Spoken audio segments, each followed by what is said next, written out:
Peace and blessings, family. Peace and blessings.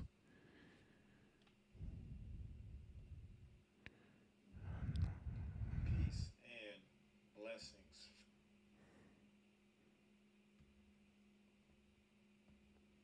Let's do a quick audio check, video check. Let's make sure that everything is clear before we get started.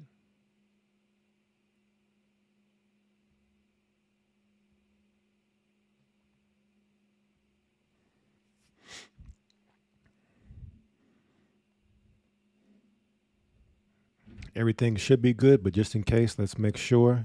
Just let me know in the chat if everything is clear on the audio and video side. If there are any issues, let me know what they are before we start the live stream. Okay, getting some clear. Everything looks good. All right, so let me try to call into Blog Talk. I know earlier the elder was having some issues getting Blog Talk to work, so it may not be working. It seems here lately, lots been going on with Blog Talk.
Welcome to Blog Talk Radio.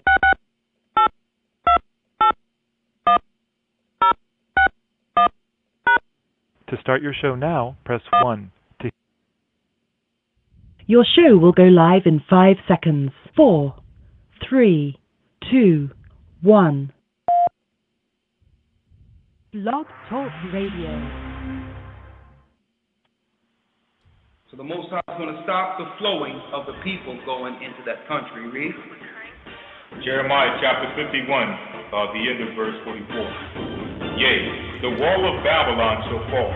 Verse 45. My people, go ye out of the midst. Hold up, read that again. My people, go ye out of the midst. I think within this chapter, he said flee and get out of her around 3-4 times. Right? Read. My people, go ye out of the midst of her, and deliver ye every man his soul from the fierce anger of the Most High Ahijah. And let your heart faint, and ye fear for the rumor that shall be heard in the land. A rumor shall both come 1 year, and after that in another year shall come a rumor. And wars and rumors of wars. You hearing about it, and because it's not happening, you think it's not going to happen. Read. Verse 46, end of verse 46. And violence in the land, ruler against ruler. Verse 47. Therefore, behold, the days come that I will do judgment upon the graven images of Babylon, and her whole land shall be confounded, and all her slain shall fall in the midst of her. Then the heaven and the earth, and all that is therein, shall sing for Babylon, for the spoiler shall come unto her from the north, saith the Most High Ahijah. As Babylon hath caused the slain of Israel to fall, so as Babylon shall fall the slain of all the earth. Ye that have escaped the sword, go away, stand not still. Remember the Most High Ahijah afar off, and let Jerusalem come into your mind. Listen to this clear. Ye that have escaped the sword, that means you escaped the destruction that's coming to Babylon, go away and stand not still. So when you leave, remember the power or the gods are higher or far off. And let Jerusalem come into your mind. Because that's looking forward, not looking back. Now let Jerusalem come into your mind. She's finished. Right? Read verse 51. We are confounded because we have heard reproach. Shame has covered our faces. For strangers are coming to the sanctuary of the Lord's house. Strangers have destroyed us. Strangers have destroyed our sanctuary, our belief. They destroyed our understanding so that we cannot connect to our God. They've given us their God. Baal, Baal, Satan, the dragon, Moloch. These are the gods we've been worshiping ignorantly. Jesus, Zeus. Okay, we ain't know nobody named Jesus. Total madness. And then when we wake up and understand these things, we say, well, hold up. I'm a stranger here. You dragged me here. And the Most High starts reviving us. They be like, okay, we have one who's the extremist. You're a terrorist. Read on. Jeremiah chapter 51, verse 52. Wherefore, behold, the days come, saith the Most High Ahia, that I will do judgment upon her graven images. He's going to destroy all your images and your idols. And man, if you even look at Washington, D.C., it's idol after idol, monuments of idols, obelisks, which is man's personal member. That's what an obelisk is. What's that, the Washington Monument? Idols every place. 5-pointed stars every place. But what if some did not believe? So what if you don't believe what we're teaching you? Paul asked, so what if some did not believe? Shall your unbelief make the faith of God without effect? You mean the Most High is going to stop his whole program because you don't believe something? No, you're dead. That's what you are. Okay, his program was before us. And it will be well after us. And that's for the people that's walking out there. And there's wars all the time. There've always been these situations. Every few years this happens. Nothing is going to change. That's a dead man.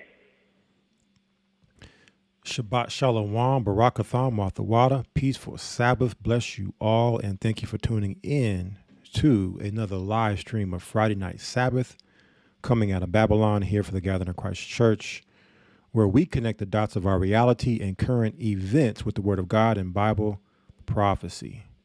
I'm your host, Brother and Elder Amar Karab.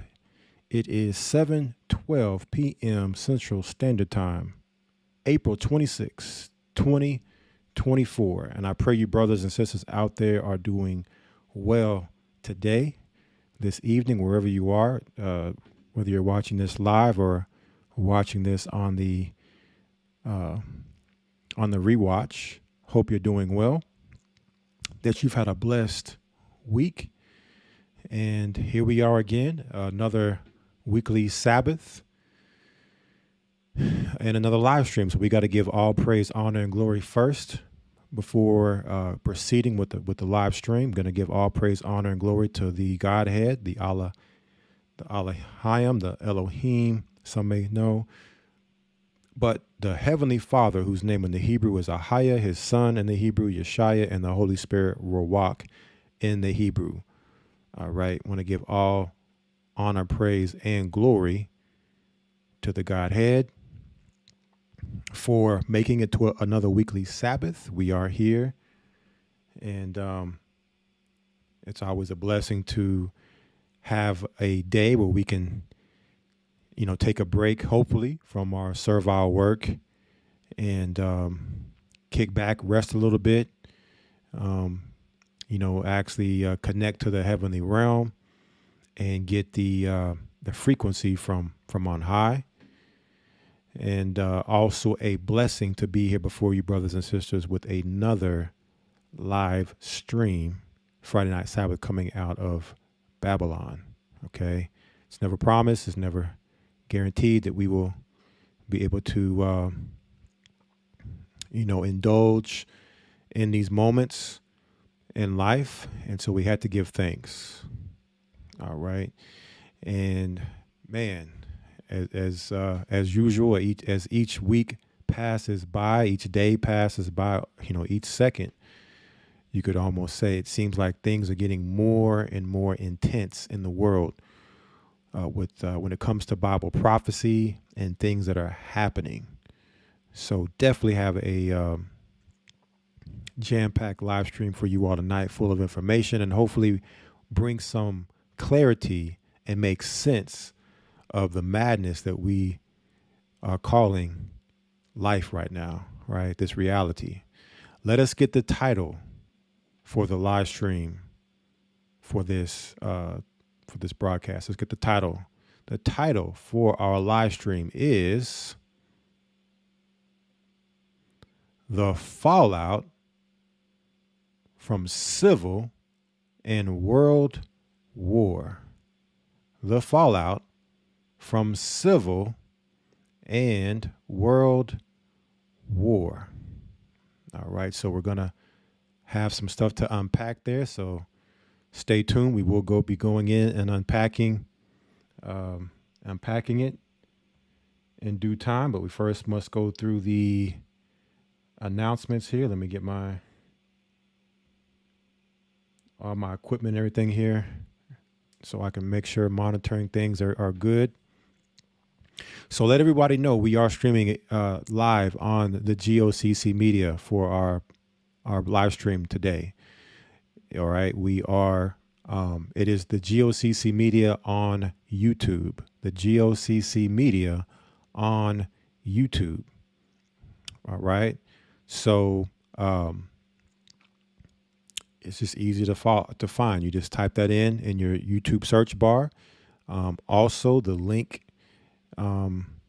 is in the description of all the emails and places where it's been distributed, where you can watch on GOCC Southwest. The link is there. Just simply click on that link.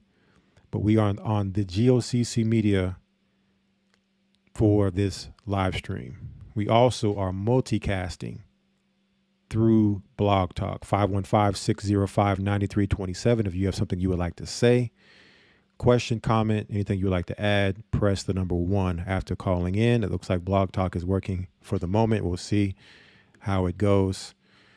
All right, so there is the number for Blog Talk. So make sure you're subscribed to GOCC Media if you're not. All right. Also, make sure that you are subscribed to our Friday night main YouTube channel, GOCC Southwest. From there, you will know where we're going to be. Here lately, we've been, here on GOCC Media, but we also have a Twitch that we stream from when we're diving in and going more in depth with, a lot of the things that are censored here on this platform. Mostly in regards to in and around the things that happened in the year 2020, all right, and all the things that have stemmed from that year. Typically we go to Twitch to discuss those things where we don't have an issue with being able to talk about it. But here lately we've been dealing mainly with just the news, okay, just things that are happening more so outside of the medical parts of 2020. And so with that, we're for now able to more so speak on those things freely. So that's the reason why we've been able to be here on YouTube here in recent weeks. Okay, looking to get back on schedule, looking to start doing the GOCC Fit once again. We are gearing up for our GOCC Health Initiative, as well as our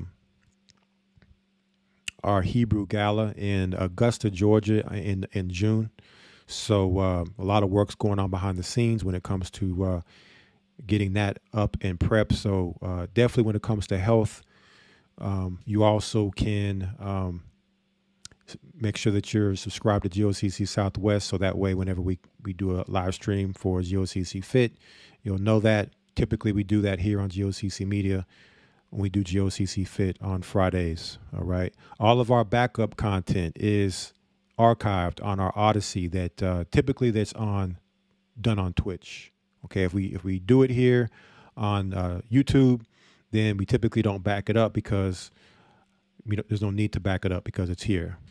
All right, Twitch doesn't allow us to keep the stream more than 7 days on our Twitch, so we had to back that up for you all who missed it or would like to rewatch on our Odyssey. All that information can be found on the GOCC Southwest YouTube channel under our links, where you can find our backup content. And don't worry, we record all these broadcasts too, so at any moment, should something happen with, there's videos that have been done, 10, 15 years ago that YouTube will go back and delete and say, well, now we've updated our terms, and now what you said back then violates the new terms, and they'll go in and they'll remove your video. So if they were to do that to any of these ones we've had here on YouTube, I record them all here on my computer. So they're all always backed up and can always be re-uploaded if they get taken down. All right. And I believe that is it for our Friday announcements. The Hebrew and Bible Academy has just started. It has just started. What are we going into? Week 2 this coming week. So it's not too late. If you missed week 1, don't worry. You can get the links for all the recorded past content from last week's. Go to historytimes.org, historytimes.org to find out more about the Hebrew and Bible Academy, as well as to sign up. Okay, make sure you get in there while you can, because so much information. And when we go into the information we go into from day in and day out, there's only so much we can cover in so much amount of time. So, you only get bits and pieces, like on a Friday night. You're only going to get bits and pieces of a puzzle, right? A few puzzle pieces to a huge puzzle. So, Hebrew and Bible Academy is another place where you can get a lot of puzzle pieces to continue to help build that puzzle, so you can see reality clearly, understand history, understand prophecy, learn more about our history and our culture, so on and so forth, right? We also have our new and revamped church website, gatheringchrist.org. All right, where you can go there. We have everything from the holy days to the Hebrew calendar. The new Hebrew calendars are out. If you'd like to buy one, you can get those from our website. We have the GOCC network. Small business owners, entrepreneurs are there with their products and services. If you would like to support the community, you can do so there. If you would like to join the network, you can also inquire through our website. Okay. And we also have the main YouTube channels, right?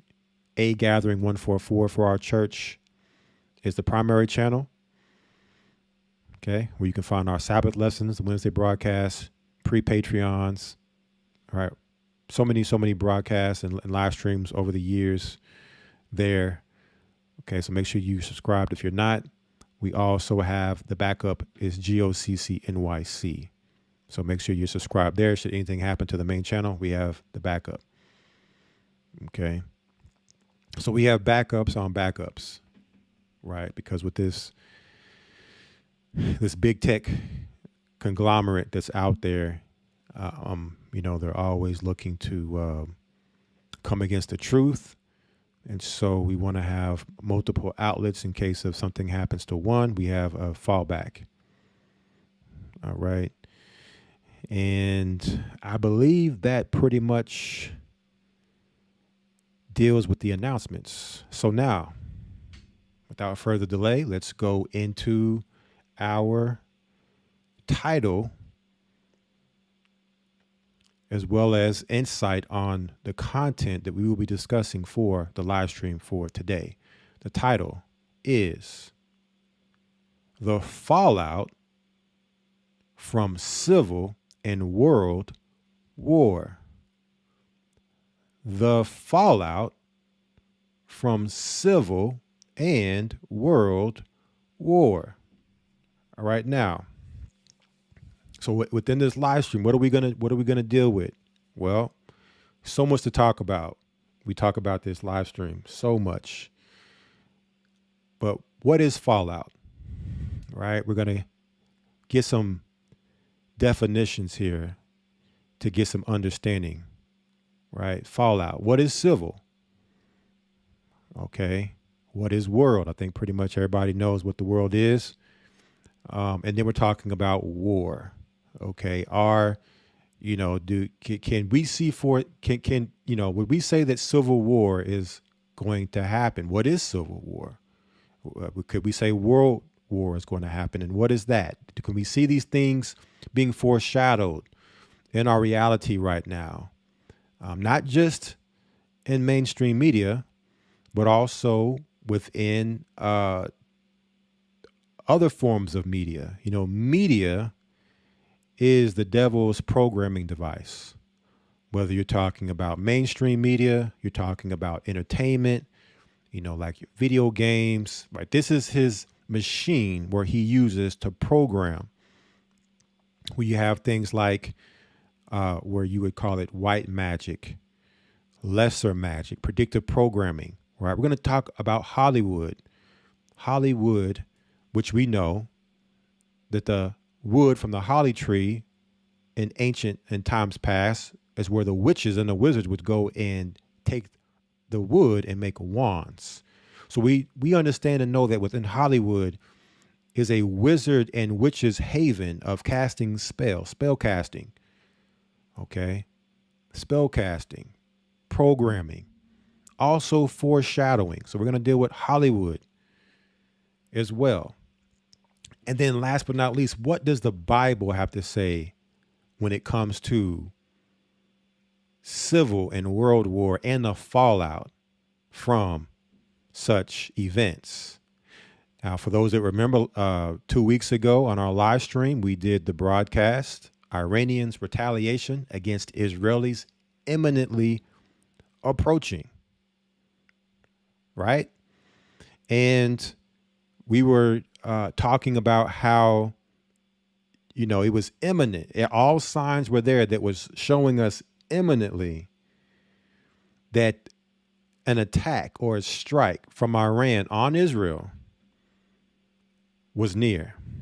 That Friday night, we saw missiles raining from Lebanon by Hezbollah into northern Israel.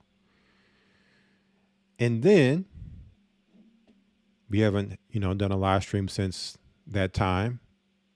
Since that time, what have we seen?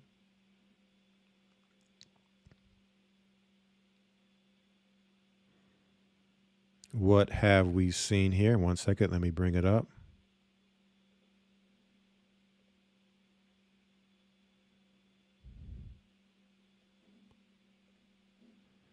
Get it for you all here.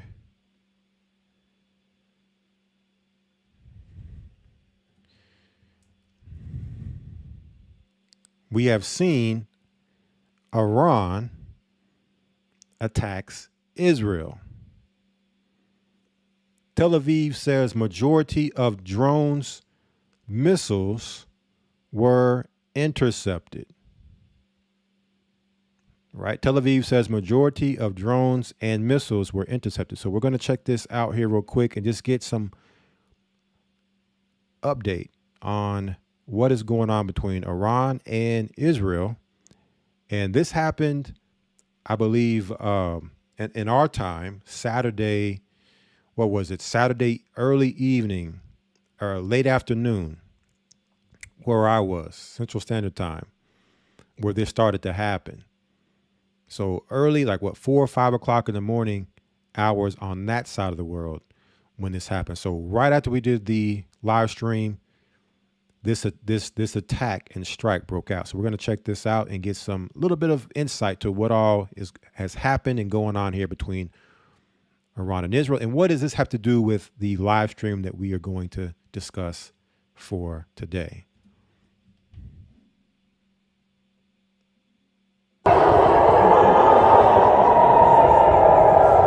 Explosions lit up Israel's night sky as interceptors took down dozens upon dozens of Iranian-launched drones. Israel's military spokesman said the nation's defense systems detected incoming drones, cruise missiles, and ballistic missiles launched from Iran and its proxies. Together with our allies and partners across the region, we are operating at this very moment to defend Israel from Iran's attack. So far, we have intercepted the vast majority of incoming missiles by Israeli systems. The damage to Israel was far less than had been feared. Israeli officials said one child was hurt and a military base suffered minor damage. Schools in Israel had closed early, and civilians had been warned to seek shelter from the attack that many had suspected was coming. As it unfolded, Jordan, Iraq, and Lebanon closed their airspace, and U.S. President Joe Biden cut short a trip to Delaware, rushing back to the White House to meet with his National Security Council. In a statement, Biden said U.S. forces helped Israel take down nearly all the incoming drones and missiles. And Biden spoke with Israel's Prime Minister Benjamin Netanyahu by phone, affirming the U.S.'s ironclad support. Iran said the weekend's attack was retaliation for Israel's strike on an Iranian diplomatic compound in Damascus earlier this month.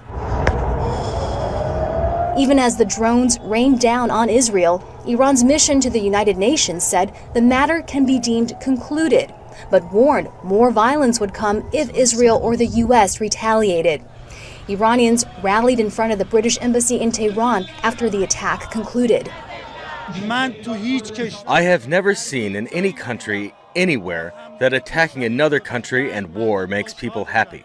But tonight, people gave up their sleep so that they can come here and show how important this war is to us, and how glad we are from this attack on Israel.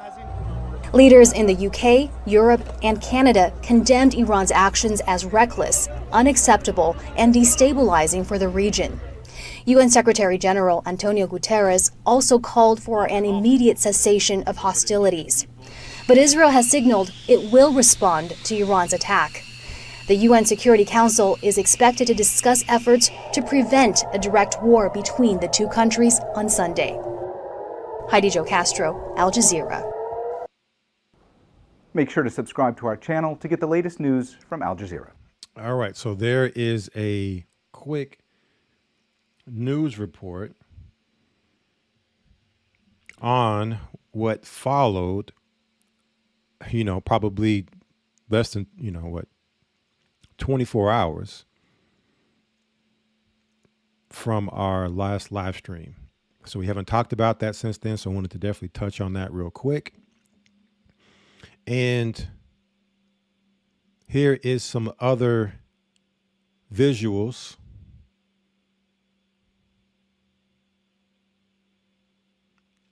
from that strike. We have a tweet here. Iranian missiles fly over Al-Aqsa Mosque, where Israel plans to slaughter a red heifer to start Armageddon.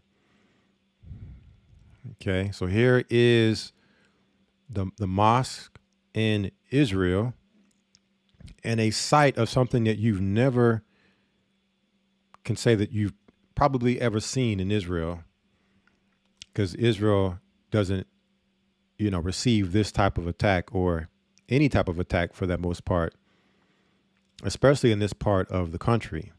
Let's see this here.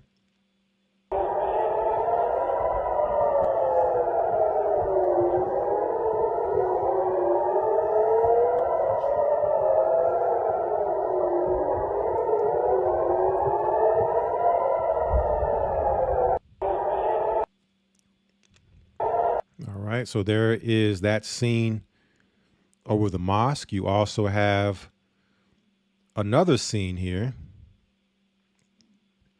It says circulated footage of Iranian missiles hitting Israel. So what happened is Israel stated that, we took out 99% of the missiles and made it seem as if,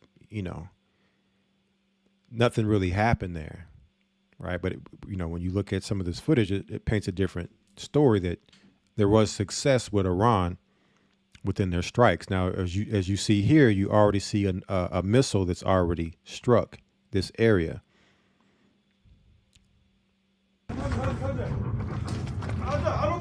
So you're seeing more missiles come down and hit.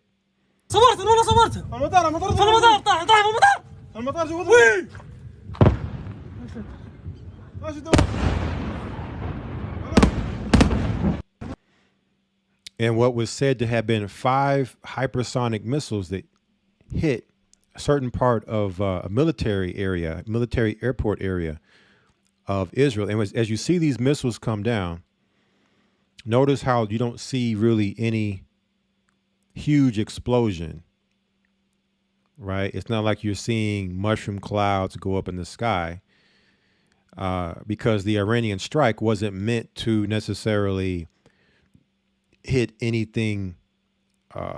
It caused significant damage. It was just to let Israel know that we can hit you at any time, and this is our warning. To slow your roll, basically. That's more so what this was. Just Iran flexing and showing, your Iron Dome system. It's nothing for our weaponry to penetrate, our arrows to penetrate your airspace and hit your land. Okay, so that's what you see happening here. We also have another video, more footage of Iranian missiles hitting Israel. This is those same missiles that hit, just a different angle and different footage.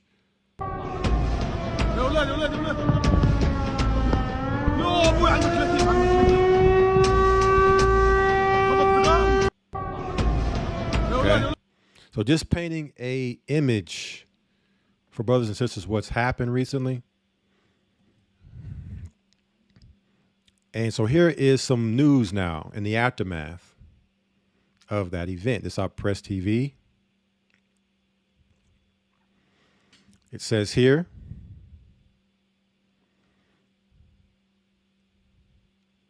Iran Operation True Promise inflicted strategic defeat on Israel.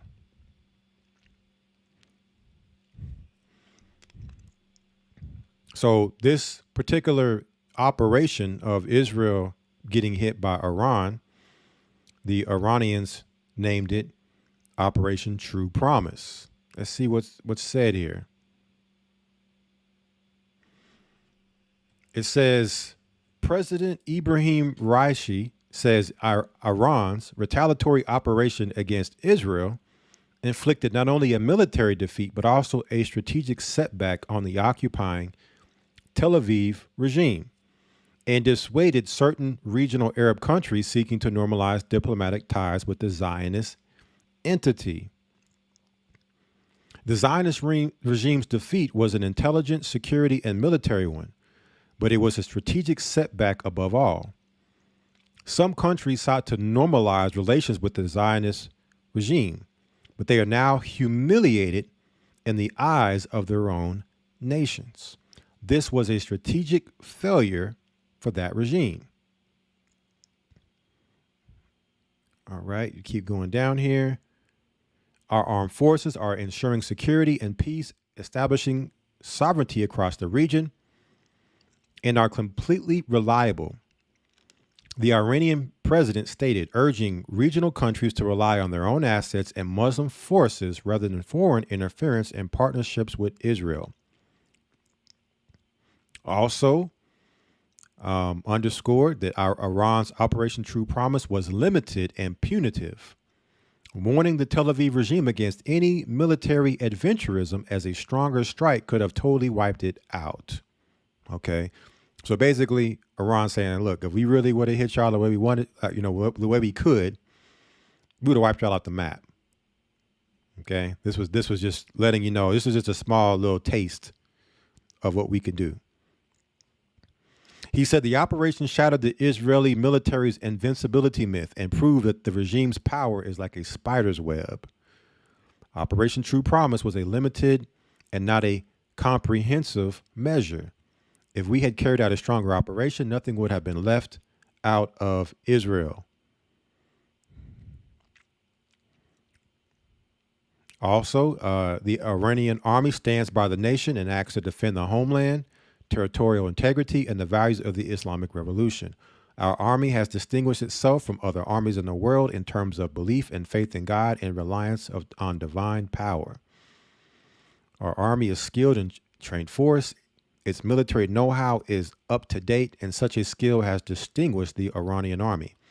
The army is equipped with sophisticated innovations and technologies. The hardware that once had to be operated by other countries before the Islamic Revolution is now updated by capable technicians in the armed forces. Our equipped and updated army, alongside the IRGC and other armed forces, constitute the pillars of our nation's authority. All right, so Iran standing bold and proud with what they demonstrated against the Jewish state. And from there, they issued a warning. Another article here on Press TV. In any war of wills, Iran will give crushing response to aggression. Okay, so this is a week later. Their army chief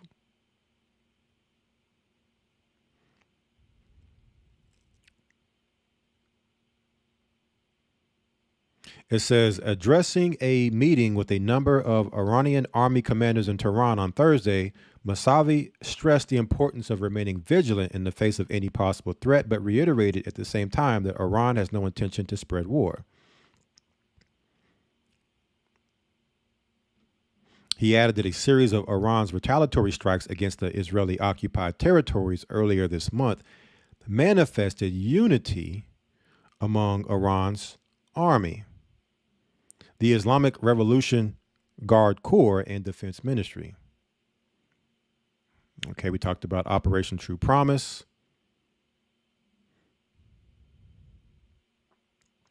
Mousavi wished increasing dignity for the honorable Iranian nation and a final victory for the resistance axis, particularly the oppressed people of Palestine and Gaza, as well as acceleration of the Israeli regime's collapse.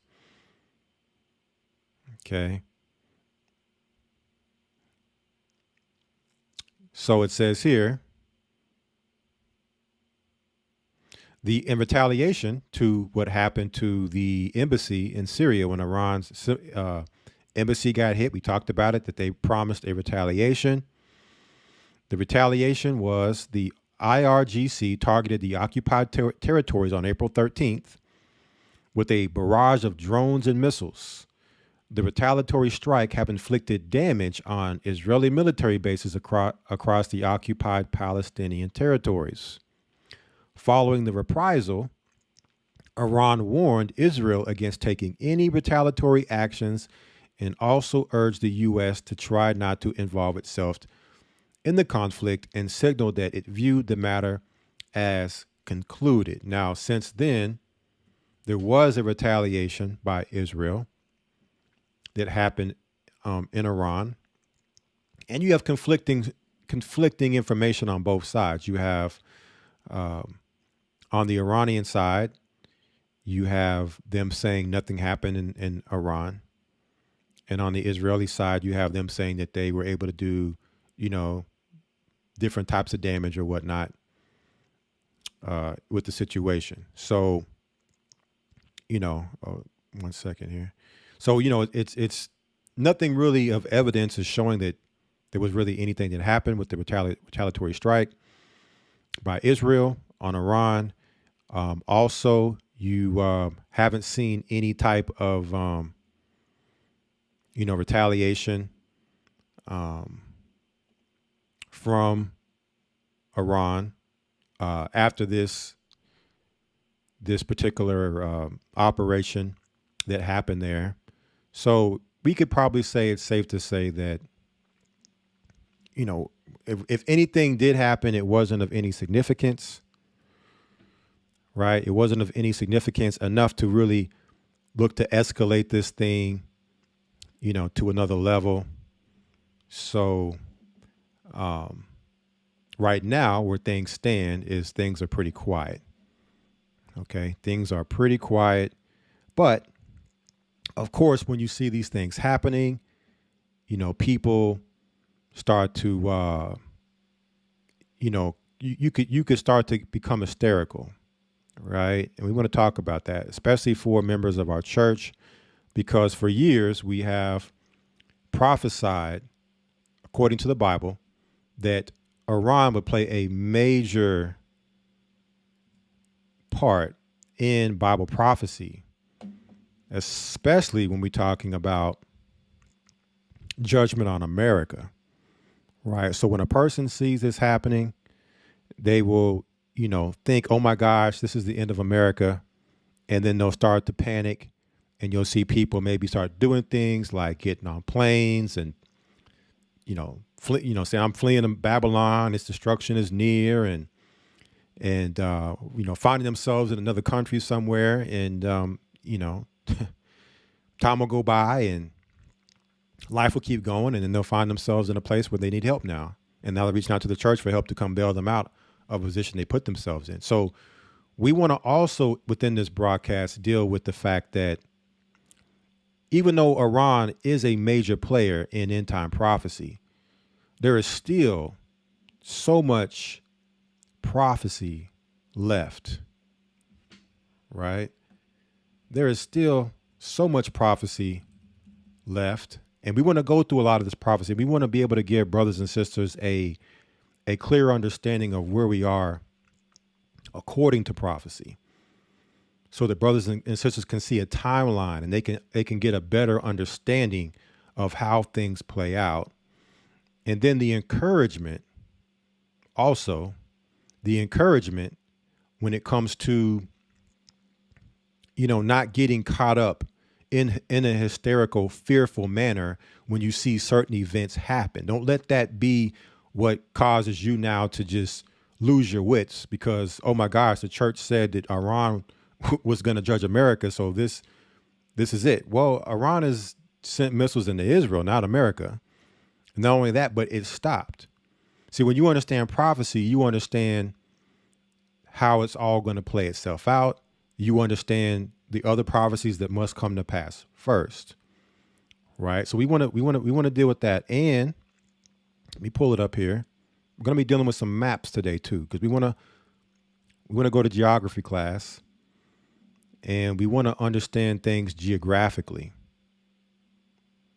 Very, very important to understand geography, history, so that you can understand prophecy. So here's a map we're going to be touching on today as well, so we can understand Iran. So what you see here is an ancient map of the Medo-Persian Empire, right? We're going to talk about the statue in the book of Daniel as well, but the Medo-Persian Empire was the second part of the statue, right? It's a second part. And so this was an empire that at one point ruled the earth. The children of Israel were under captivity to this empire. So here you see where it says Persia. This is modern day Iran, this particular area right here. Okay, but their empire extended well beyond Iran, what we see today. It extended into parts of Arabia, Saudi Arabia, Syria, different parts of Turkey. You have Greece here, even Egypt. Okay, even Egypt you see here with being a part of this Medo-Persian Empire. Okay, let me just make sure that you all are seeing this. All right, so we're going to be dealing with that. Let me also show you the statue as well.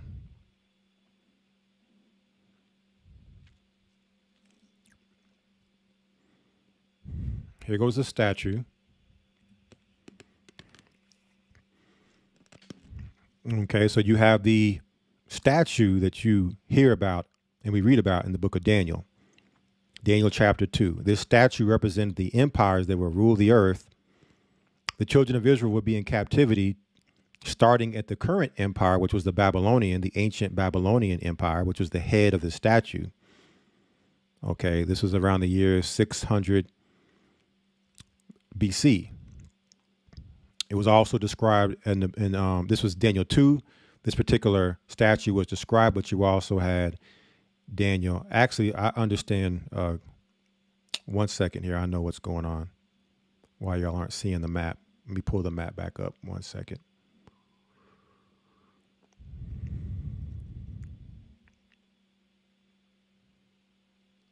Was making some adjustments and the map did not show. So I'll pull it back up for you all to see it. All right. So you should see it now. Should see it now. So going back to this Medo-Persian Empire, here you have Persia. So this particular area here would be like your modern day Iran. Here you have the Persian Gulf. You would have Kuwait right here, Saudi Arabia, Jordan, Turkey, okay, Syria, Lebanon, what we know as the Israeli state today right here on this strip, and then you have Egypt, and then even parts of Greece. So the Medo-Persian Empire extended this whole area. So we're going to talk about this empire. We're going to talk about this map. And if for those of you who have seen the movie 300, then you'll understand who we're talking about here. King Xerxes was the king of this empire during that movie, and they came into Greece. All right, they were coming into Greece, and this is the time. There was a time when the Greeks then rose up and took down this empire. Okay, when you go to the book of Daniel, chapter 2, Daniel talks about this statue. Right, the head of this statue was during the time that Daniel was given his vision. The children of Israel were under captivity of the ancient Babylonians, 605 BC, and then around the time of 605 BC. Well, after that, empire rose and fell. You had the Medo-Persian Empire from around 539 BC. It was the bear in Daniel chapter 7, the silver, or the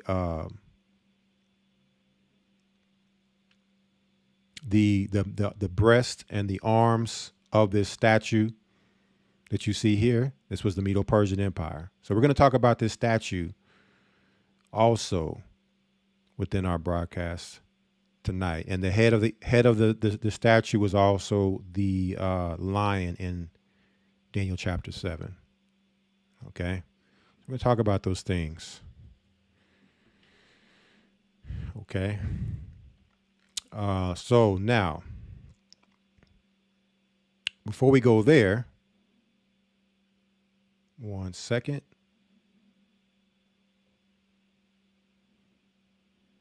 Let me pull this up for you here, because we want to make sense of all this stuff happening.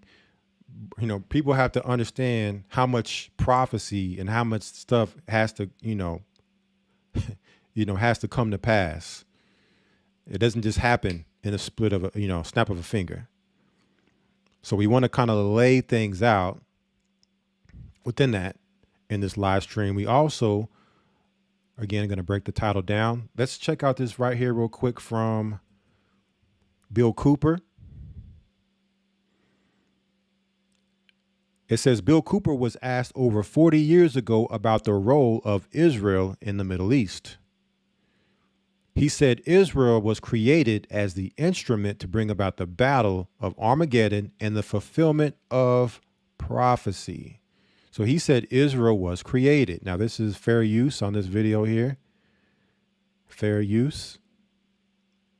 And not only was it created, but it would be an instrument used to bring about the battle of Armageddon and for the fulfillment of prophecy. Now, we've been talking a lot about this lately, especially with Albert Pike's 3 World War letter, right? When he spoke about the 3 World Wars and how Zionism would be used, okay, and how it would be used to provoke the Muslim Arabic world. And then together within that, Zionism and Islam would be destroyed. The Muslim world, the Jewish state, they would all destroy themselves. This isn't Albert Pike's 3 World War letter. But let's see what William Cooper had to say, who was said to have been taken out in the 90s, said to have been a guy that was speaking the truth back then that they took out, allegedly.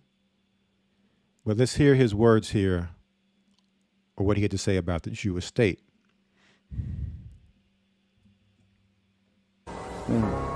What role in the Middle East, again, does Israel play in this?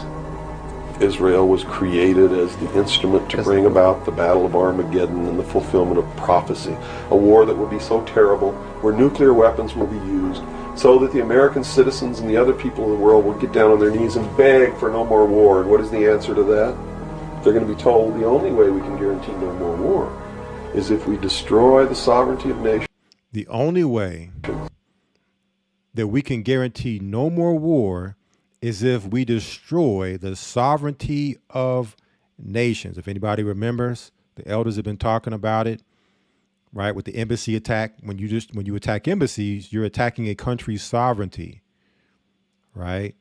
So what we're looking at is the beginning of the destruction of the sovereignty of nations, where there's not going to be any borders. It's going to be a one world order. Everything is going to be one. Similar to how it was under Nimrod with the Tower of Babel. And we come together as one humanity in a one world government. Right. Now I'm telling you, unless the American people wake up and stop it, starting in about 1996, the Battle of Armageddon will become a reality. So, of course, ahead of his time, he felt that it would happen in 1996, even though there are a lot of elements that happened in and around in the 90s. We talked about the map, the Medo-Persian map. And in the early 90s, you had the beginnings of this with the Persian Gulf War. America had already started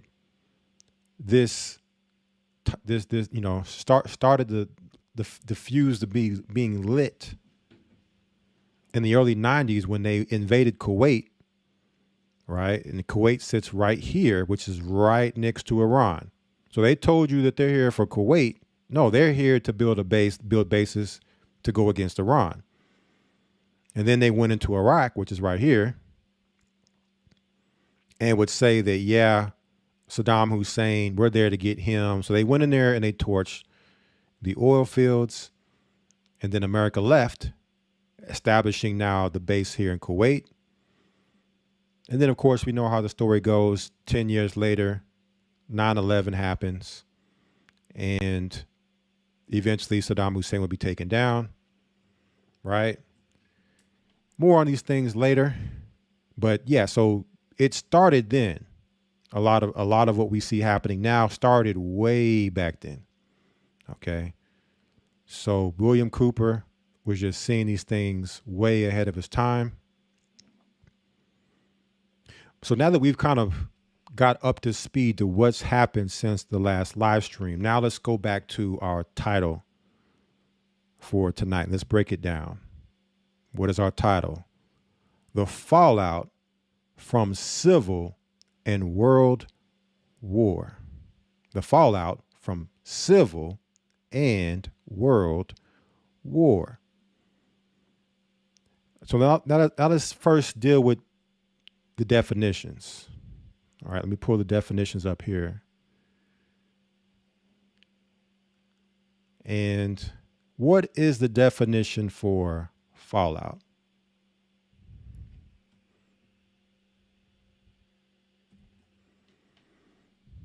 Fallout. Fallout.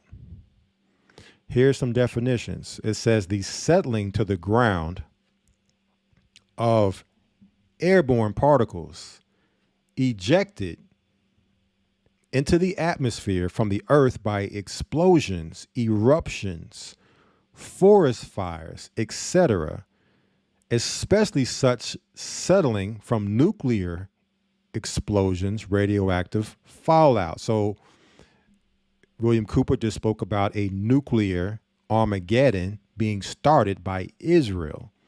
And it was created as an instrument to bring this about. So this is just one definition of fallout. Okay, but a more broader definition or more universal definition we're going to get here in a moment. You also have the particles themselves within this explosion can be seen as fallout. So a more broader definition of fallout says an unexpected or incidental effect, outcome, or product. You also have effects or results. Okay, so fallout are the effects or the results, unexpected or incidental, that brings forth an outcome or product. Okay, and so when you have an event, you then what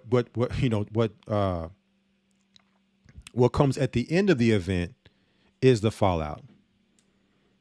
Okay, what comes after the event, which could also be referred to as the aftermath, is the fallout. All the effects now that come from an event. So now that we have the understanding of fallout, let's get the understanding of the word civil. Civil.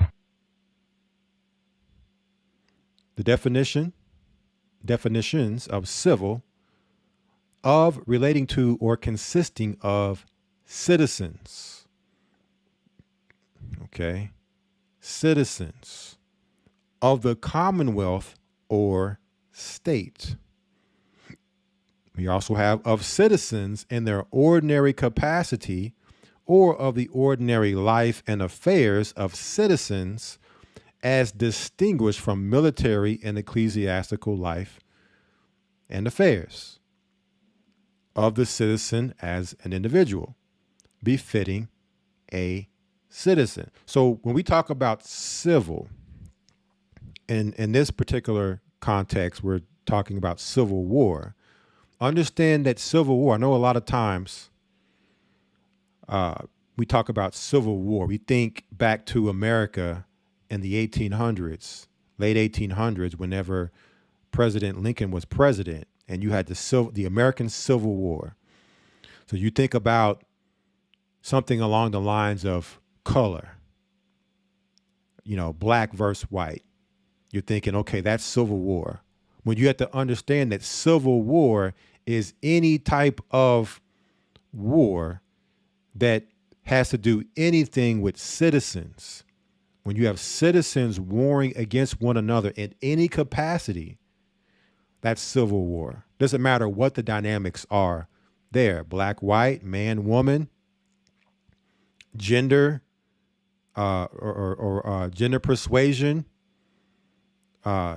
political affiliation. It doesn't matter what the dynamics are. Every single one would fall under it being civil, which basically means the civilians warring against each other. Civilians warring against one another. That's what a civil war is. In any type of capacity, that's a civil war. It says here, of or in a condition of social order or organized government, adhering to the norms of polite social intercourse, not deficient in common courtesy. So when they say, you're being civil with someone, typically that means that you're basically morally, lawfully are, adhering to civil discourse between a person, as Christ would say, do unto others as you would want them to do unto you. Okay. Treat your neighbor as you would treat yourself. Be civil with one another. That's what another definition for civil. Okay. This means to be polite, courteous with someone would be to be civil. Okay. So we are to be civil with one another. We are to act as scripture says, if it be possible, all that lies within you, be at peace with all men. But what happens when that peace gets disturbed? Okay. And things are out of alignment. And now that polite social intercourse has been eradicated, okay, has disintegrated. We also have what else? Marked by benevolence. Legally recognized in the ordinary affairs of life, of or relating to civil law. We know the scriptures we have our civil laws according to God. Thou shalt not steal, thou shalt not murder, thou shalt not commit adultery, thou shalt not bear false witness, honor your mother and your father, right? You have all these laws that we have within our own code of how we operate with one another to be civil. All right. So when we talk about civil war, now we're talking about opposite of being civil with one another. And then when we talk about world, I'm pretty sure we all know what world is, right? The world is the globe, the countries of the world, right? The countries of the world. So we're talking about the effects. We talk about the fallout from civil and world war. We're talking about the effects, the byproduct that comes from citizens, right? Citizens of a country, and then also of the world at war. You have citizens within a society at war, and then you have countries within the world at war. What is the effects that come from such events? Also, how do we get to that point? What has to happen for us to get to a point where society has broken down, where it has gotten to this point? And are we seeing those things happening right now? Are we starting to see the beginnings of this breakdown in our society, civilly and nationally, to where they can get to the place? They wrote about this day where it would be a one world order, but they also said what must happen in order to get there. You must break society down. Are we seeing society being broken down before our eyes for us to get to this point? All right, we're going to talk about that.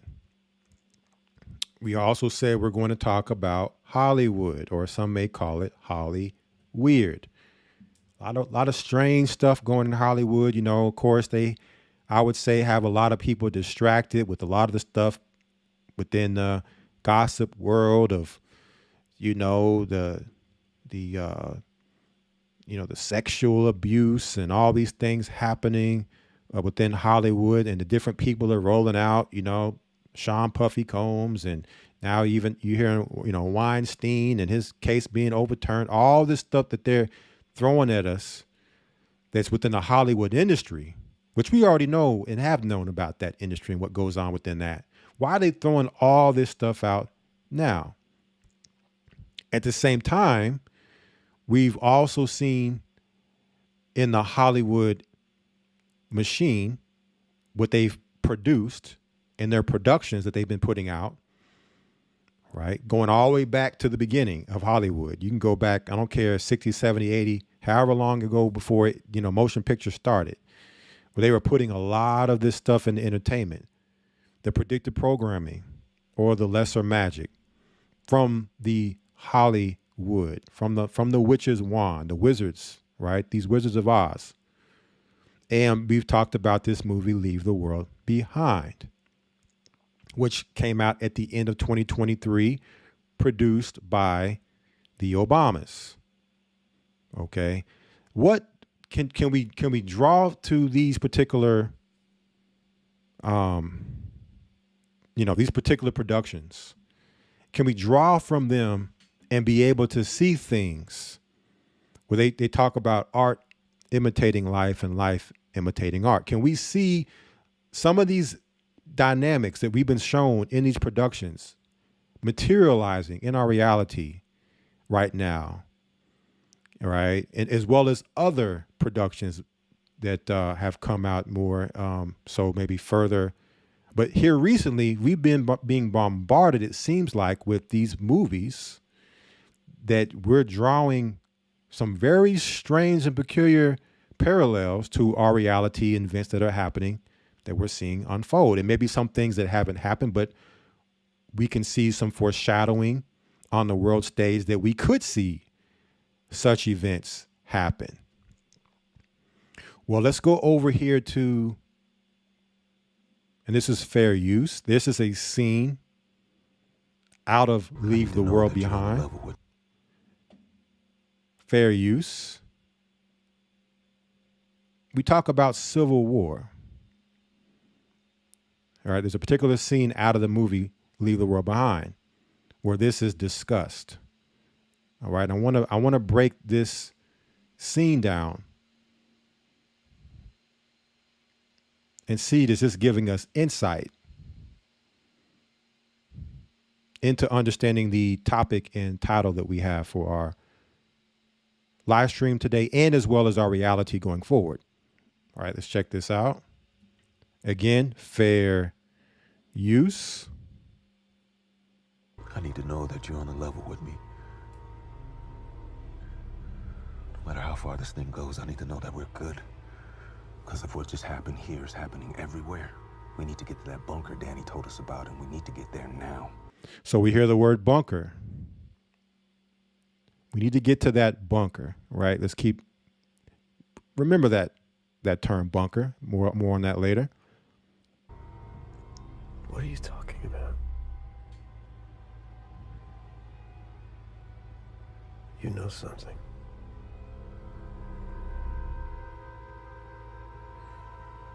I had a sneaking suspicion, but I wanted more information first. All the signs were there, sure, but I didn't want to scare anyone.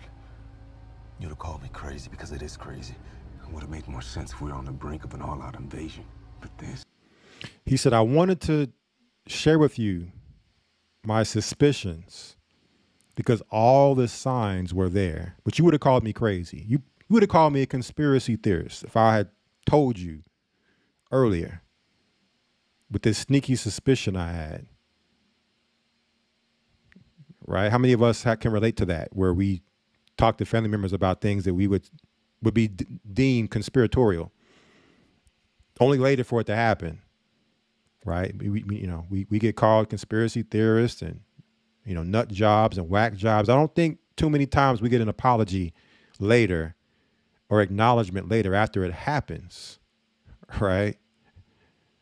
But nonetheless, this is what we're witnessing here in this scene here in Leave the World Behind. Let's keep going. What? You'd have called me crazy because it is crazy. It would have made more sense if we were on the brink of an all-out invasion. It would have made sense if we were on the brink of an all-out invasion. See, if it's an all-out invasion, that's clear what's going on. But in this particular movie, that's not what's going on. It's not an all-out invasion. It's more subtle. It's more cryptic, right? It's more hidden, psychological, right? This is how a sorcerer, harnesses their power. It's how a wizard harnesses their power to be able to war against you in the unseen realm, where you're at war. You don't know who you're at war with. It's them, and you can't see them, and you don't know it's them. Okay. And they're winning because you have no clue what's going on. And through this war of attrition, you're slowly being taken out bit by bit. But this... I didn't think we'd actually let something like this happen. I thought we were smarter than that. Let what happen? Because my primary client works in the defense sector, I spent a lot of time studying the cost-benefit analysis of military campaigns. Because his partner works in the defense sector, so he has a client that's within the defense sector of government, he analyzes a lot of the cost-benefit of military campaigns. Wouldn't that be something we could say Obama would if he doesn't know, which being president of the United States for 2 terms, I don't know how he wouldn't be briefed on a lot of these particular scenarios. Wouldn't you say that it wouldn't be hard for him to find out? Right? So we're now seeing this being put into a movie that everyone was raving about when it came out. So everybody's receiving, whether they realize it or not, this programming. There was one program in particular that terrified my client the most. There was one program, speaking of programming, there was one program that terrified his client the most. And you know, forgive me, family, but I have to stop this, not only for breaking this down bit by bit, but for fair use to make sure that, you know, we don't have to deal with any of that from this platform. Okay. So I'm going to stop it just for that sake of nothing else. Okay. There was a program that scared his client the most. A simple 3-stage maneuver that could topple a country's government from within.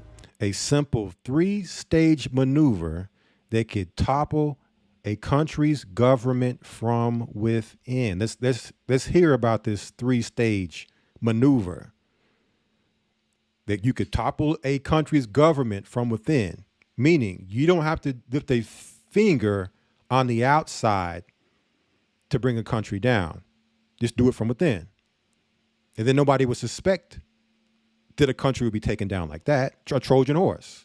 We'll release the Trojan horse. It's this, and it's crazy because this is the same tactic and blueprint that's been used for centuries. This isn't anything new. It may be repackaged, updated, more high-tech technology that's able to be utilized now than it was in times past. But when you go back and look at the War of Troy, right, within that story, you see the same tactic being used, which is called the Trojan horse. First stage was isolation.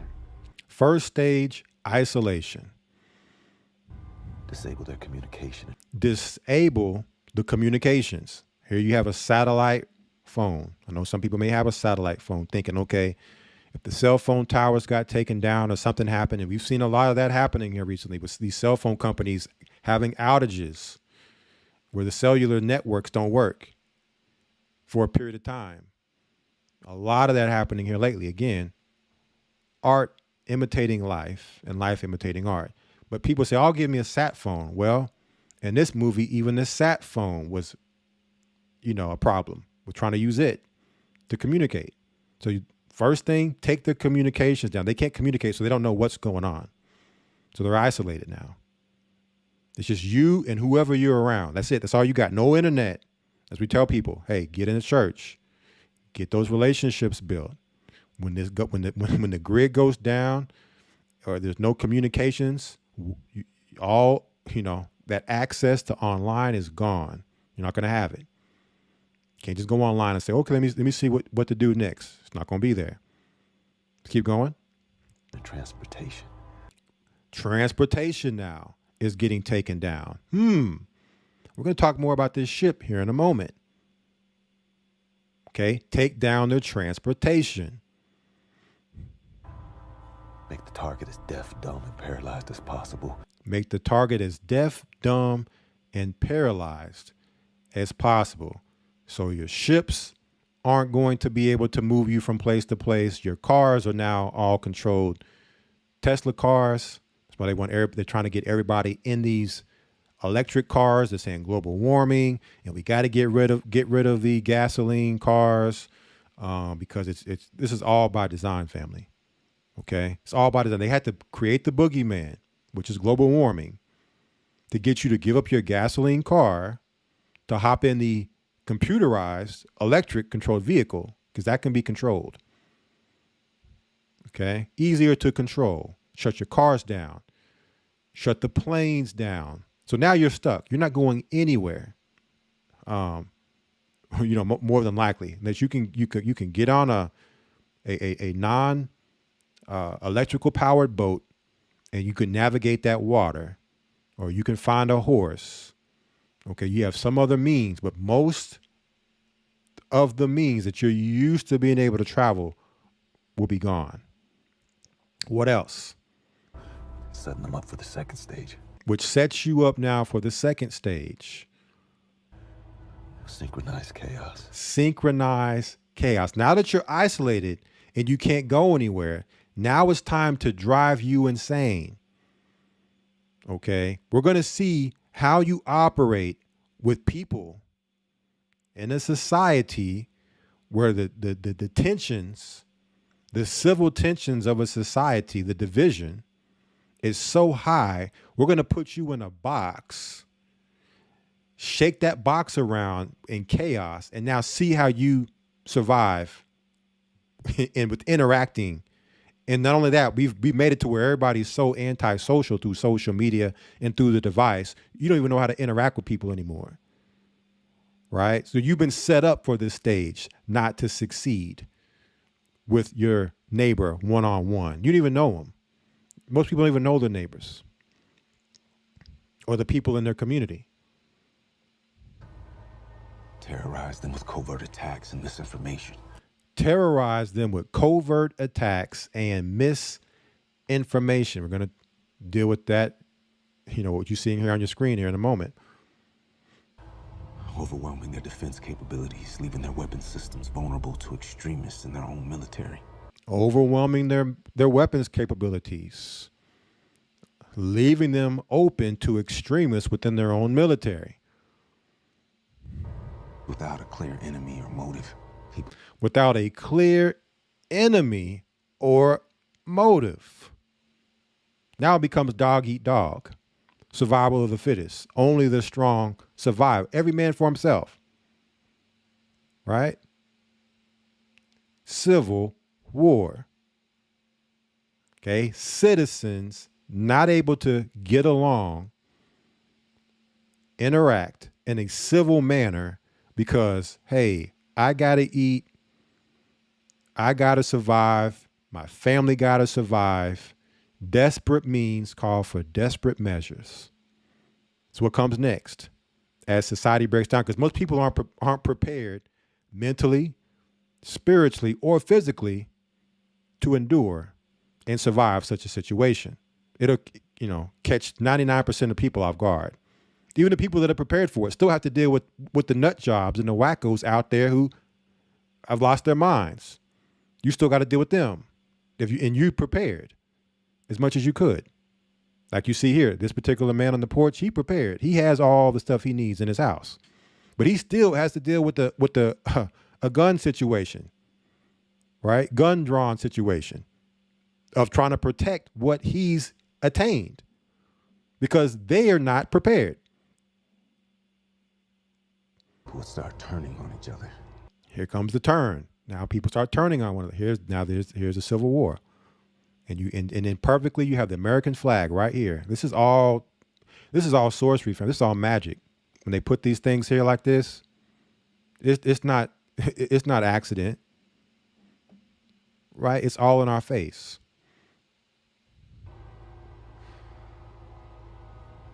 Done successfully, third stage would happen on its own.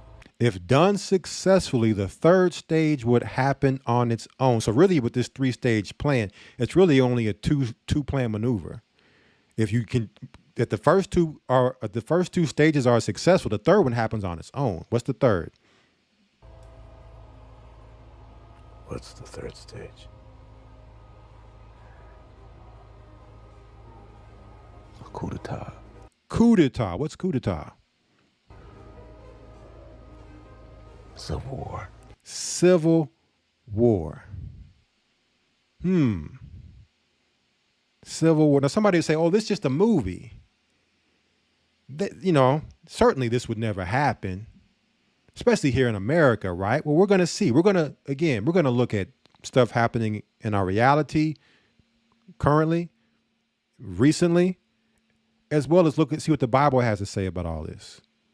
And I think we'll find the answers to whether or not this is just a movie or, we're actually being shown their plans in entertainment form.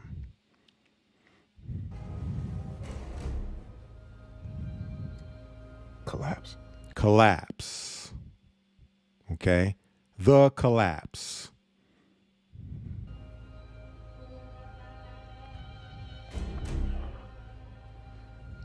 This program was considered the most cost-effective way to destabilize a country. This program was considered the most cost-effective way to destabilize a country.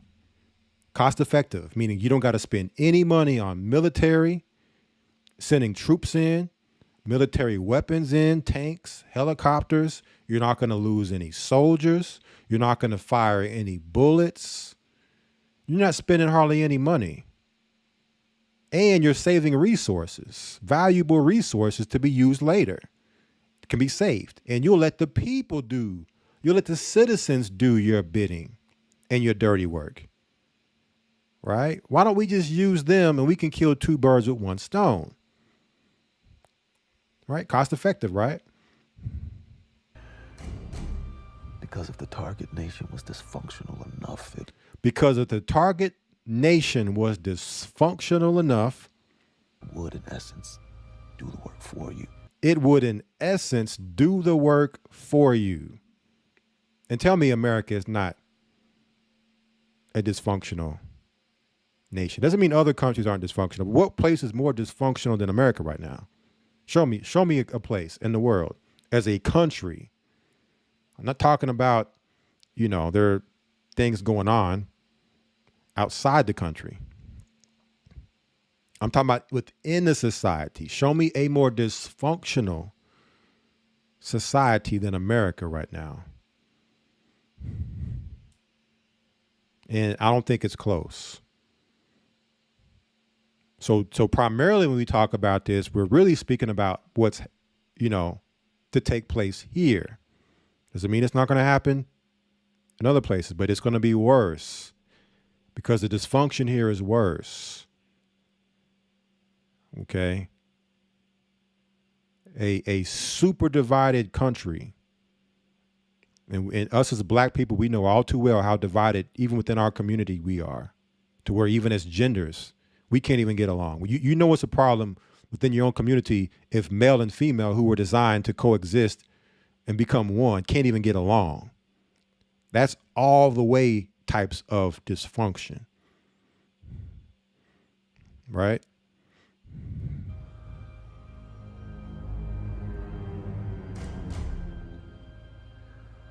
Whoever started this wants us to finish it. They started it, but they want us to finish it. Okay? They brought they hit the fuse, they lit the fuse, and we're going to bring the gasoline to burn the whole thing down. That's how it works. All these movements and things that you see happening, we're going to get to that here in a moment. They light the fuse, they spark the fuse, and they'll let us then bring the gasoline to finish what they started. The agent provocateurs. This was part of Albert Pike's plan. When he talked about the Third World War, he said we will get the agent provocateurs of the Illuminati. They need to provoke, spark the plan, and then we'll finish.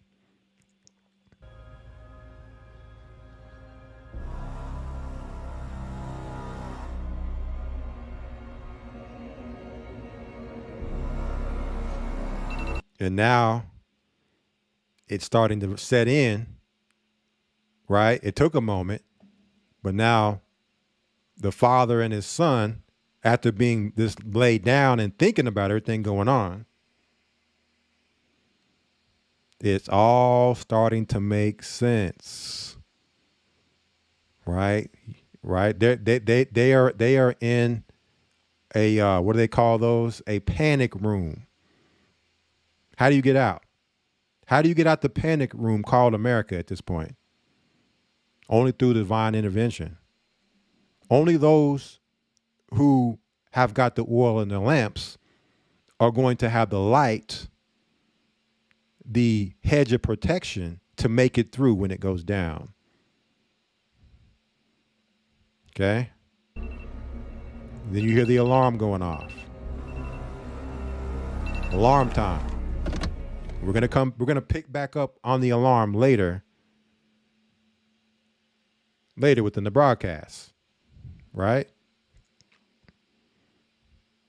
The fallout of civil and world war. Now, at the same time that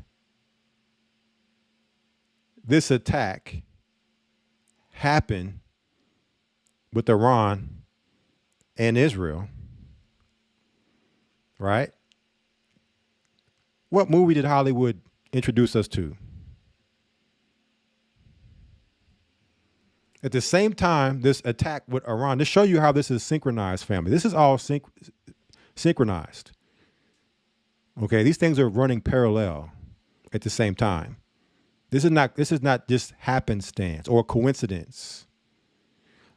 Hollywood, at the same moment that Iran was about to strike Israel, this movie was released on Thursday. Iran was striking Israel by Saturday. Civil War. It says a journey across a dystopian future America, following a team of military embedded journalists as they race against time to reach DC before rebel factions descend upon the White House. And again, we've seen many productions that are similar to a movie like this. This is just the latest chapter. All right, the latest chapter of Hollywood's movie dealing with this particular instance, but the timing, they align their Hollywood with real life, real time. It's the reason why when you look up and you see a movie come out, you look at what's going on in reality, it's happening real time. And when you do the research, we've already talked about Operation Mockingbird, how the CIA, right, and the Pentagon run mainstream media. The Pentagon runs mainstream media through the CIA. Okay. And also through the research, you learn that Hollywood gets their movie ideas and scripts and storylines from the Pentagon and the CIA. So how is it that the military and the central intelligence agencies have so much influence with Hollywood? Because when the truth is stranger than fiction, right? Giving people the real truth and all of its horrors is way more entertaining than just making something up that isn't true. It's the reason why people, when these movies come out, they flock to the theaters to watch them. Most of them for purely entertainment purposes only. To get their latest spell casting programming to be put under the spell. You have those like myself and maybe you brothers and sisters that go critically to look at what's going on, or when you watch a movie to see what's going on. But most people are just watching it for pure entertainment value, for the latest fix, right? Because it resonates. Because it's so, it's in all of its horror, how shocking and whatever disbelief or unbelief that it could ever happen, right? Something about it just draws you to it as a unsuspecting person to look at it as entertainment. That's part of the spell to reel you in. What else do we have here before we jump over to a video? Because we're dealing with just movies right now. We're about to deal with video games here in a moment. Because it's all part of their Hollywood. You also had, you have, for those that are familiar with Marvel, this came out in 2016. Captain America Civil War. You thought it was just entertainment.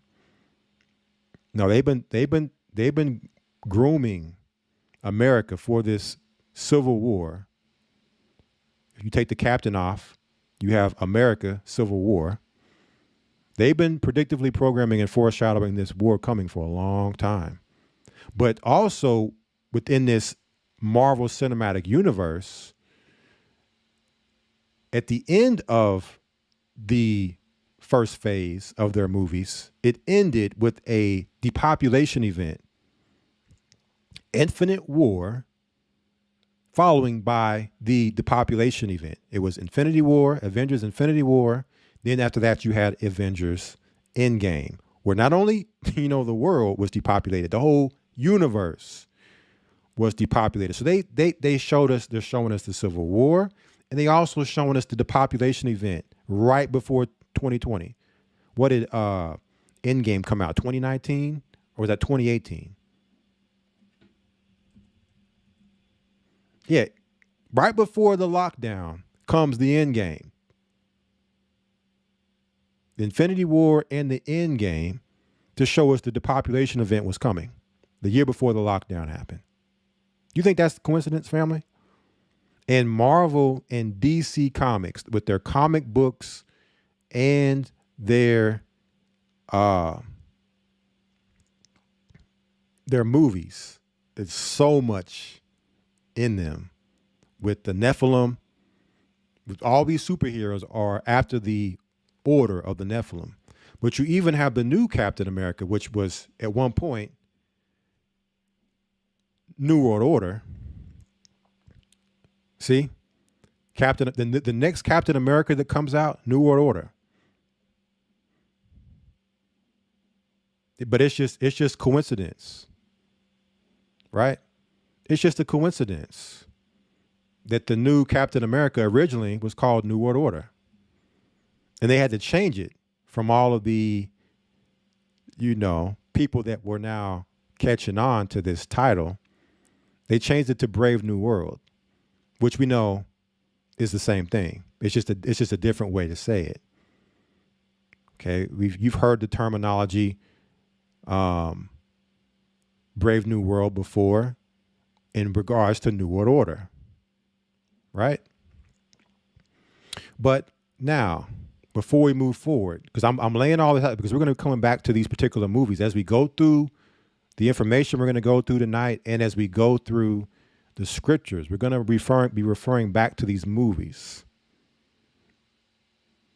right? So much in these movies, as well as video games. And I share with you, brothers and sisters, just a little bit that I see. I know you brothers and sisters probably see, a whole lot of things, we don't see so much in it. But I try not to go too deep with it, but just enough to where it's something's just obvious. Like, okay, that's clear. You also have, we're going to check this out. And we've shown a lot of this stuff many, many times. And we're coming back here because right now there's so much that's happening in our reality that just lines right up with this stuff. Shattered Union, the video game. Fair use. And again, I will be stopping it to interject and break some of these points down, as well as for fair use purposes. Following a disputed election and a tie vote, the U.S. Congress installs the most unpopular president in U.S. history as David Jefferson Adams becomes the 44th president of the United States. So you had the most unpopular presidential election in American history, where the 44th president was installed. Now, when you do the math, Donald Trump was the 44th president. Right? Because you had, I think it was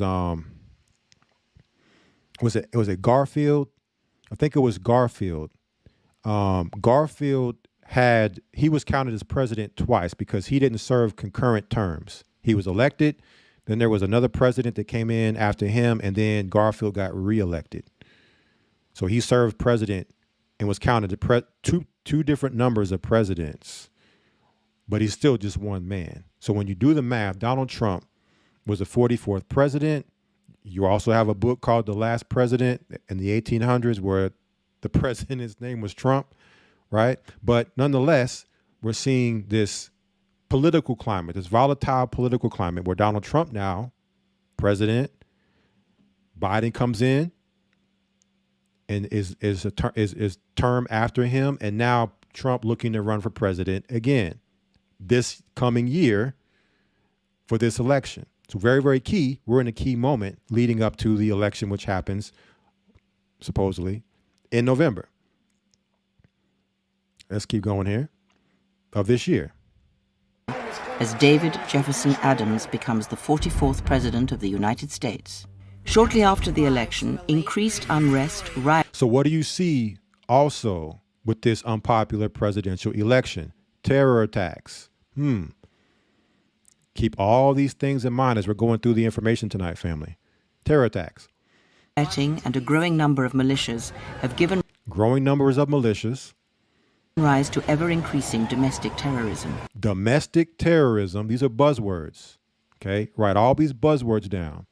Terror attack, militia groups, extremist militia groups, domestic terrorism. See, this all fits part of that plan we just heard about that was laid out in Leave the World Behind. This three-step maneuver, three-stage maneuver, right? In order to bring the end game to what you have for said country like America, its collapse, you must break the country down. We're going to talk about that. How do you break the country down to bring it to its collapse? In response, the president invokes the Homeland Security Act and declares martial law on the West Coast. Martial law, another buzzword. Homeland Security Act. So these are things that we look for in our reality. Will we see this in our news tonight? Have we seen it in our news in recent times? And other areas of the country. Though highly contested, a Supreme Court ruling sidesteps the electoral process. Then you have the Supreme Court involved. We've seen this happen with Trump and Biden through this mail-in ballots that happened because of the lockdown in 2020. Right? Where the Supreme Court had to get involved with the election. Disqualifying popular presidential candidates from several states. Public outrage explodes when a sham election leads to incumbent. A sham election, which leads to public outrage. David Adams accepting a second term. A shot is fired, an assassination shot fired at the president. In office. During the 57th Inauguration Day ceremony. Then you have the inauguration. Okay? Therefore, the president's been elected. Here comes the inauguration. What happens at the inauguration? Washington, D.C. is struck by a low-yield nuclear weapon, killing David Adams and most of the U.S. Congress.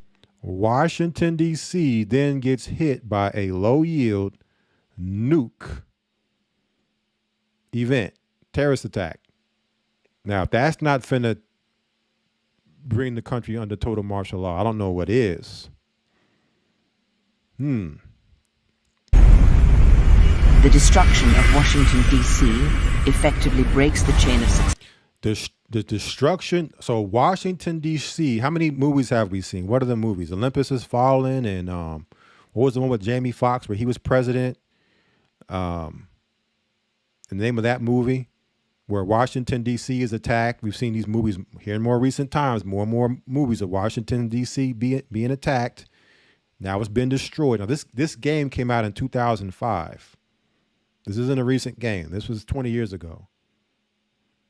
Washington, D.C. is destroyed. Now the hedge of command has been broken in America. There is no more Washington, D.C. Well, what happens now? That's the political headquarters. Session, sending the nation into chaos. Sends the nation into chaos. In an emergency vote, the European Union deploys peacekeepers. In an emergency vote, who? The European Union. Remember that. European Union. We're going to jump back on them later. Issues an emergency vote to send in UN peacekeepers in the greater D.C. area to secure international interest. To secure America. To secure national interest that now the UN has been sent in. their troops by the Ten Horns, the EU. With separatist sentiment rising, California's governor declares home rule and secedes from... So the state of California secedes from the U.S. as a state in the Union and becomes its own country. California's governor declares home rule and secedes from the Union. Texas follows quickly and declares sovereignty, taking neighboring states with them. Texas then proceeds to also declare itself sovereign and become its own country. Now, it's funny because and I don't want to give the movie away for those who haven't seen it, so I hope this isn't giving away too much. But whenever you go and you've watched this movie, Civil War, the new one that just came out, this one here, it's the same two states that are seceded from the Union in this movie, California and Texas. So it's no mystery what has been programmed. The two states that are going to be the biggest parts in this are being shown to be the biggest parts in this: Texas and California. Let's keep going. Taking neighboring states with them and forming the Republic of Texas. Now, the once United States of America lie in ruin. The once United States of America, because we know when you're united, you're unified, becomes what?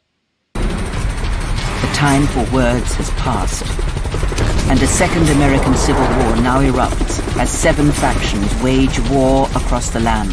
A second American Civil War now erupts.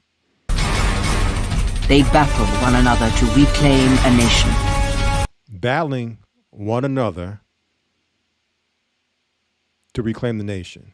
And here you have a house divided against itself cannot stand, which we know Christ said that, but yet... To restore peace. To rebuild this shattered... They give the quote to Abraham Lincoln. All right. So, yeah, he may have said that, but we know who said it before Lincoln, Christ. Okay, so put the Bible verse up there. But nonetheless, we know what happened during Abraham Lincoln's time, the first American Civil War.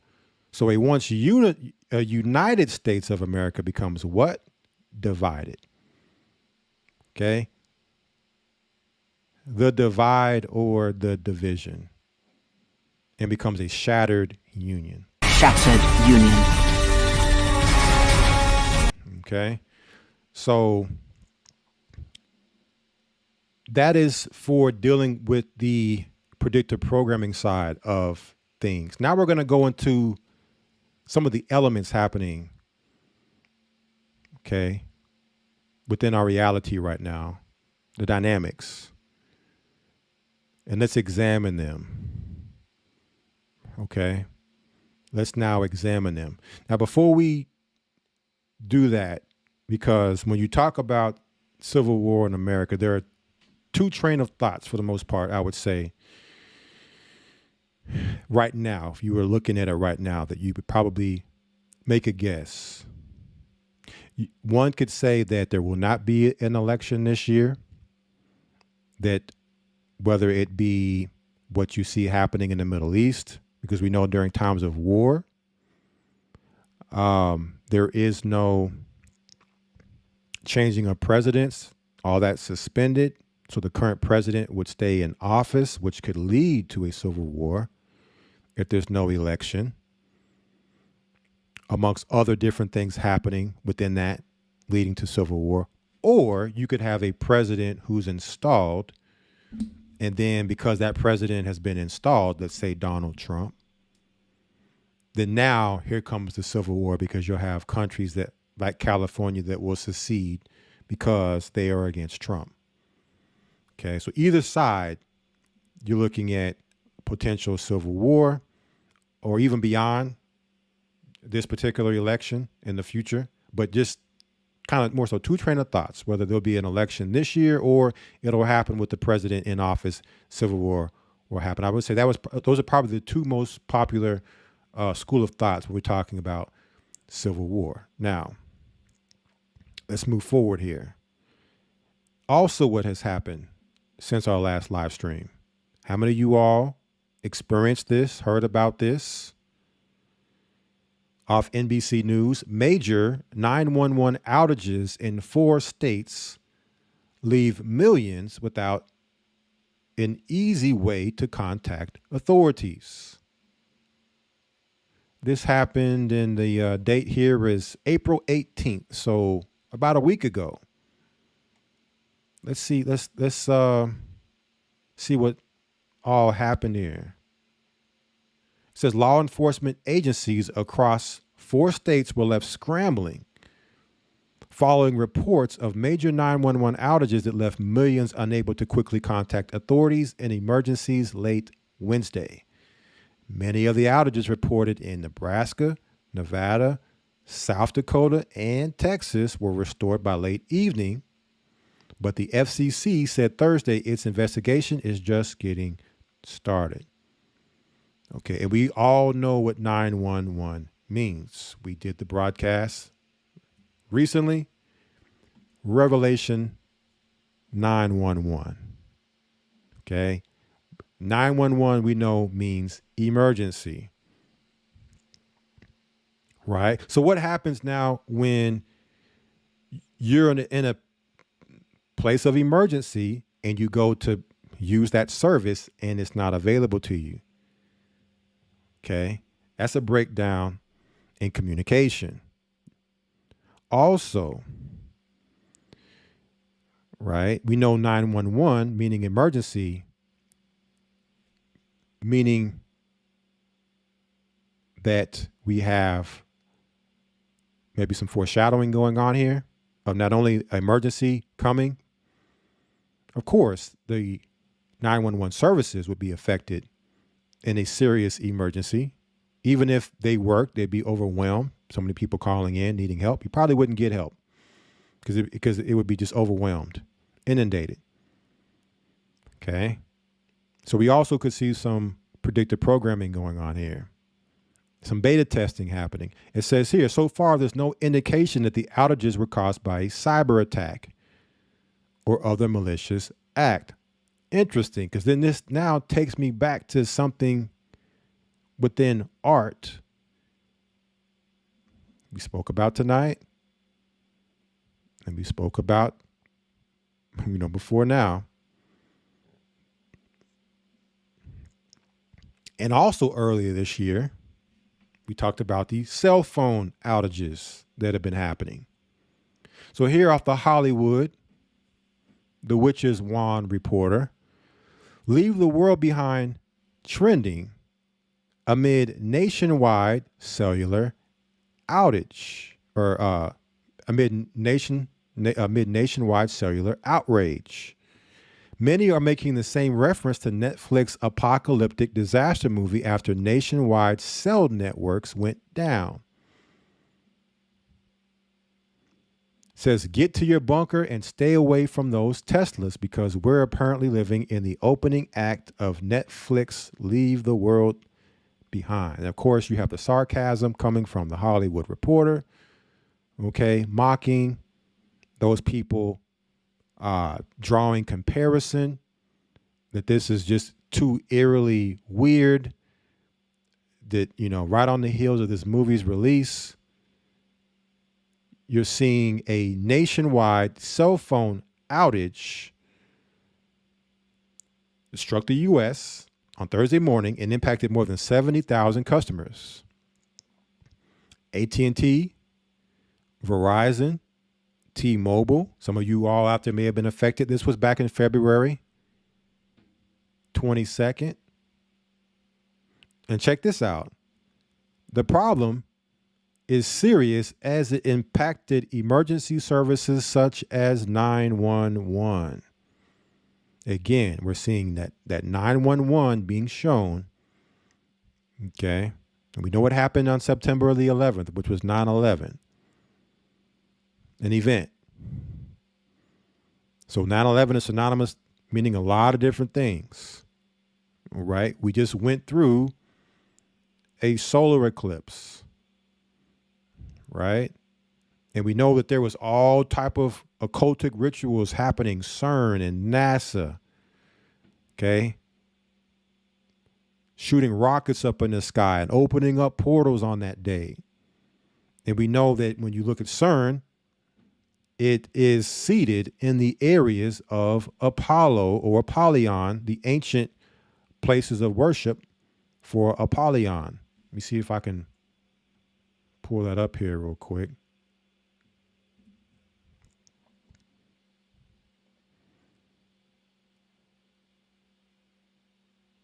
And St. Genus Pauli is where CERN is located, part of it, in this territory. The town and temple for this particular area dedicated to Apollyon. We know that Shiva the Destroyer is the same as Apollo or Apollyon, and that the Shiva Destroyer statue sits at CERN. And when you read Revelation 9:11, it talks about the angel and the king of the bottomless pit who had dominion over the demons coming out of the pit. Okay. Revelation 9:1:1. All right, let's come back here. So now, this sounds like a scene out of Leave the World Behind. Still, everyone is seemingly making the same reference.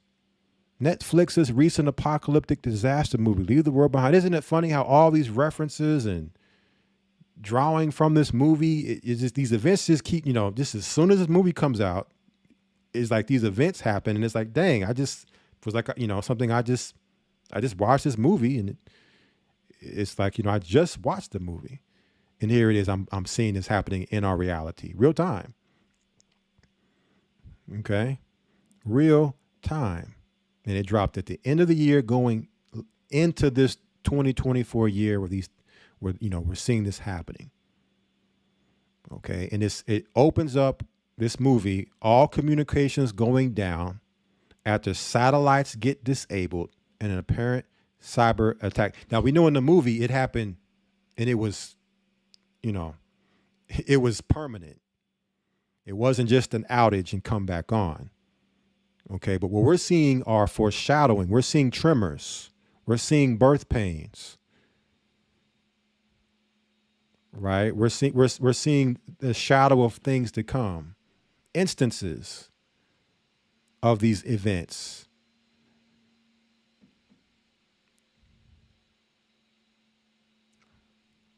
So let me see if there's any more here.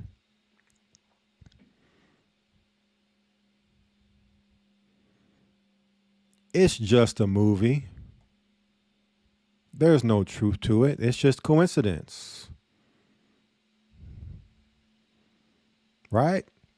But then, not too long after this, we fast forward. And again, the 9/11, this 911 outage wasn't involving cell phones. They said it was a fiber cut. They were installing a light pole which cut fiber, and then now 4 states had a 911 outage a week ago. 2 months ago, it was a cell phone outage that didn't allow people to access 911 or their phone in general. Typically, when your phone doesn't work, let's say if you don't have cellular service, let's say you don't pay your bill or you don't have a SIM card, typically 911 always works on your phone. Okay, it's always supposed to work. So what happens when it doesn't work? All right.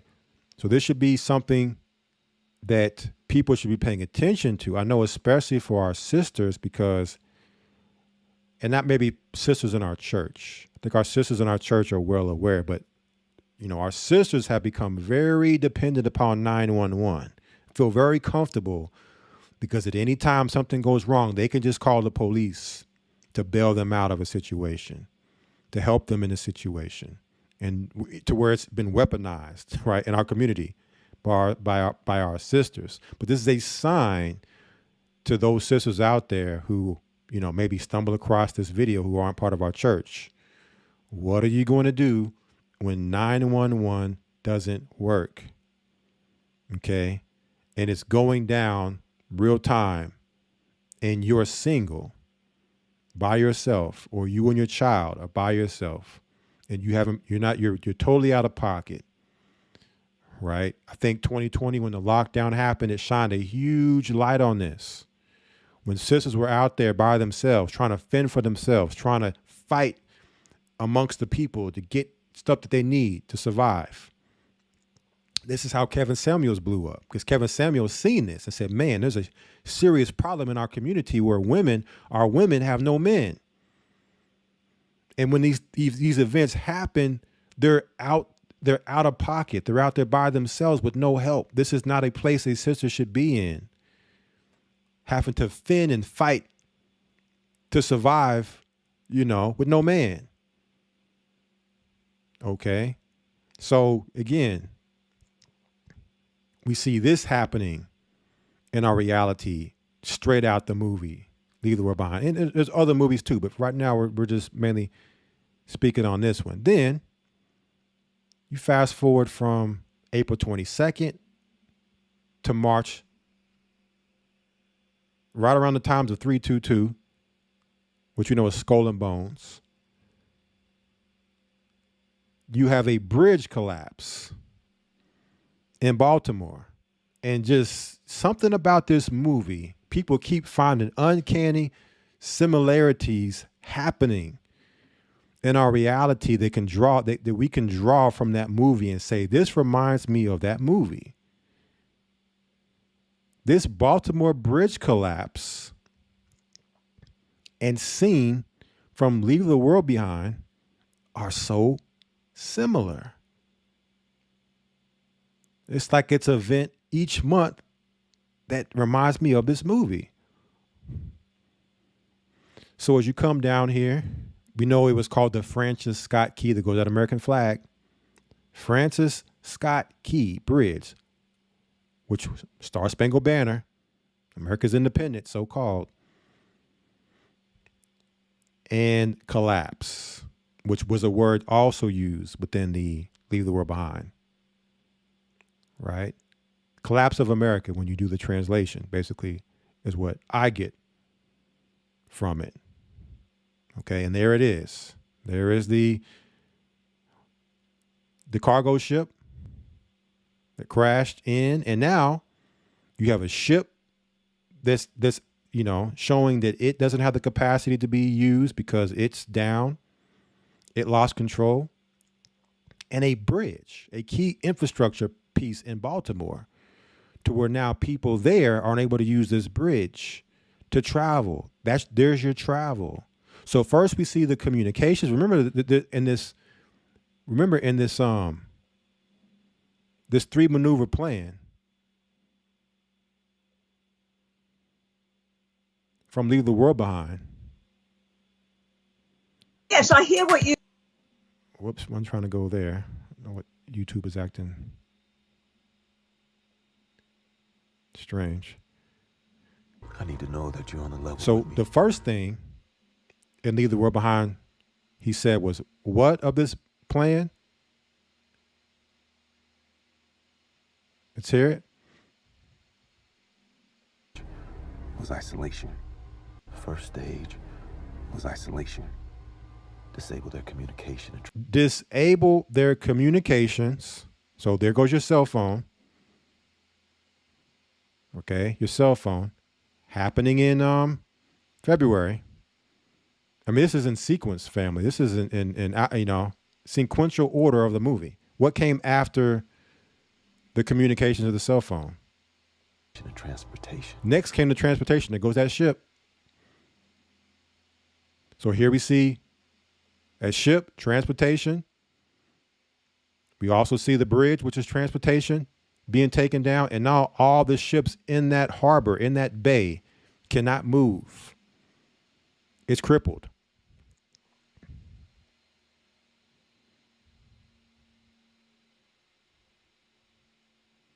With the horrific collapse of the Key Bridge in Baltimore earlier, I couldn't help but be reminded of the scene from the film Leave the World Behind, produced by the Obamas. A massive oil tanker runs ashore after a cyber attack shuts down navigation systems. And they're still investigating what happened to the ship. They don't know. But people have speculated it was a cyber attack. Not that it was, but the fact that cyber attack is being used, which is the same premise in this movie, where the ship lost control, right?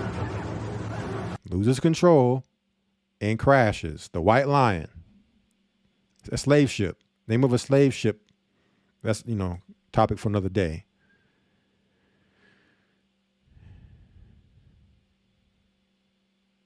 Okay.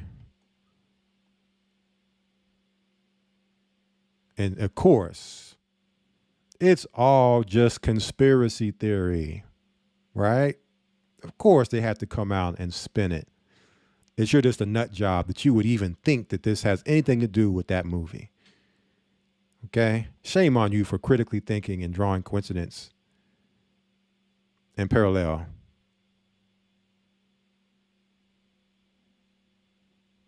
Okay? 90 seconds. A movie that, and not only that makes it even just more damning is the fact that this is a movie that was actually produced by the Obamas. Like, come on now. Again, we have the guest caller number you see below me, 515-605-9327 if you would like to speak. Now's the time to call in before the call lines close. Call in as quick as you can. 60 seconds. For those who would like to speak, right, we're going to keep going here. But there's more. But just want to show you that the next part of this maneuver was disable the transportation.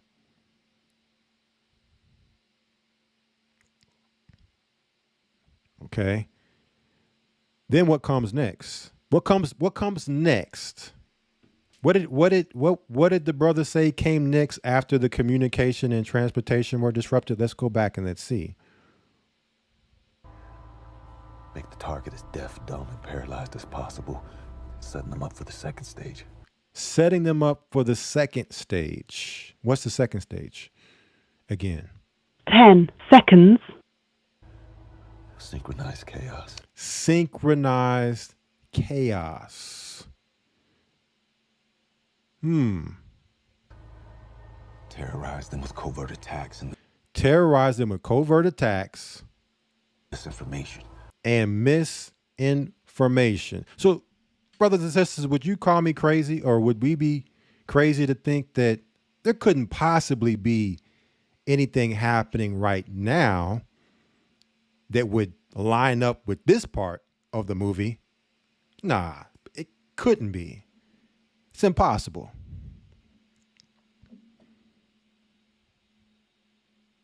It's impossible. How many of you all have been paying attention to this? This is happening real time right now.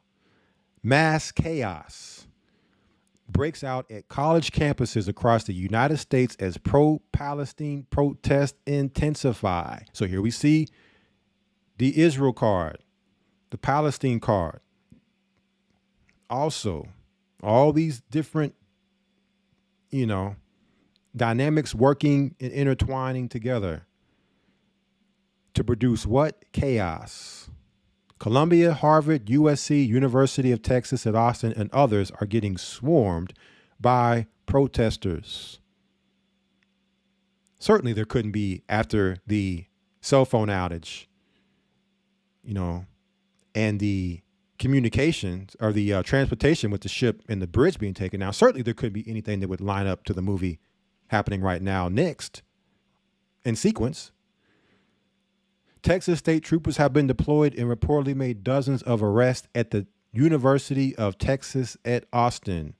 Harvard Yard has also been taken over by pro-Palestine protesters who are setting up camp after the university threatened to take action. Let's check this out here. What's going on?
So now, those who would protest against what's happening in Gaza and be pro-Palestinian are now being arrested for their peaceful protesting. Now, a couple things to take away from this.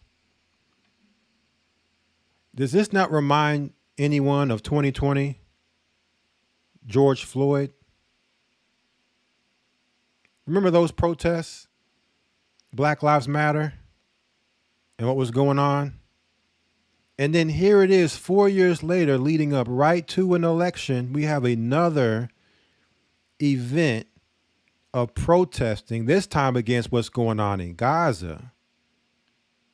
Another coincidence, right? Another coincidence. And so that's one part that you see happening here. Okay, you see people who are speaking out against Israel being arrested. But you also have to, speaking of Black Lives Matter, after we, in the midst, we're saying, okay, this just doesn't seem organic. Something about this Black Lives Matter thing seems fake. It seems set up. It seems controlled. It doesn't seem organic, like it's something that is naturally happening. Right? Only to this day, where's Black Lives Matter? Where is Patrisse Cullors? Where are all these people that benefited and got all this money from what happened during that time, leading and going into the election? And the difference between this election and the last one is that this particular protest is attached to war, right? Way bigger than what was happening with Trump and Biden with race. This now is attached on the global scene, way more bigger in scope. So a person would ask themselves, okay, well, we were easily able to understand that Black Lives Matter through the research was a Marxist provocation. It was a Marxist setup. Okay. It was a setup by the very people who in this video you cannot protest against or speak against. Those who say they are and are not, but are of the synagogue of Satan. It was Black Lives Matter was set up and controlled, just like all the other black movements. For those that caught the Patreon earlier with the elder speaking about the protocols of the learned elders of Zion. This is a page out of their playbook. So now we can look to this as being also controlled and not organic. Because for one, we know Hamas was created by Israel. Okay. Senator Ron Paul got on the Congress floor, the House floor, and spoke and said, spoke about the history and the proof of Hamas. It was created by Israel. A tool used to bring about all of what we see happening now. Just going back to, what did William Cooper say? Israel will be used as an instrument. It was created as an instrument to do what? Bring about the battle of Armageddon and the fulfillment of prophecy. So without these creations, this cannot happen. These things have to be created. Hamas had to be created to bring about what we see happening here, to see what we see happening in the Middle East, in Gaza. Okay. Secondly, how we know. This was April 24th. Okay. We showed this before. Greg Abbott. On March 27th, almost a month to this protesting that started up, Greg Abbott, your governor of Texas, here's a tweet from his official Twitter. Anti-Semitism will not be tolerated in Texas. Today, I issued an executive order to fight the increase in acts of anti-Semitism at Texas colleges and universities. Texas stands with our Jewish students. We will ensure our college campuses are safe spaces for the Jewish community. So before these protests broke out, you mean to tell me that Greg Abbott is signing executive orders specifically to deal with what we're seeing happening a month later? Did he have a crystal ball? And now these are happening on Texas campuses in the state of Texas, and arrests are being made behind this executive order that was put in place right before it happened. Now the coincidence. Oh, let us not forget. It all makes sense. You go to the World Economic Forum, and when you do a search for Greg Abbott, you will find out Greg Abbott graduated from WEF University. Oh yeah, he is a World Economic Forum lapdog. Now, I don't know if Greg Abbott really believes, and he's just, he's trying to do the best for what he believes is the best and is just deceived, or if he knows what he's doing and he knows exactly what he's doing. You try to give a person benefit of the doubt, but unfortunately, because you're dealing with politics, these politicians and their constituents, they're the cabal and the gang that they run with. And I'm sorry, but for me personally, I can't give benefit of the doubt. You've been caught red-handed, no pun intended. You've been caught red-handed. We see you.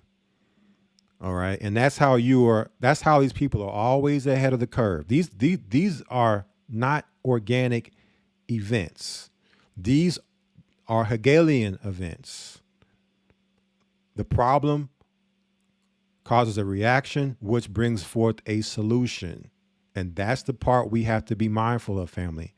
Their solutions to the problems that they create. They're agent provocateurs of the Illuminati.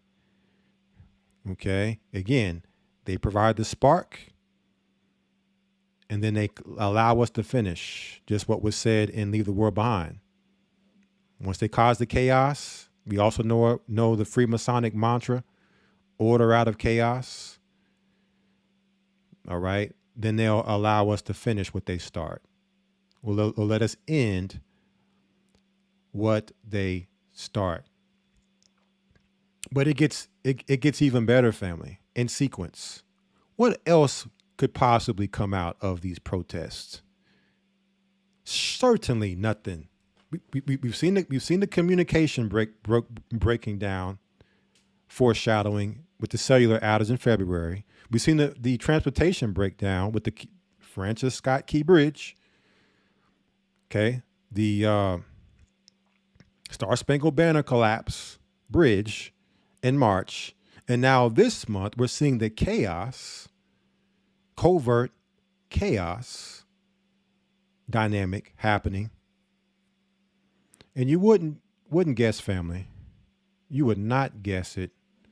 Let me pull it up here. You would not guess what is also being rolled out at these particular protests. This is Fox News. Death to America's pamphlets circulated at college anti-Israel encampment. Eyewitness says freedom for Palestine means death to America, the pamphlet said. Now, that possibly couldn't be in leave the world behind. Does my memory fail me here? Family, was that also not only a part in the movie, but the next part? We're going in sequence here. This is the part of this getting through the second maneuver here. You know what? Let's watch this scene. We'll watch this scene here off of Leave the World Behind. Fair use for educational purposes only.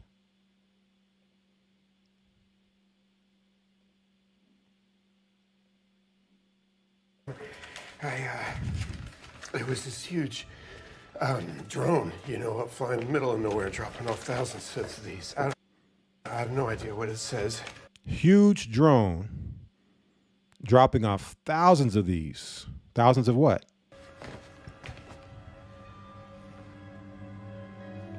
Pamphlets. But the serpent, what do the pamphlets say?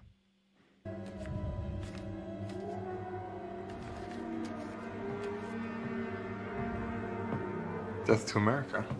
Hold up. Is he mistaken? Certainly he didn't say what he just said. What? Death to America.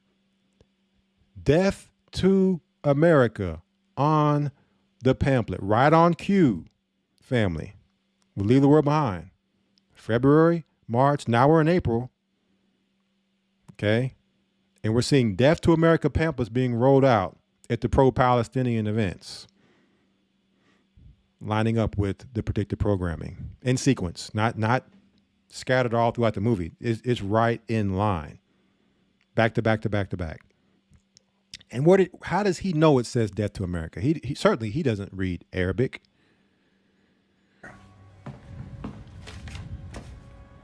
I mean, I don't know what the rest of this means, but this part, it definitely means Death to America. I remember from a game I was playing.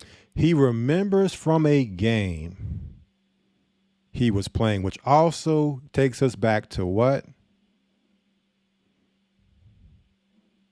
Shattered Union. Right? Takes us back to Shattered Union because they put the predictive programming in the video games.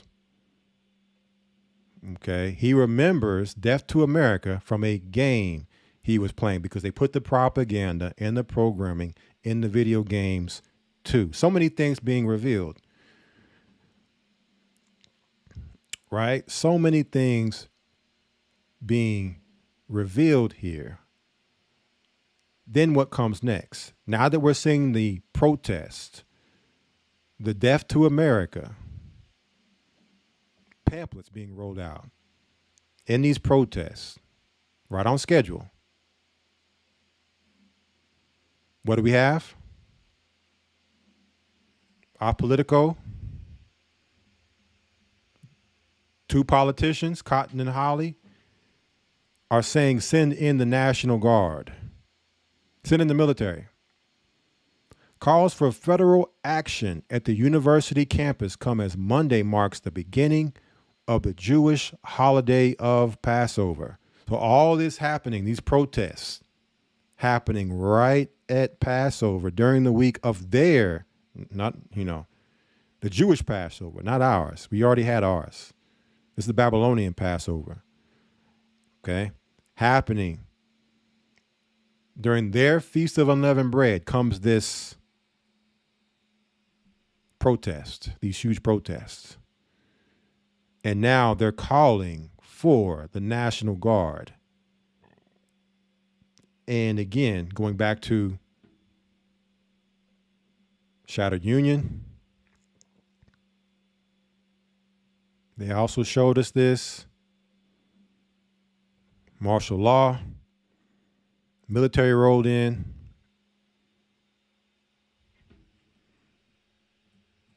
Right? Have we seen them call for National Guard? Also recently, remember New York, the New York subway system, when we showed the video, the National Guard there in the New York subway system? Maybe we can find it on YouTube real quick.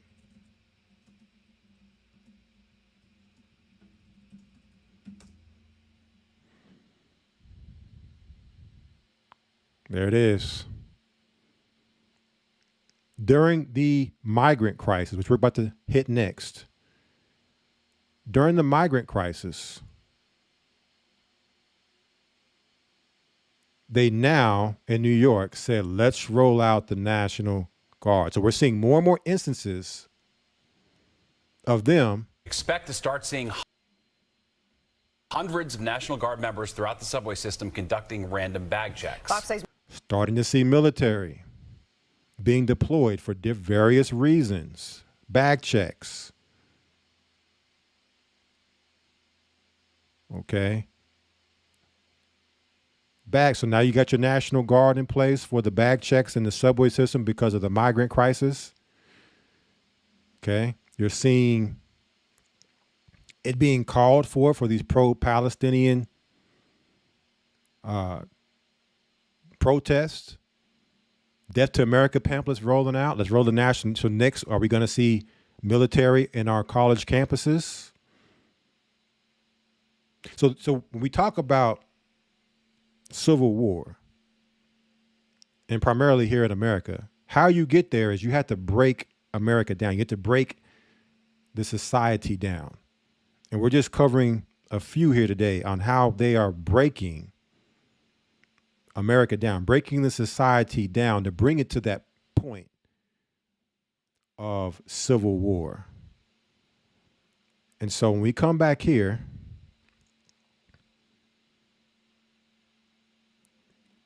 you have what? Off of CNBC, speaking of New York, the immigration crisis may bankrupt cities such as New York, Denver, and Chicago as federal funds fall short of needs. More on bankruptcy here in a moment, but we want to focus on these migrants coming in now, flooding in, taking money, American taxpayer money, getting American jobs now. You also have this thing called squatters, where they're actually able to come in and take over your house legally, being given opportunity to join the military in America, to become, for the exchange, to become American citizens. Okay? Because in Leave the World Behind, he was talking about the invasion. He said if it was an outright invasion, it would have made more sense. It would, explaining they were under attack. So this is what an invasion looks like. Following a dispute. But it's a secret invasion. I need to know that you're on the level with me. Okay? This is a secret invasion and a secret collapse happening right before our eyes, and we're being given tidbits. Okay? We are being given pieces to show us, the shadow of things to come, the foreshadowing. But they're breaking the country down.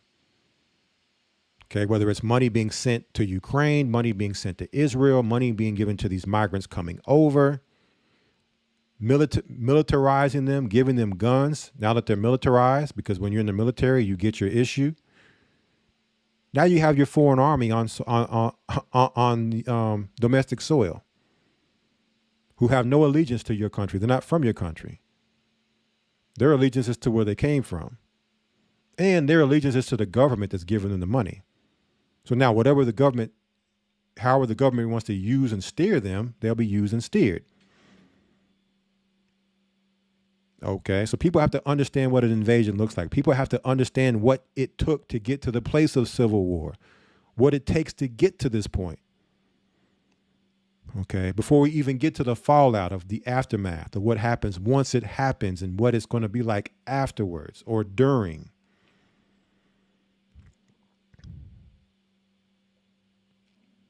And then what comes next? Now that you have migrants here and you have pro-Palestinian protesting and Death to America pamphlets now, it's no longer just a movie. It's no longer Leave the World Behind. Right? These things are happening in real time. So now, right on schedule, off the Daily Mail, you have the FBI director issues chilling warning about possible terror attack on U.S. soil, similar to Russian concert hall massacre, which left 144 people dead. Interesting number there. I wonder if that's subliminal. That, hey, 144 people dead, to me, sounds like killed 144,000, killed the children of Israel. That's a subliminal on what this is all about, what this leads to. Okay, all of this leads to them coming for us.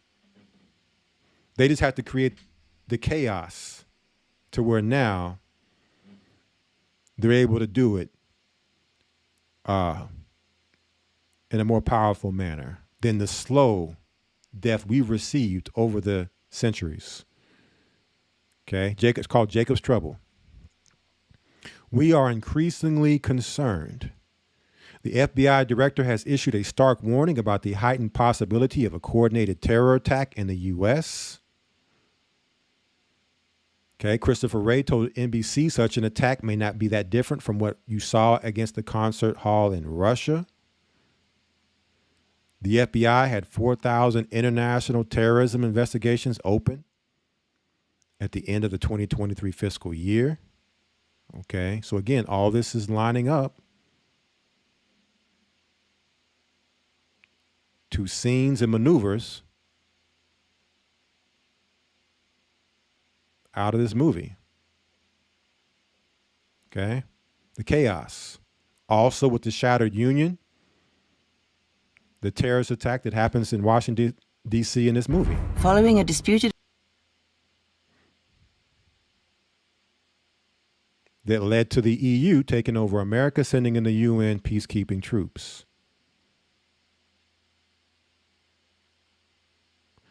Matter of fact, at the very beginning of the game, after the election, increased. What did they warn us? Increased terror attacks. All right. Understand who the terrorists are. Okay. It's not Osama bin Laden sitting in a cave thinking of ways to hit America. Okay. That's not who it is. It's guys like these who are the real terrorists. Because this right here is psychological terrorism from the FBI. Okay. It's planting the seed of fear and programming. And then they're the ones who are going to execute the event. In whatever capacity the event is, if it's just all a production in theater or it's actually a real, event to where, people seriously get hurt. Right? There's crisis actors involved and it's just theater, or whether it's a real event that they create. I don't know, maybe to be blamed on Christians, Israelites.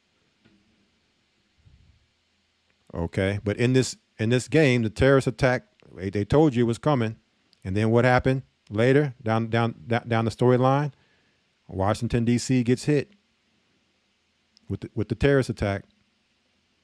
They plant the seed, and then they execute the plan. And then problem, reaction, solution. In comes the UN peacekeepers by way of the UN or the EU or the Ten Horns, right? Followed by states seceding from the Union,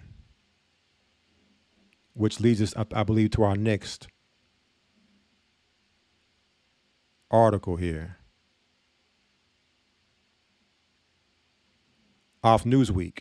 This was this month, April 8th, 2024. U.S. breaking apart with 25 states ready to leave. Texas secessionist. Okay. So again, they showed us Texas in video games and movies. And now here it is in mainstream media. Again, this is Hollywood. They work together. The mainstream media, Hollywood, it's all a production. The CIA, the Pentagon, they're all working together with this psychological warfare to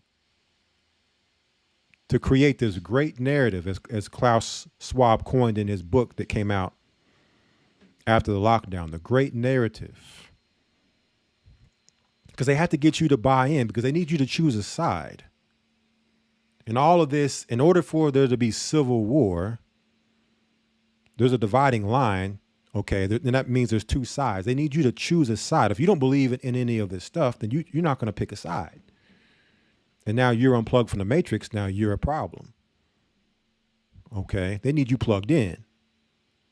And so they must make the narrative so believable that certainly you have to make a choice. You have to choose a side within their war while they fund both sides. This is a leading Texas independent campaigner has said the United States is breaking apart. More on that later. With over 50% of the population in 25 states ready to secede based on his interpretation of two recent surveys by the polling company YouGov. So again, this is seed planting going on here, getting you prepped for the divide. The claim was made by Daniel Miller, the president of the pro-independence Texas nationalist movement, in the most recent edition of his Texas News podcast. Questions about the integrity of the U.S. have increased in the face of fiercely partisan politics in Congress and the contested 2020 presidential election. There it goes. Okay. Contested presidential election, which they had to bring in what they bring in, the Supreme Court, right? The sham election, the most contested, unpopular president, most contested election is leading to what? Increasing secession sentiments. Now, I'm not saying that there aren't people that feel this way, okay? But at the end of the day, it could very well be that that this is all just fabricated, right? Again, to form public opinion. The media is designed to think for you and to make you believe what they want you to believe. In February 2023, House Republican Marjorie Taylor Greene sparked controversy after calling for a national divorce between red states and blue states. So they're even calling for it in the House, in government. Again, they're programming. Between February 2nd and 5th, YouGov asked 35,000 Americans whether they would support their state seceding from the Union and becoming an independent nation. The results vary considerably from highs of 36% in Alaska to 31% in Texas and 29% in California to a low of 13% in Minnesota. Across the U.S., the survey found that 23% of Americans wanted their state to become independent, with 51% opposed and 27% unsure. There goes the Texas state flag. Okay, and what do you see? The Lone Star. And Texas is called the what? The Lone Star State. What is a loner? What does it mean to be lone? It means to be by yourself. So I don't see this as a coincidence that Texas from the beginning has had a Lone Star on its flag and called the Lone Star State, telling me that eventually one day they had planned this to be the case the whole time. Texas all alone. All right. And the number 25, which means half. That's a dividing line, equally divided. And so as you're seeing the society break down with all these, different things that they're executing within our country, breaking America down. Here you have Target is locking up all their merchandise and it's rolling out nationwide. I just spoke to some Target employees and they just confirmed they will be rolling this out to every Target in the country. This is not the country I grew up in. Francisco is going to be the only store to lock everything up. I just spoke to some Target employees and they just confirmed with me that they will be rolling this out to every Target location in the country. So Targets all across America are going to start locking up everything. This is not the country I grew up in. What's happening in America? America? Looks like San Francisco. All right. So before we go to our next part here, let us turn to the call lines. We have a caller here. Let me go ahead and bring them in. We have the caller from the 831 area code. 831 Shabbat Shalom. You are live. Shabbat Shalom. Shabbat Shalom. I didn't really have. I just had a question about because I had emailed the church about a book that the Elder Carr was looking for in the past, and I don't know if he got it or not. He was looking for the book, The Black Awakening, Rise of the Satanic Super Soldiers. Okay. And I was just trying to find ways to get the message to him, to let him know that it's that book is on Amazon right now. Oh, you just wanted him to know where to get it. Yeah, it's on that, but they price gouged it. It's really high. Okay. It's Let me give me 1 second. Let me look it up here, and that way I can just send him the link. What's it called? What's the name of the book? Because I know he was talking about it. The Black Awakening, Rise of the Satanic Super Soldiers, and the Coming Chaos. Oh. It was by Russ Dizdar. Oh wow, $1,200, $1,100. Yeah. Wow. 1,000.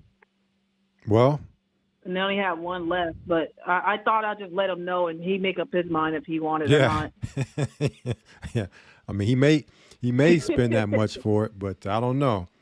Wow, that's That's the only place I can find it too, because I kept my eye on it from time to time, trying to see if they ever put it out there again. But it's that's where it is. Well, the title in itself is very, I mean, just right on time. He lost the book or something. Okay. He always wanted it back, but so I'm like, there you go, if you want it. Yeah, with a lot of the stuff we've been talking about as a church, and here on Friday night as well, this is right on time. This book sounds like, boy,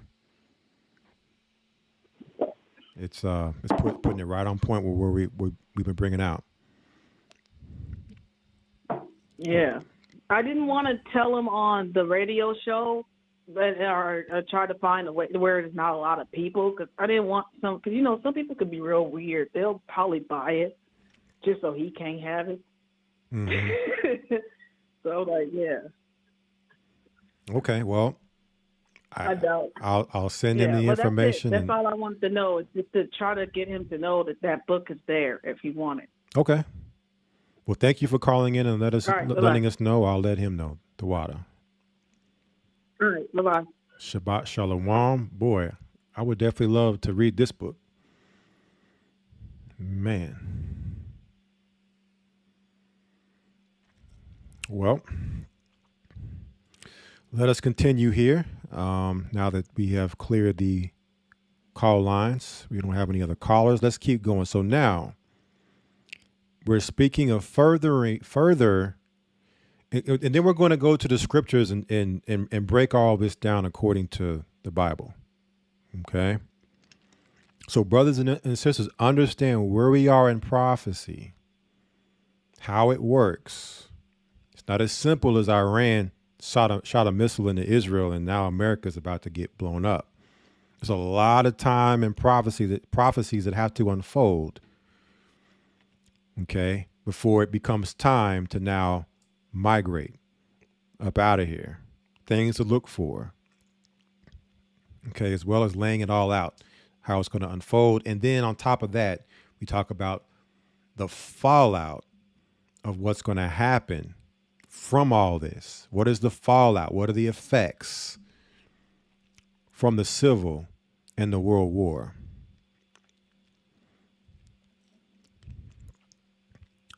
Speaking of, we talked about the migrants, and let me pull it up here.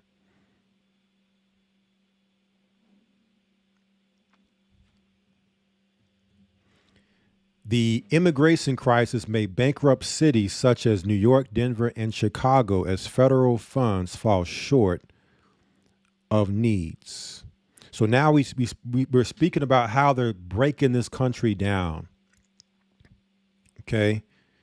Geopolitically, socially, the social engineering, the moral degradation of America, and there's just a slow decay. And through this crisis, migrant and others, here comes the bankruptcy. So now let's talk about the bankruptcy of America. This is in Revelation 17 also, of them doing this.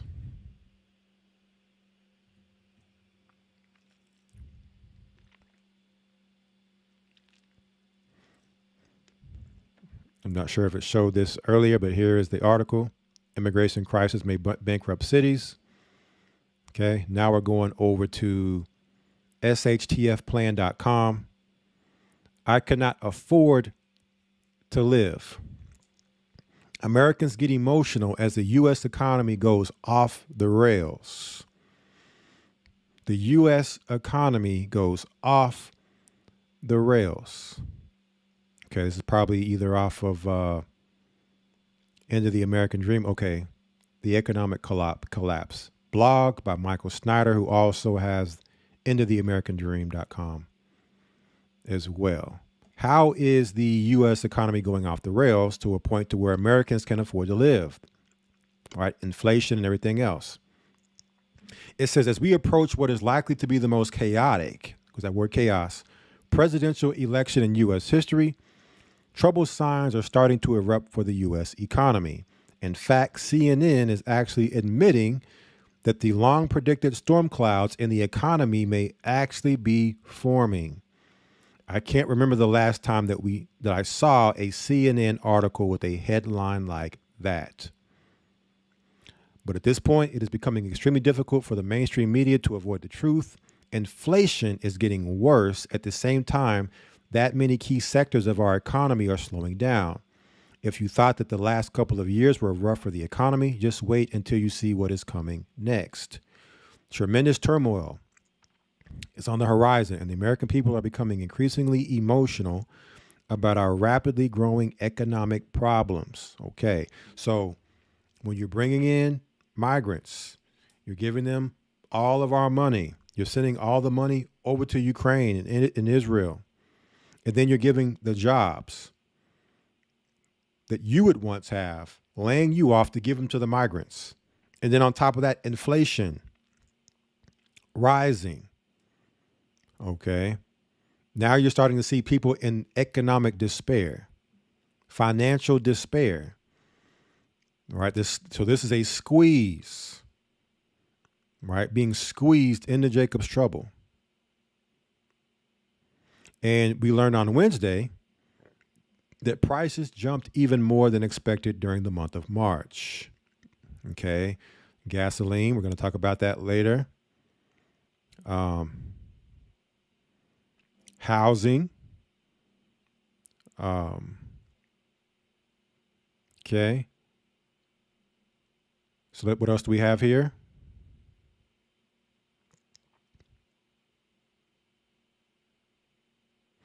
So it says if prices were raising 3.5% annually, that would be outstanding news. However, they're raising 3.5% per month, which is horrible news. Okay.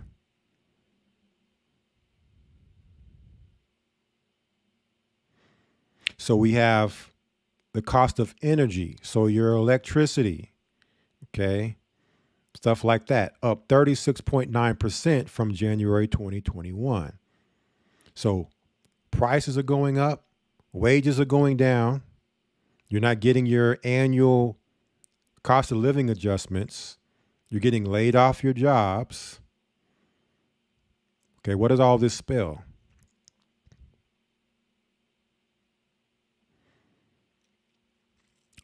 It says, of course, energy prices are going to go a lot higher than they are right now. Just wait until Iran and Israel start lobbing missiles at one another. Remember, Bill Cooper said that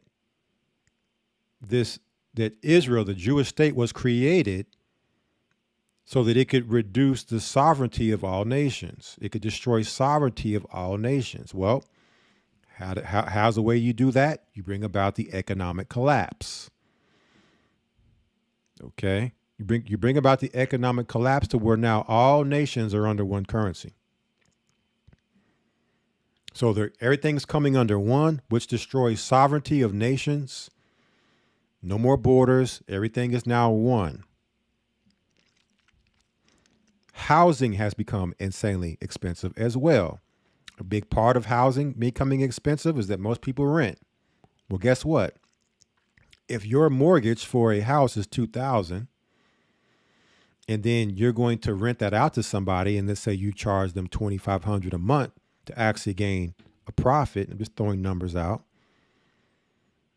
Okay, that is only going to increase a person's paying more for something that doesn't cost that much, right? You're paying more money than if you were just to buy the house yourself versus renting. Okay. And then the landlord has to raise the rent, every time the lease is up for the adjustment. Okay. But you also have mortgage, you have insurance, you have insurance going up, which is going to drive the mortgages up. You have the interest rates going up, which is going to drive the mortgage up.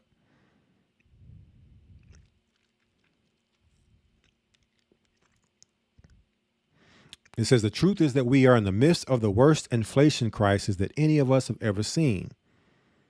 The price of food is also going nuts. At one location in California, a 40-piece order of chicken McNuggets and 2 orders of large fries will now set you back more than $25. So even the places that they're selling us death at, the fast food, spots, their dollar menu and their cheap menu stuff now is off the charts expensive. Okay. So not only are they going to kill you with that, what they call food, they're going to shake you down and take you for all your money at the same time.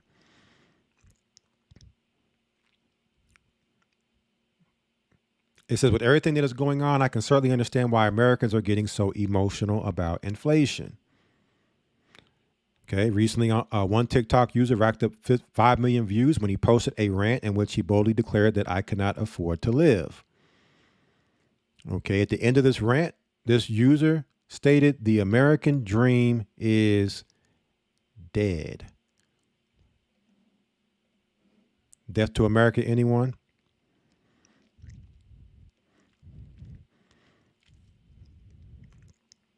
Okay, many can identify with that. Now, this is what they told us was Bidenomics. Okay, Biden ran on the whole pretext that Bidenomics was coming and the American economy was going to thrive.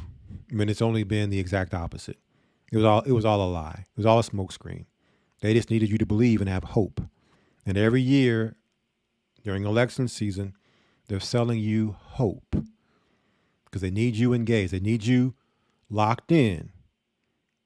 Okay. The minute you're not locked in is the minute they no longer have control over the people, over the citizens.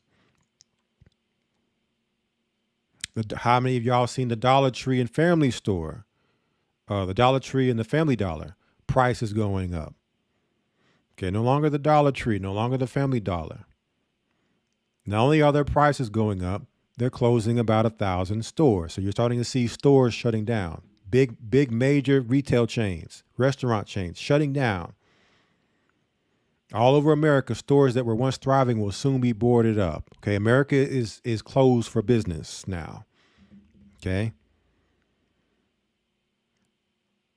Just want people to see and understand, which I'm pretty sure most people are experiencing this and can understand.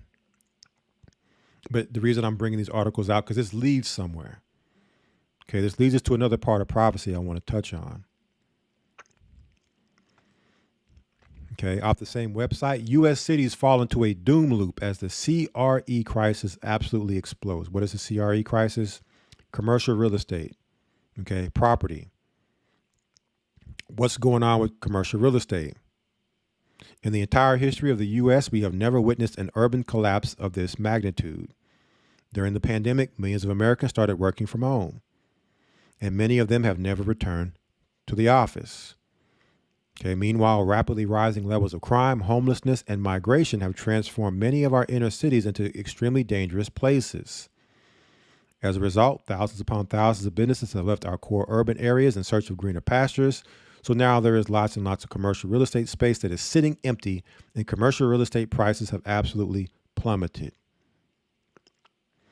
At this moment, we are in the midst of a meltdown that I believe will eventually be regarded as the worst commercial real estate collapse that America has ever seen. So we're seeing all these dynamics happening, okay, and they're all going to culminate.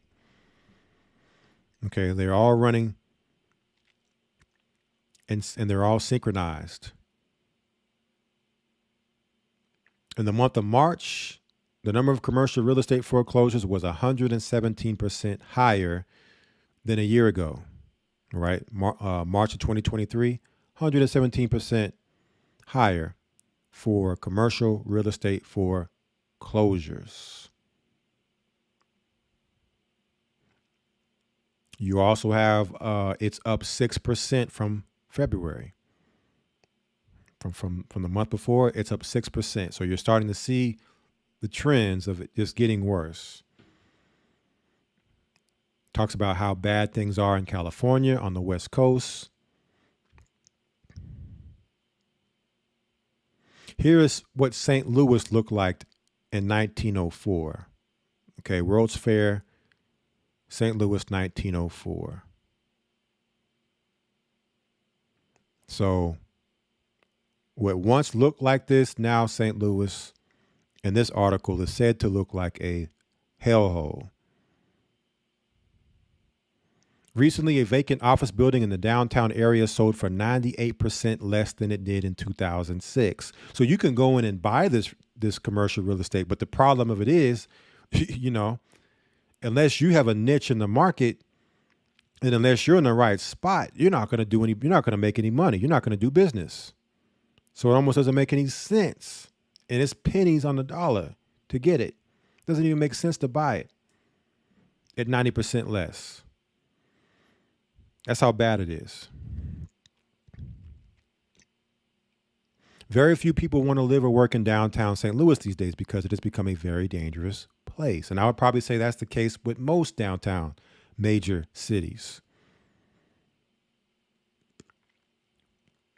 As things continue to get worse, more people want to leave. At this point, just about everyone acknowledges that St. Louis is trapped in an urban doom loop. Okay? It's like a black hole. Not only that, violence is a constant threat, and it has experienced the largest decline in foot traffic of any major U.S. city.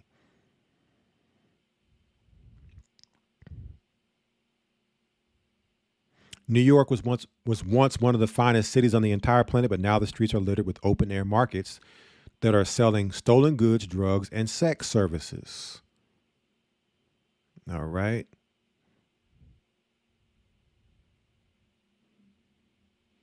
And it's the police are patrolling the streets, but as soon as the police leave, these criminal activities, recommence. What they're calling open-air markets. Okay, so again, Hollywood gave us the movie some decades ago, Escape from New York, which ultimately, we're going to have to get out of these cities and into the wild, off grid, because these cities are going to be, here it is, and this is the reason why Target is locking up all their products on the shelves. Here you have shoplifting gangs close New York City stores forever. New York has been losing millions of dollars as a result of retail theft, and New York City saw the largest surge in shoplifting since 2019 than any other U.S. city, according to a study. Malls, supermarkets, discount stores, all shutting down because shoplifting here is now so bad it is a $4.4 billion part of the state's economy, and it's only getting worse. Tonight, a massive retail theft ring bust in New York, leading to 41 people arrested.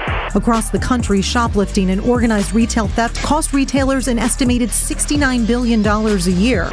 Organized retail theft. Okay. So this has become big business. Shoplifting has become big business. Right? Full-time jobs. It's just easier to run in the store, grab what you want, and get out of there. Right? By the time 911, if it even works at this point with all these outages, by the time the police get around to it, you're scot-free, long gone. And as more people cannot work, or inflation can't afford stuff, it just increases the thievery. Okay? So this is the sign of an empire on decline, on the verge of collapse. This is what societal collapse looks like. Okay? Primarily America. You don't see this stuff happening on this level in other countries. Okay? What else do we have? A few more, and then we're going to now make it all make sense with scripture. This is why the price of gasoline could soon double. Can you imagine paying $7 for a gallon of gasoline? It could soon happen because it appears that Israel is about to strike Iran, and that is likely to cause events in the Middle East to spiral completely out of control. Right now, approximately 1/5 of all oil used in the world goes through the Strait of Hormuz. An apocalyptic war in the region could potentially close the Strait of Hormuz until the conflict is resolved one way or the other.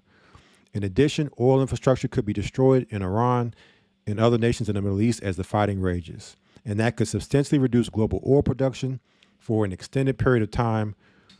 Our way of life depends on cheap oil. And so if a major regional war in the Middle East causes the price of oil to go skyrocketing, that is going to deeply affect all of us. Okay. And I don't know if anybody's seen the spike in gas prices when Iran hit Israel. Okay. It jumped. It was like 50 cents per gallon jump. I noticed now it's come down some since then, but keep an eye on, is another sign. Keep an eye on those gas prices as they start to creep up. A lot of people are going to be making some really tough decisions when it comes to driving their vehicles. You'll think twice about getting in your car and going to whatever destination you're planning on going to. You're going to see a lot less cars on the roads.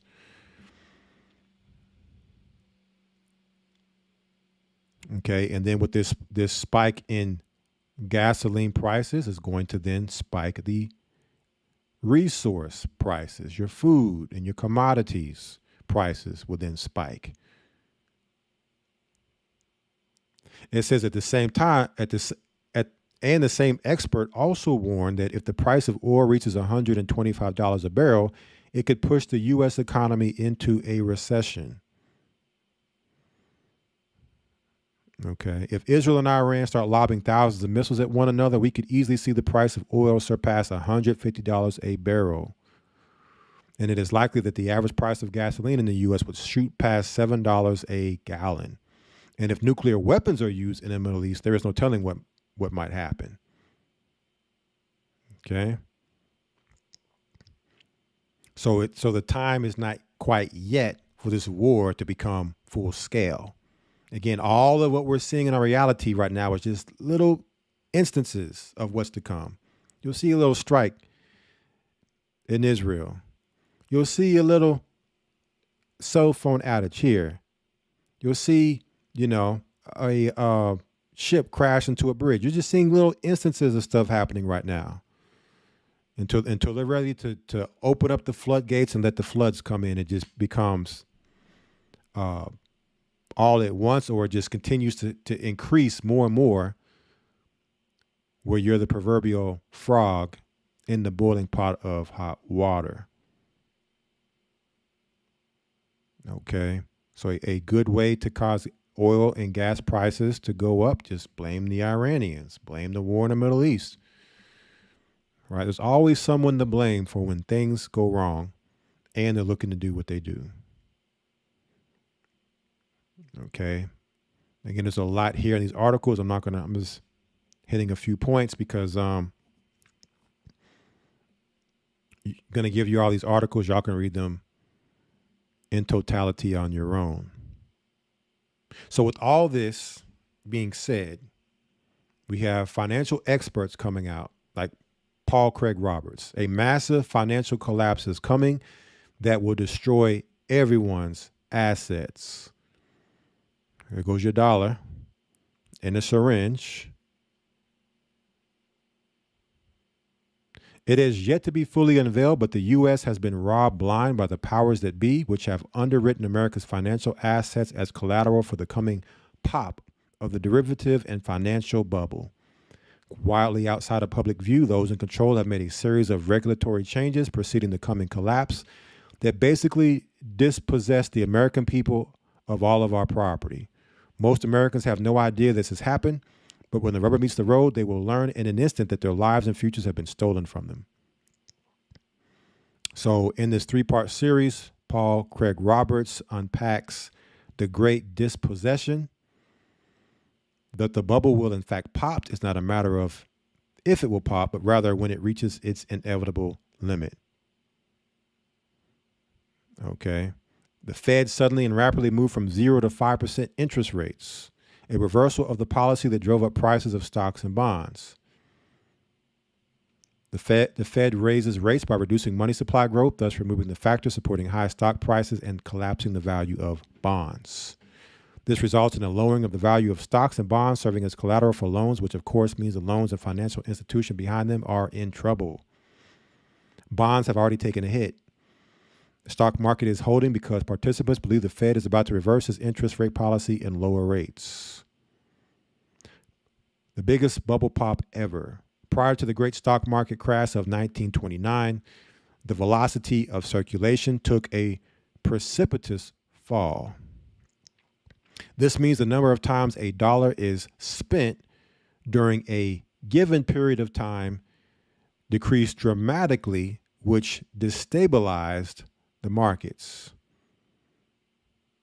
What happened in the lead up to 1929 is once again happening today. The 21st century as a whole is marked by a long-term drop in the velocity of circulation, which is currently at the lowest level on record. Okay. So basically, we have a huge bubble, financial bubble, that when it pops, comes collapse. And what does that lead us to with the collapse of the financial system, Amalek. Amalek's technology becoming your best friend, meaning you and the tech become one. How many people are familiar of your cryptos here? Crypto Jews, not just Elon Musk, but you also have Bezos, who is the owner of Amazon and Whole Foods, also as well as Bill Gates. Surprise, surprise. Team up to beat rival Elon Musk Neuralink.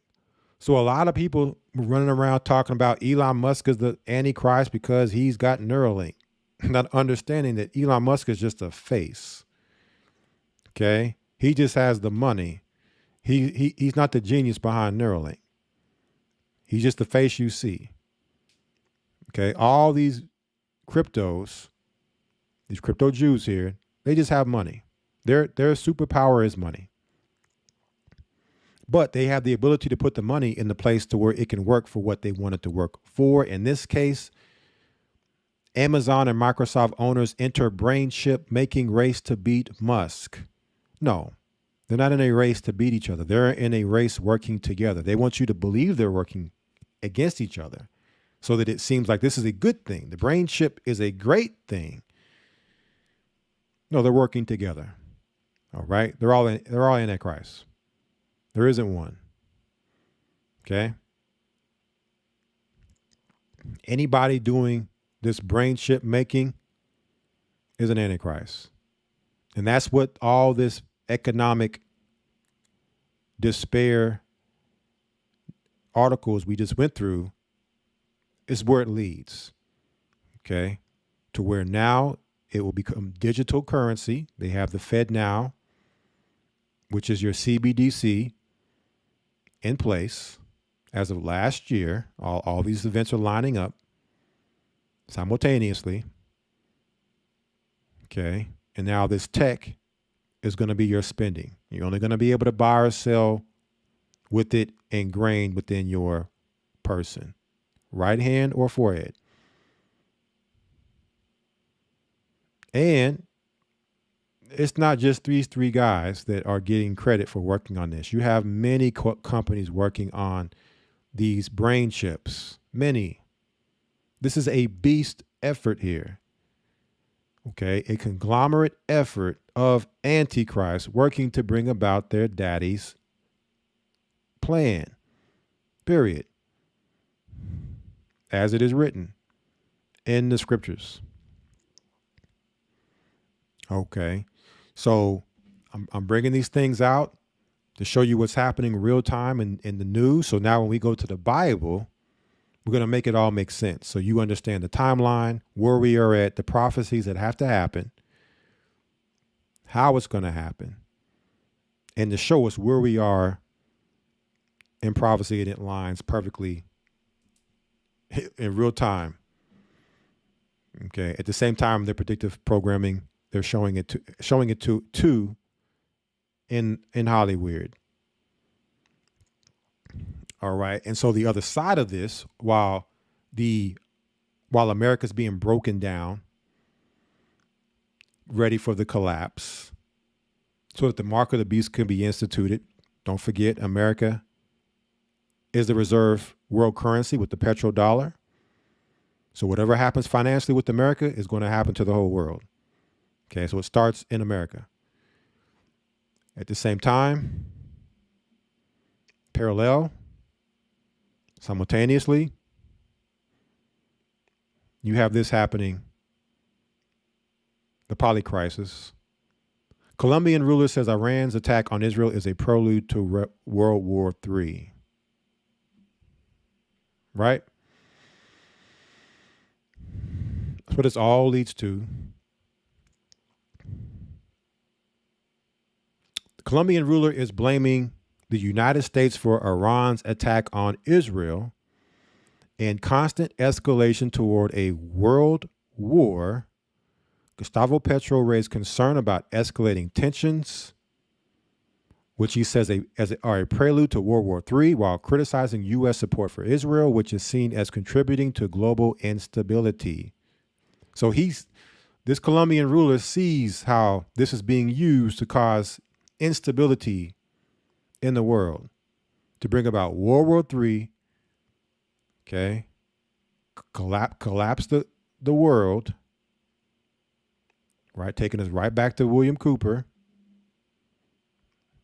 right? Israel's being used to bring this about, to bring this to pass. It was predictable. We're now in the prelude to World War III, precisely when humanity should rebuild its own economy towards the rapid goal of decarbonization. The support of the U.S. in practice for a genocide has ignited the world. Everyone knows how wars start. No one knows how they end. If only the people of Israel were high enough, like their ancestors, to stop the madness of their ruler. The UN must meet urgently and must immediately commit to peace. We're on the cusp of World War III, and the U.S.'s support for genocide has set the world on fire, he said, according to the Iran press.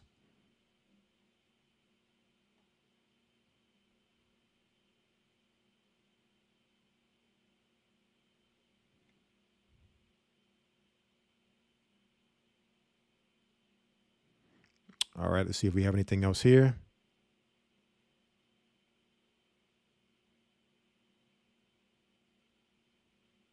So Trump made a joke about World War III, Trump Jr., World War III being a small price to pay for his dad being taken off Twitter.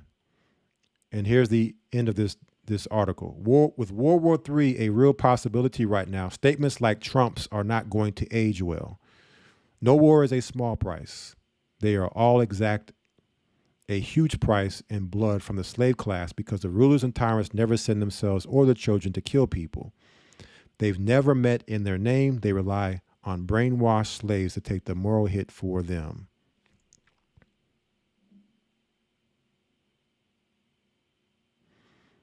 All right, so now let us deal with the end of Leave the World Behind.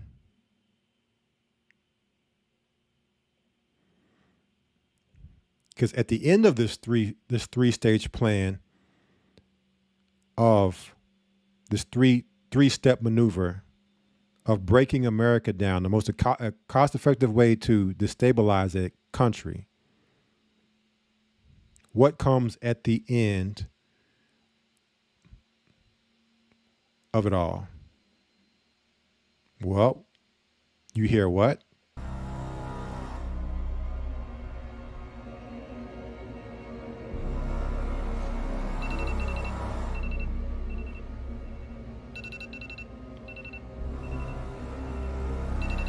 You hear the alarm going off? The alarm going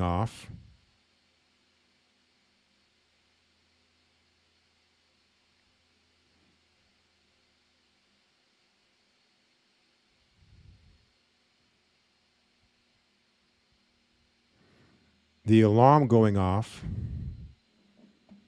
and then what?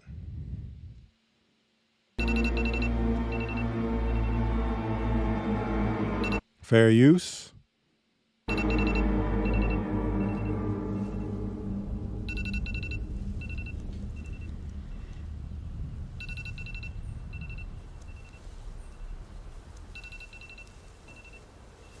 Fair use. At the end of this, you see what? The mushroom clouds.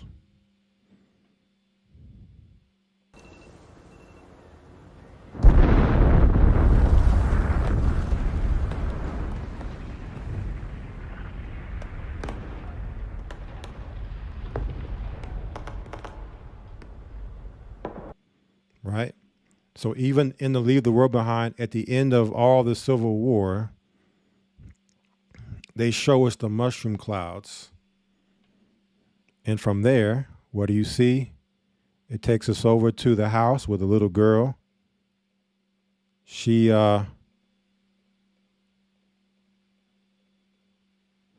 finds the bunker. So now back, remember when he said we got to hurry up and get to that bunker. So you see the mushroom clouds and you see the bunker now.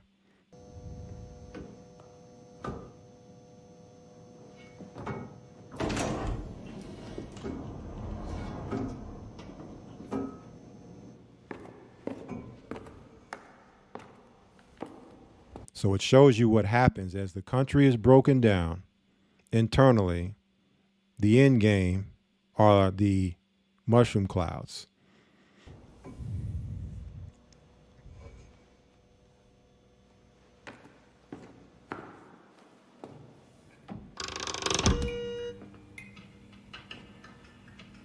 Now she's in the bunker. Everything comes on. The emergency alert system. The White House under attack. Same thing we saw in the video game Shattered Union. White House and major cities under attack by rogue armed forces. Also, elevated radiation levels. Where does the radiation come? Nuclear bombs.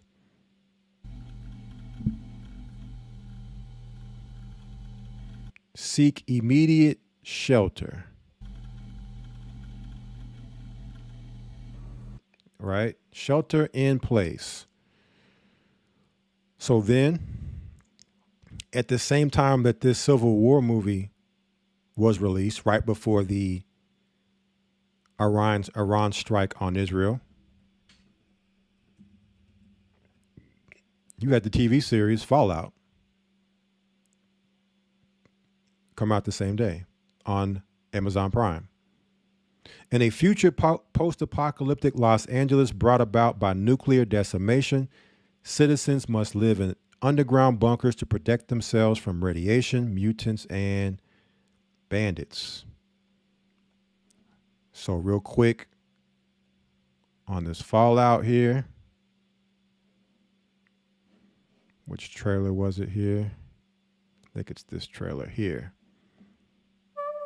And I know some of you probably have seen this. I still have yet to watch this series. I played Fallout 3 in New Vegas back in the day, so I'm familiar with the story, but pretty sure there's a lot within this movie. However, we read earlier what the Fallout is. One of the definitions is from nuclear Armageddon. And how does this show start off?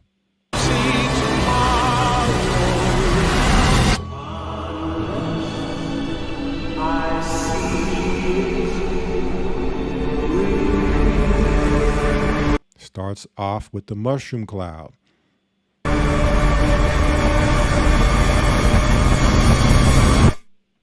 how it starts. And then how does it begin? In the bunker. Okay, it starts in the bunker, just like Leave the World Behind, where after the smoke settles, okay, after the fallout settles, now you're left to deal with the fallout. So you come out the bunker. I know that I've lived a relatively comfortable life. Fair use. Stop! Lucy!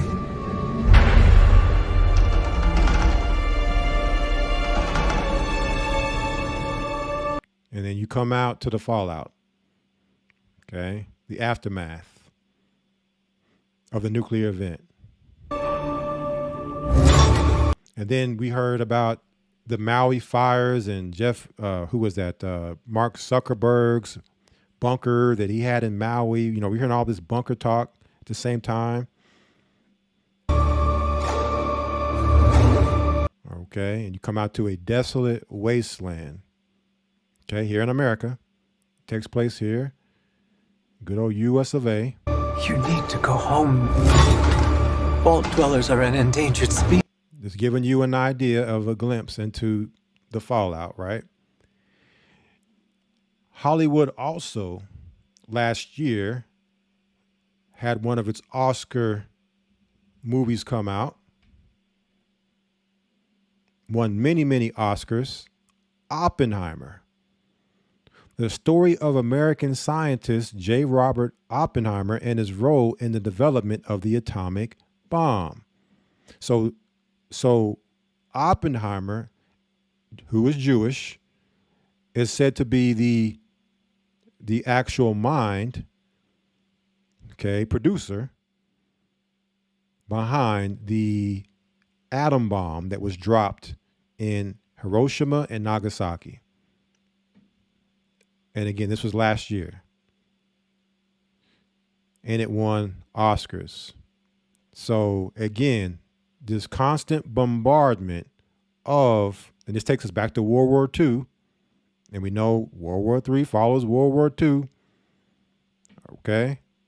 They're taking us right back to that moment of that mushroom cloud moment.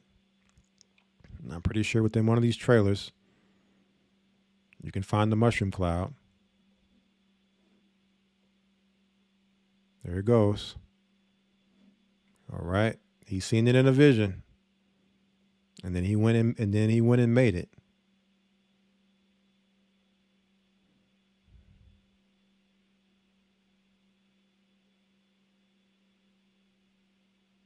Okay, so why does Hollywood keep bombarding us with these images of mushroom clouds here recently? I mean, we can't get enough of seeing mushroom clouds. Right? Before this, there was another movie that came out, if anybody has seen it, called The Divide. Right, and I'm showing this also because this is very key in the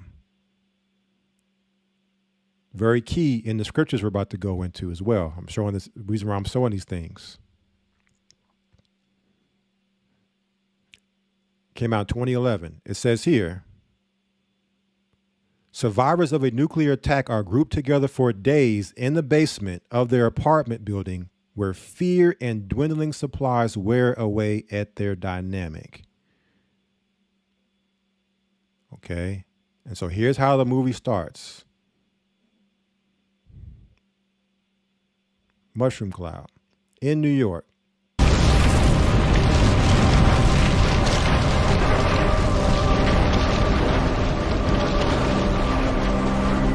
We're gonna go now! And then they run to the bunker where, again, you're trapped in a bunker with people, with strangers who you don't know. Supplies are dwindling. You can't go outside because of the fallout. What do you think is going to happen in that bunker?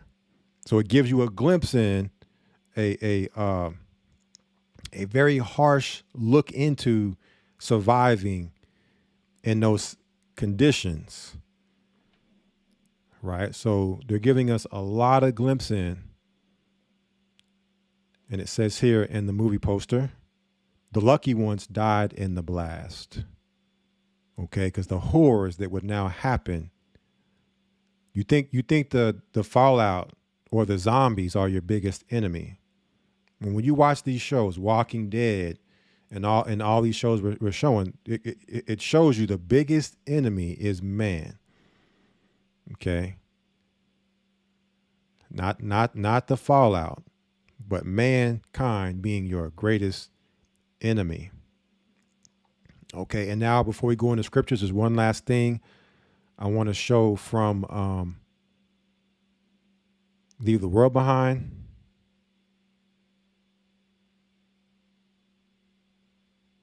Remember the Death to America pamphlets?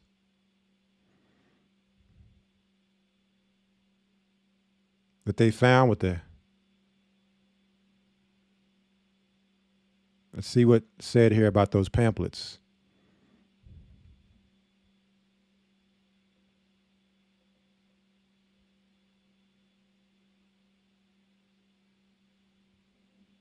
Around yesterday. It's a big drone dropping these everywhere. It means death to America, so we're thinking Iranians. He's thinking Iranians. More subliminals. I remember hearing something on NPR once about their cyber capabilities. Why is that funny? Before the phones went out, I heard from a friend of mine in San Diego about a similar event. So just wanted to show how they're even programming with the Iranians in this movie also. Now, let's deal with the scriptures on this. Now that we've seen these things in our reality with reports, we've took a trip down the predictive programming road.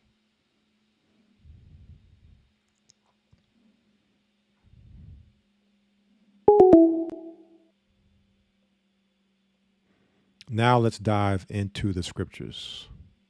What do the scriptures say about all this and make of all of what we have discussed so far? Let's start in the book of 2nd Esdras, chapter 15. I'm going to pull it up here.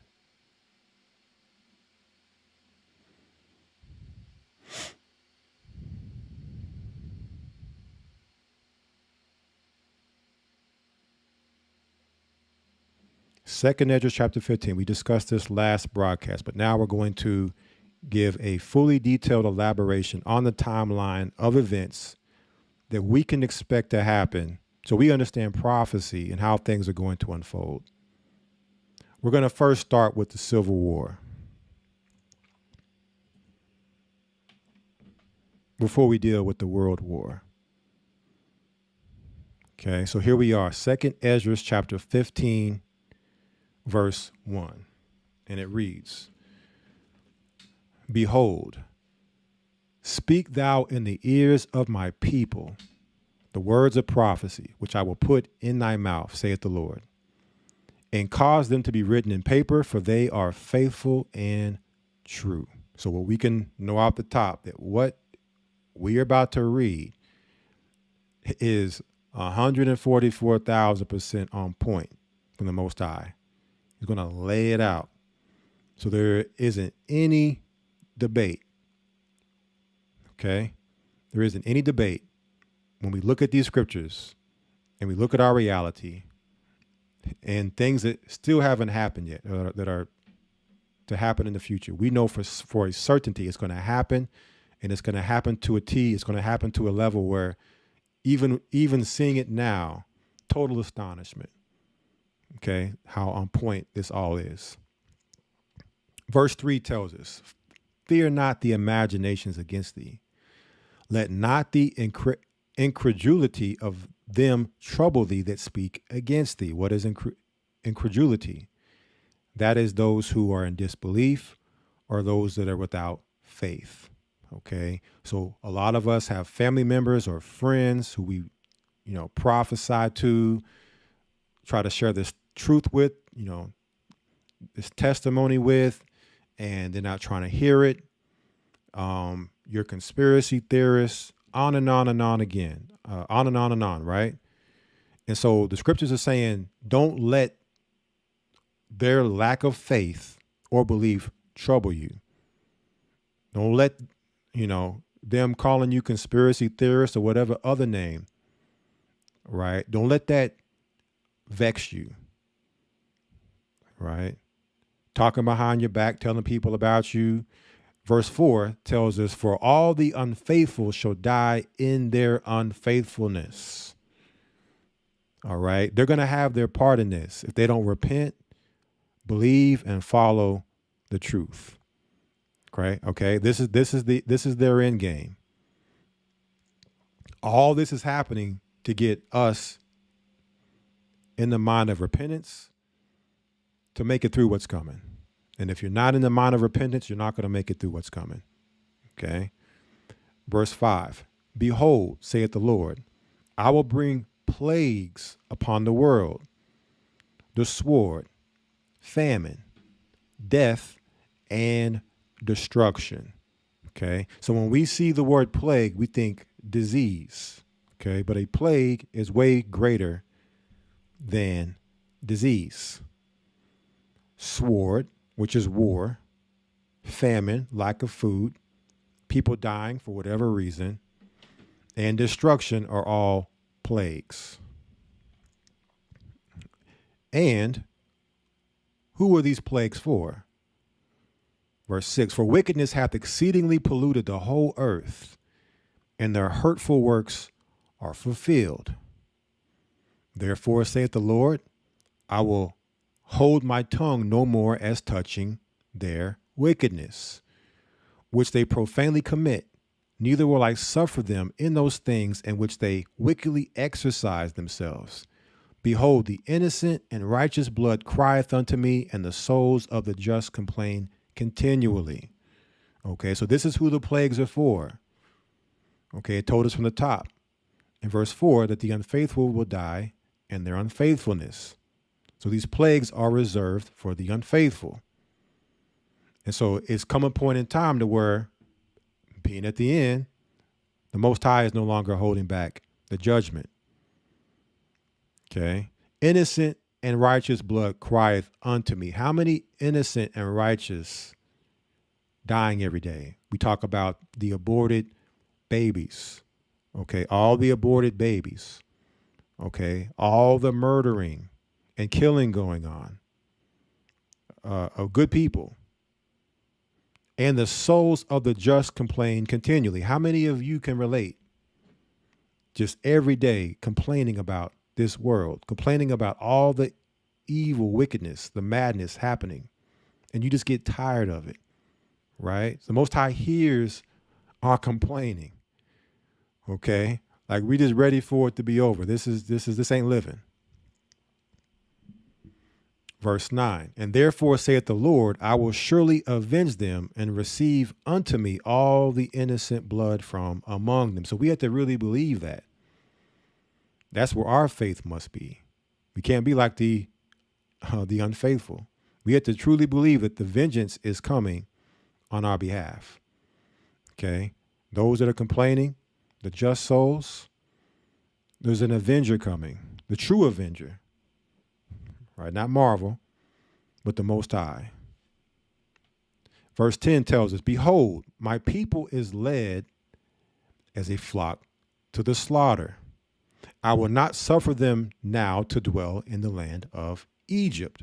So when you're reading this prophecy, the scripture here, understand that this Egypt is not talking about ancient Egypt. This is talking about what Revelation calls spiritual Egypt, which we know is modern day Egypt, which is America. America is modern day Egypt. Okay, so all the day long, we are being slaughtered here in America. The Most High is saying, I will not suffer them now to dwell in that land. Okay, he's not going to suffer us to continue to dwell here in Babylon. So we have to understand what comes with us not dwelling here. Well, when a place has you under captivity, under bonds, those bonds must be broken. Okay. What happened in ancient times under Moses? Plagues hit Egypt. Okay. It broke us free of our captivity. So again, plagues must happen here to America, but it doesn't just stop with just plagues, because America is not finna just let us go. It's like Egypt wasn't trying to let us go. So something greater has to happen to America so that we can be free permanently of her. Verse 11 says, but I will bring them with a mighty hand and stretched out arm and smite Egypt with plagues as before, and will destroy all the land thereof. So again, just like how ancient Egypt was hit with plagues, modern Egypt, America, is going to get hit with plagues, and we're going to line all the book, chapter, and verses together so you can take all these precepts and you can put them side by side and see how it flows fluidly.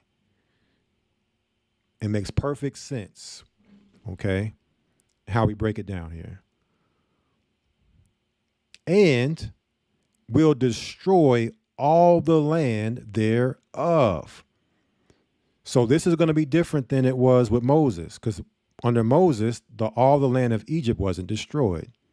But this time around, not only is this particular Egypt, America, going to get hit with plagues, but all the land is going to be destroyed. Keep this in mind. Egypt shall mourn, and the foundation of it shall be smitten with the plague and punishment that God shall bring upon it. They that till the ground shall mourn, for their seed shall fail through the blasting and hail, and with a fearful constellation. What is the blasting and hail and fearful constellation? Okay, this is all the land being destroyed through war here in America. That blasting and hail are the missiles. The fearful constellation or stars are the missiles that are going to come down and destroy America, just as they've been showing us in these movies. Okay, I just showed you several visuals that Hollywood has been showing of the destruction of America through missiles, through nuclear bombs hitting. Okay. But it's not just something that's just, America's getting hit and the whole world is just chilling and everything's fine. Verse 14, woe to the world and them that dwell therein. Okay, so the whole world is going to be going through it. But Egypt, America, is going to be utterly destroyed. Okay, not the whole world. But the whole world is still going to go through tribulation. Verse 15, for the sword and their destruction draweth nigh, and one people shall stand up and fight against another, and swords in their hands. Okay, this is the civil war. When you have one person, one people, stand up to fight against another people with swords in their hands. Okay, guns, weapons. Right? That's your civil war.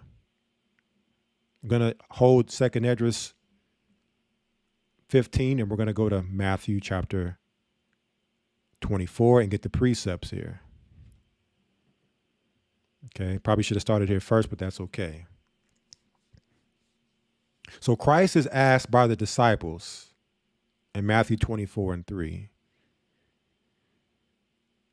It says, as he sat upon the Mount of Olives, the disciples came unto him privately, saying, tell us, when shall these things be, and what shall be the sign of thy coming and of the end of the world? All right. So these are the signs when we know, as far as when it's time for whatever, fleeing. Okay. And when we're at the end, we're going to go into these signs here. We're going to drop down to verse 6. It says, and ye shall hear of wars and rumors of wars. See that ye be not troubled. For all these things must come to pass, but the end is not yet. Okay, so when you see a missile hit Iran or hit Israel, the end is not yet. You're going to hear of the Iranian-Israeli war. You're going to hear of the Israel-Palestinian war. You're going to hear of these rumors. Russia may get involved. China may get involved. See that ye be not troubled, for all these things come to pass, but the end is not yet. It's not the end. Prophecies have to be fulfilled. These are the signs. Verse 7, for nation shall rise against nation and kingdom against kingdom. Exactly what we just read in 2nd Esdras 15. One people shall rise up against another people. So when you talk about a nation, that is a race. Okay. One people or race shall rise up against another. So yeah, there are going to be race wars. There's going to be people fighting, but there's going to be fighting within races. It's not going to just be race on race killing. Okay. It's going to be everybody killing everybody, but having a preference for your race. and kingdom against kingdom. So at the same time that civil war, that's what it means for a nation to rise against nation, civil war, you're also going to have what? Kingdom against kingdom, world war happening parallel, in conjunction. And there shall be famines and pestilences and earthquakes in diverse places. So exactly what we just read in 2nd Esdras 15. Let's go back to 2nd Esdras 15. Christ said, all these are the beginning of sorrows. All these are the beginning of sorrows. Okay. So why will one people stand up and fight against another? Verse 16. For there shall be sedition among men. What is sedition? Betrayal. Okay. Backstabbing. Insurrection. Sedition among men and invading one another. They shall not regard their kings nor princes, and the course of their actions shall stand in their power. So again, we're dealing with the civil war. Sedition against men. When we go back to Matthew 24, verse 10, it says, and then shall many be offended and shall betray one another and shall hate one another. And what comes with that? Sedition. Okay. Verse 12, and because iniquity shall abound, the love of many shall wax cold. So going back to 2nd Esdras 15, we're reading about it here. Let's keep going. Verse 17, a man shall desire to go into a city and shall not be able to. Why will a man not be able to go into a city? Let's look at verse 18. For because of their pride, the cities shall be troubled. The houses shall be destroyed and men shall be afraid. So the cities are going to be a war zone. You're not going to be able to go into the cities if you want to survive. You're going to have to get out the city. You're going to have to be out in the wild. And as much danger that is out there in the wild and surviving and being able to have food and shelter and all that, you're going to have a 100-fold chance of surviving under those conditions than surviving in the city. Okay. Going back to, like I said, the movies like Escape New York, Escape LA, Escape Los Angeles. Okay. Because the cities are going to be so bad. You're going to want to go in the city because, hey, there's food in the city. There's shelter in the city. There's provision. But you go in that city and you can live another day or, fight another day being hungry. But you go in that city and your blood gets shed. That's it. No more seeing tomorrow. So you rather take your chances of, okay, I'll wait to try to figure out my next meal. I'll sleep under a tree. Okay. And it may be a group. It may be, however it unfolds, whether you're by yourself or you're with groups of people. We all hope to be together, but that's not practical, that all of us are going to be together as every single instant unfolds. Okay. We'll try to be as many of us together as possible every step of the way. That's our plan. All right. So much fear in the cities, afraid to go into the city, a fear while you're living in the city, gangs, gang lords running the city, running these cities,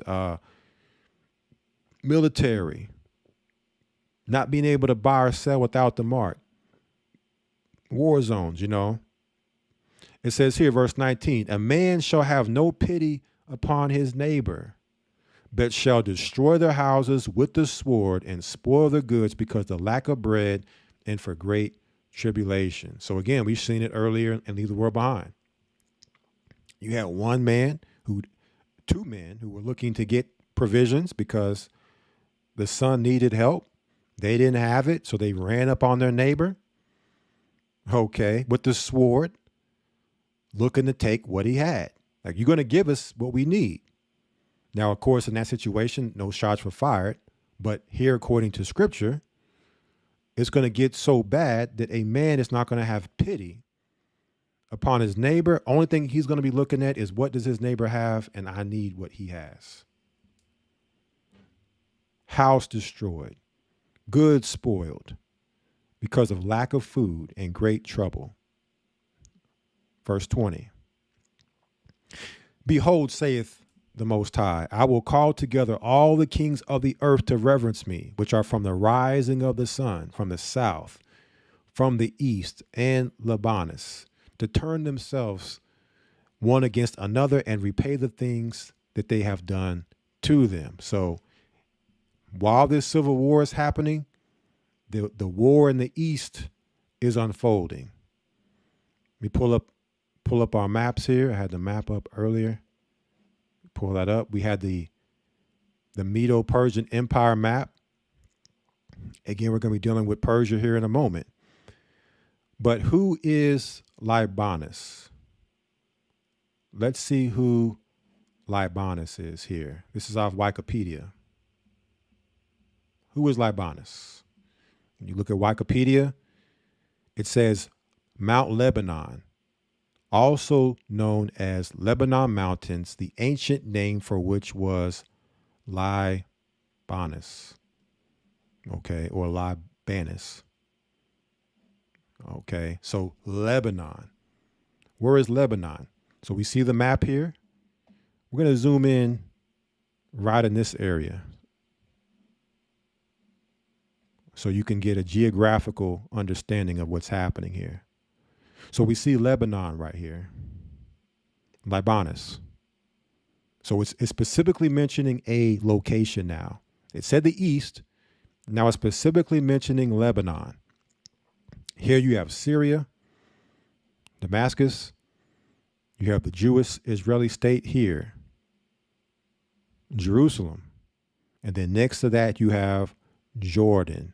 All this is going to be key in what we're going into here, so everybody can understand prophecy, how this unfolds, where to be and where not to be. Okay, let's go back. So while the civil war is happening, the Most High has things unfolding in the Middle East. Okay, the rising of the sun, the kings of the earth. Verse 21 says, like as they do yet this day unto my chosen, so will I do also in recompense in their bosom. Thus saith the Lord God. Again, this is for us. This is for his chosen. So the same trouble that they've given us, all these years, decades, centuries, that trouble is about to come right down on their head. So he's bringing them all together so they can get some of this smoke that they've been giving us. Okay, in that area. They've been giving us the smoke. Now they about to get the smoke. It says here, verse 22, my right hand shall not spare the sinners, and my sword shall not cease over them that shed innocent blood upon the earth. The fire is gone forth from his wrath and hath consumed the foundations of the earth, and the sinners like the straw that is kindled. Okay, so now, right, those being brought into this war, those being struck down by the fire from this war is meant for the sinners, the wicked, the incredulous, those that have no faith, those who are coming against the chosen. Verse 24, woe to them that sin and keep not my commandments, saith the Lord. I will not spare them. Go your way, ye children, from the power. Defile not my sanctuary. For the Lord knoweth all them that sin against him, and therefore delivereth he them unto death and destruction. So these fires from these missiles, these mushroom clouds, this is your real Holocaust happening here. People are going to be delivered as a burnt sacrifice to Satan, the sinners. Right? So we're just looking to steer clear and get out the way. And that's the biggest thing we can do in what's coming. Okay, we're not on either side. Okay, it's only one side we're on. We're on Christ's side. And so we're just looking to get out the way. We're not getting emotionally caught up in no pro-Palestinian protests. We're not getting caught up in no pro-Israeli protests. No pro-Iranian protest. We're not getting caught up in none of that. We're not getting caught up in Republican versus Democrat, Black Lives Matter, none of that. Okay, while they're all fighting, we're going to be looking to escape out the back door while no one's looking. All right, they look up and try to look for us, we're gone. Okay, this is reserved for them. We want no parts of it. Verse 27. For now are the plagues come upon the whole earth, and ye shall remain in them, for God shall not deliver you, because ye have sinned against him. So now, before we now deal with the world, the whole world, let's stick with America here, with this civil war. Okay, let's stick with this civil war for now. So we're going to hold 2nd Esdras 15. We're going to come back. We're going to jump around now. We're going to now jump over to Isaiah chapter 13. I'm going to jump through a few books and a few chapters here. Okay, because the civil war happening in America is part of the judgment. It's part of America being broken down. It says here, the burden, Isaiah 13:1, the burden of Babylon, which Isaiah, the son of Amoz, did see. So another word or another name for America, the same as Egypt, is Babylon. Okay, America is Babylon. Prophetically, the daughter of Babylon, Babylon the Great. Okay. Let me see where I want to hit next here. So when you come down here, linking into 2nd Esdras 15, what we just read, Isaiah 13:9 says what? Behold, the day of the Lord cometh, cruel both with wrath and fierce anger, to lay the land desolate, and he shall destroy the sinners thereof out of it. What do we read in 2nd Esdras 15? Verse 24, woe to them that sin and keep not my commandments, saith the Lord. Verse 22, my right hand shall not spare the sinners. All right, so I'm just showing you how this is linking straight up with Isaiah chapter 13. Okay, but you got to link the precepts. Right? If you keep going in here, coming back to Isaiah 13. Let me find it here. Keeping on with the sinners, Isaiah 13:11, and I will punish the world for their evil, and the wicked for their iniquity, and I will cause the arrogancy of the proud to cease, and will lay low the haughtiness of the terrible. So that's what's happening in the midst of all this happening in the earth. That's what this is all about. From here, let us jump back over to Matthew 24. Okay, we're going to jump in between books now. Hold Isaiah 13, hold 2nd Esdras 15. Now we're going to go over to Matthew 24.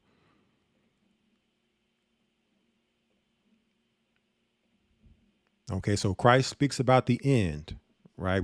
We're seeing the civil war, nation against nation, one people rising up against another. Okay, what else is happening within this as a sign? Matthew 24, verse 15. When ye therefore shall see the abomination of desolation spoken of by Daniel the prophet stand in the holy place, whosoever readeth, let him understand. Then let them which be in Judea flee into the mountains. So at this point is when the fleeing is, due. At this point is now when the fleeing should commence. What is the abomination of desolation that Christ is referencing that Daniel prophesied here? We must understand what this is. Well, in order to understand, we must go to the book of Daniel. Okay, so we're going into the book of Daniel. to get this desolation of abomination. We're going to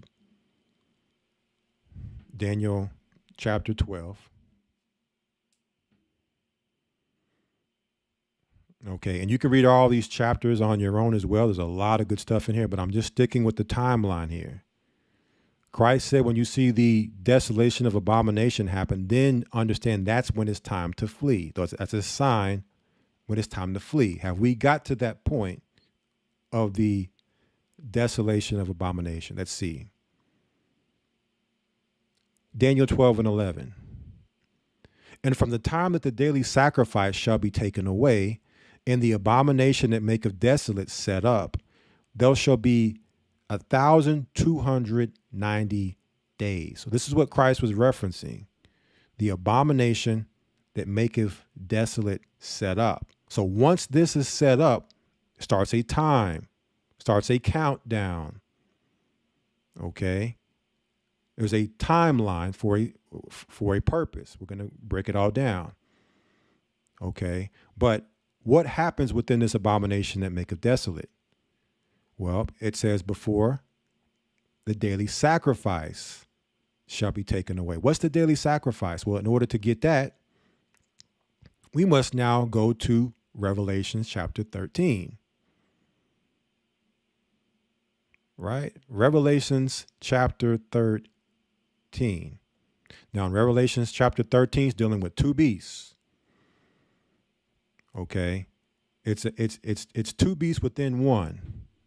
All right. Because Daniel saw four beasts. Right. He saw four beasts. However, when John is seeing this beast, the first beast and the second here in Revelation 13, he's dealing with the fourth beast. But there is a rise and fall and resurrection of this fourth beast. So this first beast that John is seeing is Rome. Okay. The ancient Roman Empire. Okay. He's seeing the fall of the ancient Roman Empire only for a second beast to rise up out within this fourth beast, to rise up out this Roman Empire in America. Okay. So this second beast that John is seeing within this fourth beast that Daniel saw is America, the little horn. It says here in Revelations 13, and we're going to drop down to, and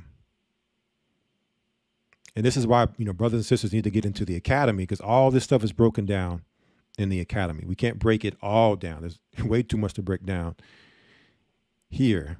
I mean, it's already a lot being broken down right now. But for those who don't have the understanding on these two beasts here in Revelation 13, get in the academy. It's broken down. Okay, but for now, understand that this is America. What is America going to do? Revelation 13:15. And he had power to give life unto the image of the beast, that the image of the beast should both speak and cause that as many as would not worship the image of the beast should be killed. And he causeth all, both small and great, rich and poor, free and bond, to receive a mark in their right hand or in their foreheads. All right, a mark, right hand or forehead.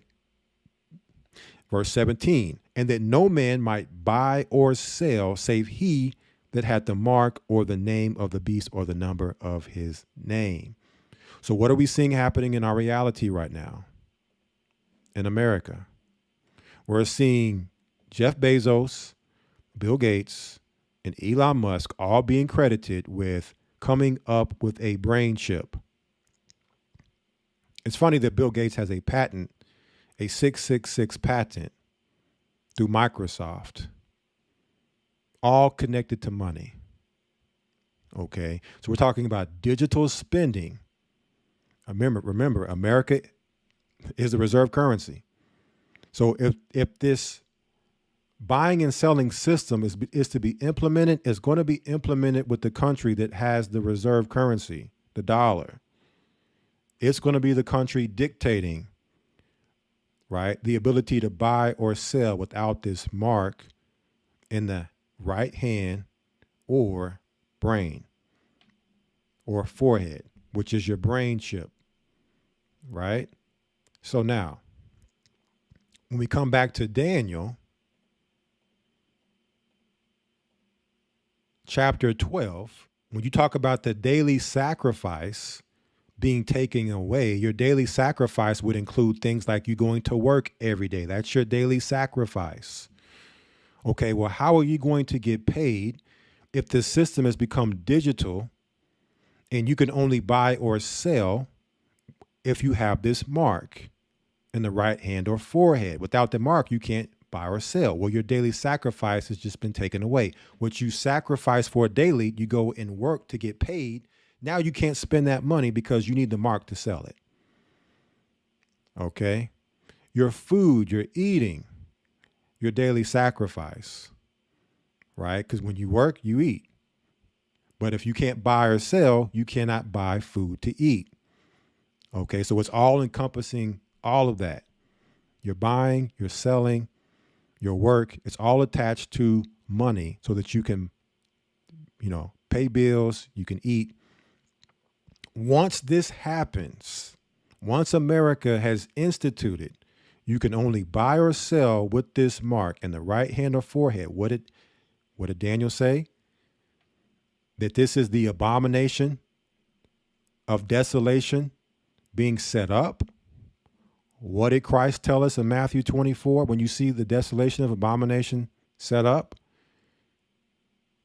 Matthew 24:16, then let them which be in Judea flee into the mountains. Not before, okay, but after you see this happen. And then Daniel goes into it because Daniel tells us that once this happens, let me get back to Daniel 11. Once the abomination of desolation is set up, there shall be, Daniel 12 and 11, there shall be 1,290 days. So there's a time. What time is that? That's the time to make it into the wilderness. Okay? You're going to have that amount of time to make it to the wilderness for safety. Once it's set up. So you're going to have to flee at that time. And for those who are part of our church, who's to say that before this, we're not already moving people around, getting ahead of the 8 ball? But just understand at this point, this is at this time, there is no bunkering down. I'm just going to bunker down and wait it out and wait for the smoke to clear.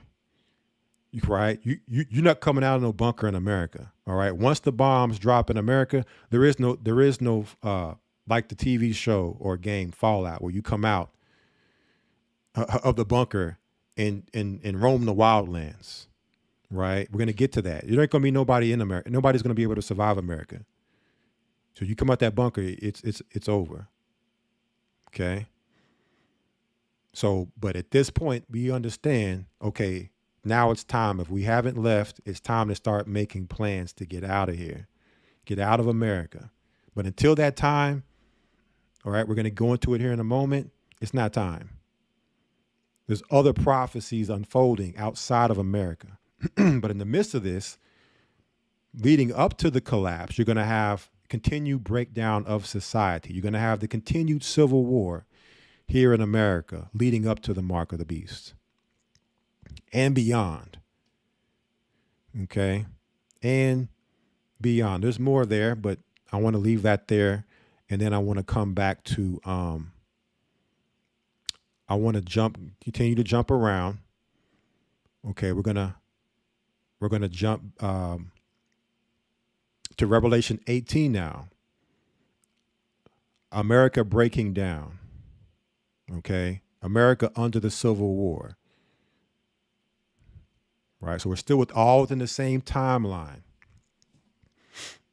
of events here, just dealing with America right now. And then we're going to dealing with the Civil War. And then we're going to deal with the World War. So Revelation 18:1 says what? And these things I saw another angel come down from heaven, having great power, and the earth was lightened with his glory. And he cried mightily with a strong voice, saying, Babylon the great is fallen, and is become the habitation of devils, and the hold of every foul spirit, and a cage of every unclean and hateful bird. So that's what we're seeing happening right now in America. America is fallen. It's fallen into a state of moral degeneracy, immoral degeneracy, degradation. Okay, it's fallen economically with all this money being sent out across the world, Ukraine, Israel, migrants coming in. All right, the sodomites are all the way out the closet. You know, the nihilists have been unleashed here in America. Okay, Americans have become deeper in sin, have left off from the principles of God. Okay, so now here come the demons home to roost for bodies, okay, for possession. The chickens are coming home to roost here in America. Verse 3, for all nations have drunk of the wine of the wrath of her fornication. And the kings of the earth have committed fornication with her, and the merchants of the earth are waxed rich through the abundance of her delicacy. So we all know how in debt America is. Okay, America is a consumer nation. All the nation come here to do business. New York City is the biggest port, merchant port in the world. All right. So all these countries come in here with their products and services to do business and get rich off of America. America's sending money, billions and billions of dollars to all these countries now. It's always, pretty much been doing it, but here recently on an unprecedented level. Wax rich through abundance. And that's when you have power, you can do that. When you have the world reserve currency, you can do this. You can just print money out of thin air and send it out, right? You get the petrodollar. Verse 4, and I heard another voice from heaven saying, come out of her, my people, that ye be not partakers of her sins, and that you receive not of her plagues. So again, at some point, it will come a time where you will have to leave. You will have to leave. We just broke that down. And the daily sacrifice is taken away. At that point, starts a time clock. Okay? We're not there yet. There is no mark of the beast where you can't buy or sell yet. Okay. But in the meantime, we can come out of her mentally. We can come out of her spiritually. So with it, all the laws, all the abominable laws and culture that America is putting out there for you to indulge in, we can come out of her mentally and spiritually and not partake and be separate. Come out from amongst them and be ye separate from her. Okay. That's what we're doing right now. Rehearsing the righteous acts, getting ready. Because if you can't come out of her sins now, trust me, when you leave America, you're going to continue in those same sins, whatever country you go to. I've seen it. Okay. I traveled the whole world with the church. I've seen people who left and didn't come out of their sins, weren't rooted in Christ. Okay. Only to return to their vomit. Okay. And be worse than they were before they got baptized, to where the point where a lot of these people probably don't even believe in the Bible anymore. Okay. They're agnostic or atheist now because they weren't grounded in Christ. They were grounded in fleeing out of fear. Okay. And being an Israelite. That was their roots, their doctrine that they were rooted in. You can't sustain on that. This is the battleground. America is the battleground, the spiritual warfare battle zone. Okay. Perfect your righteousness here in this country.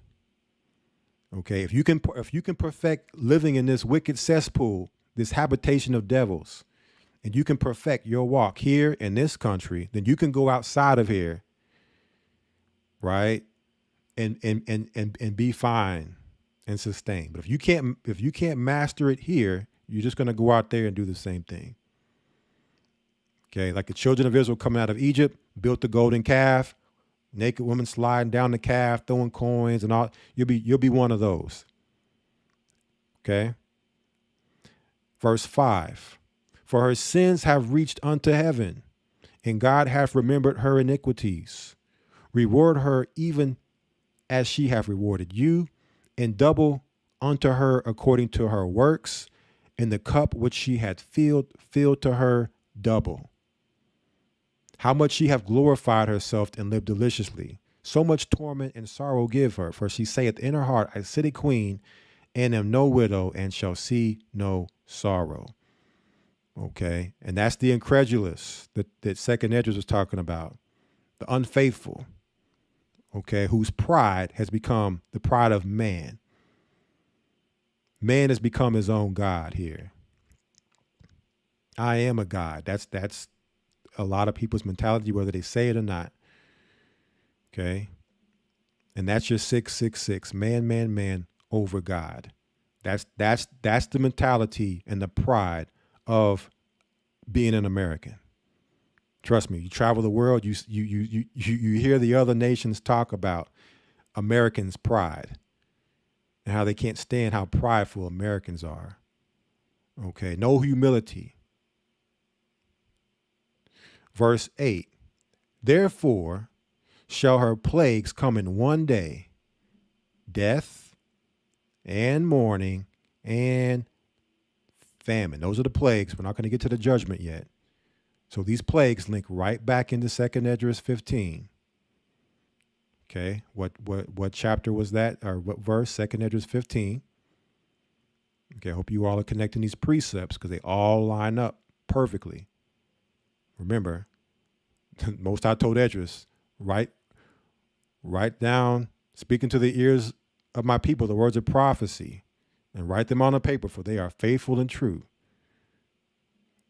Verse 5, behold, saith the Lord, I will bring plagues upon the world, the sword, famine, death, and then comes the destruction.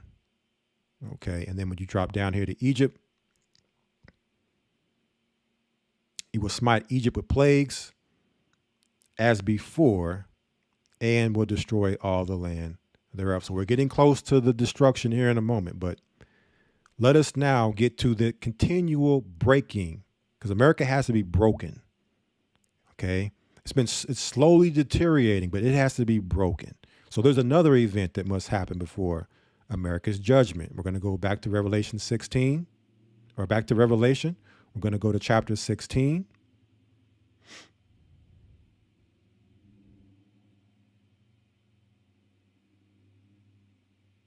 And we're going to talk about the seventh bowl. Revelation 16:17 says what? And the seventh angel poured out his vial into the air. And there came a great voice out of the temple of heaven from the throne saying, it is done.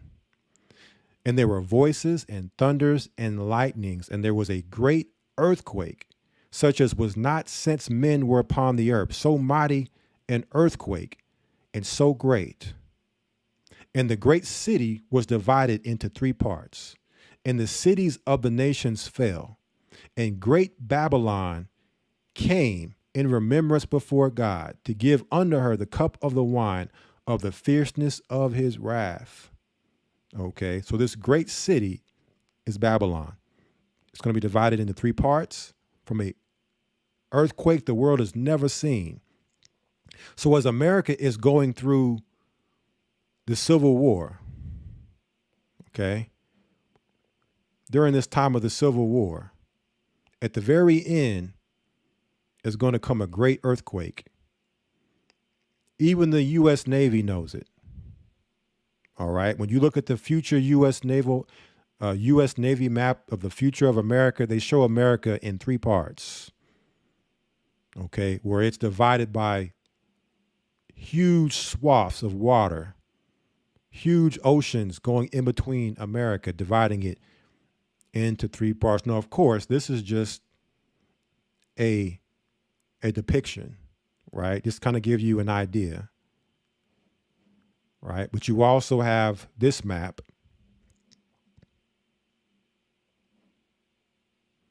It says U.S. Navy map of future America. Okay, 3 parts. 1 part over here, 2 here, and then your 3rd here. All the coastline are going to be gone. California, how long have we been hearing about California falling into the ocean? Okay. And it also shows you the number of reactors in America. Notice how all of the U.S., majority of the U.S. nuclear facilities have been built in this area where these, pools are going to be. So imagine all these nuclear reactors falling into the ocean, okay, being destroyed with continuous fallout. We talk about the fallout, right? Fallout doesn't just come from the missiles coming. Okay. A nuclear reactor produces fallout. So you're going to have fallout coming from the reactors in America. It's part of her plagues. Okay. Part of her plagues is going to be, and they again, and Neither We're Behind, it talked about radiation threat on the emergency broadcast at the end. Okay. So this has to happen first also.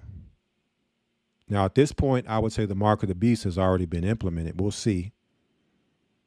Okay. We'll see. But regardless, America has to be, intact for this judgment to happen, this particular instant to happen first. All right. So let me pull it up here now. So now that we've touched on that, we're going to jump over here to Daniel chapter 2 now. Daniel chapter 2.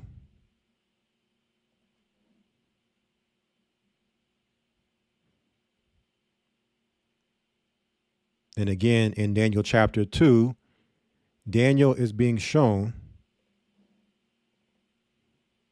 this statue right here. Daniel is being shown this statue. We're going to focus on the end, which is the bottom of the statue. You have the iron legs, the fourth kingdom, the fourth beast, which is the Roman Empire. 168 BC is the time, the dragon. So this when John the Revelator is speaking about the dragon, Revelations 13 and Revelations 12, okay, he's talking about this fourth beast here, okay? And we're going to talk more so about the toes. 10 toes. So let's come over here. Verse 42 tells us what? And as the toes of the feet were part of iron and part of clay, so the kingdom shall be partly strong and partly broken. And whereas thou sawest iron mixed with miry clay, they shall mingle themselves with the seed of men, but they shall not cleave one to another, even as iron is not mixed with clay. Verse 44. And in the days of these kings shall the, let me see. May have missed it here. Okay, yeah, I skipped it here. Verse 41. Daniel 2 and 41. And whereas thou sawest the feet and toes, part of potter's clay and part of iron, the kingdom shall be divided. The kingdom shall be what? Divided. Civil war. So as we go into this kingdom of the 10 toes, it's going to be the divided kingdom. It's not going to mix. Right? It's not going to mix.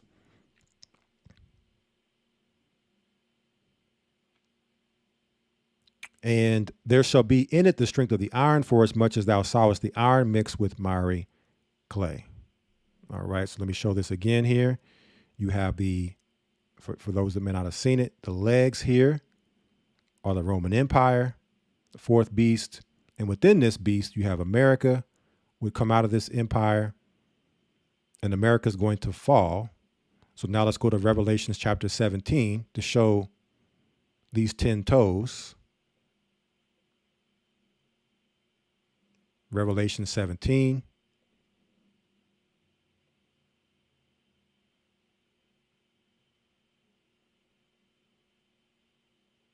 verse 12. Revelation 17:12 says, "And the 10 horns which thou sawest are 10 kings, which have received no kingdom as yet, but receive power as kings 1 hour with the beast. These have one mind and shall give their power and strength unto the beast." Right? So these 10 kings, or these 10 horns, are the 10 toes that we see here on this statue that receive power at the very end, 1 hour with the beast. Okay, the divided kingdom. Now, let's deal with the world war. So now let's jump back to 2nd Esdras 15. Now we're gonna close out here. We're gonna bring it all the way home. So you have the Civil War happening in America. Now we're going to deal with what's going on in the East before we get to America's judgment. Okay, 2nd Esdras 15. Let's drop down to, start back at 27. "For now are the plagues come upon the whole earth, and ye shall remain in them, for God shall not deliver you because you have sinned against him." Verse 28. "Behold, an horrible vision, and the appearance thereof from the east, where the nations of the dragons of Arabia shall come out with many chariots, and the multitude of them shall be carried as the wind upon earth, that all they which hear them may fear and tremble." So again, we know Arabia, Saudi Arabia. Let's go back to our maps here. Okay. So here you have Arabia, and earlier Libanus was mentioned, which is right here. Lebanon, right up here in this area, Lebanon. And now we see Arabia being mentioned. All right. Let's drop back to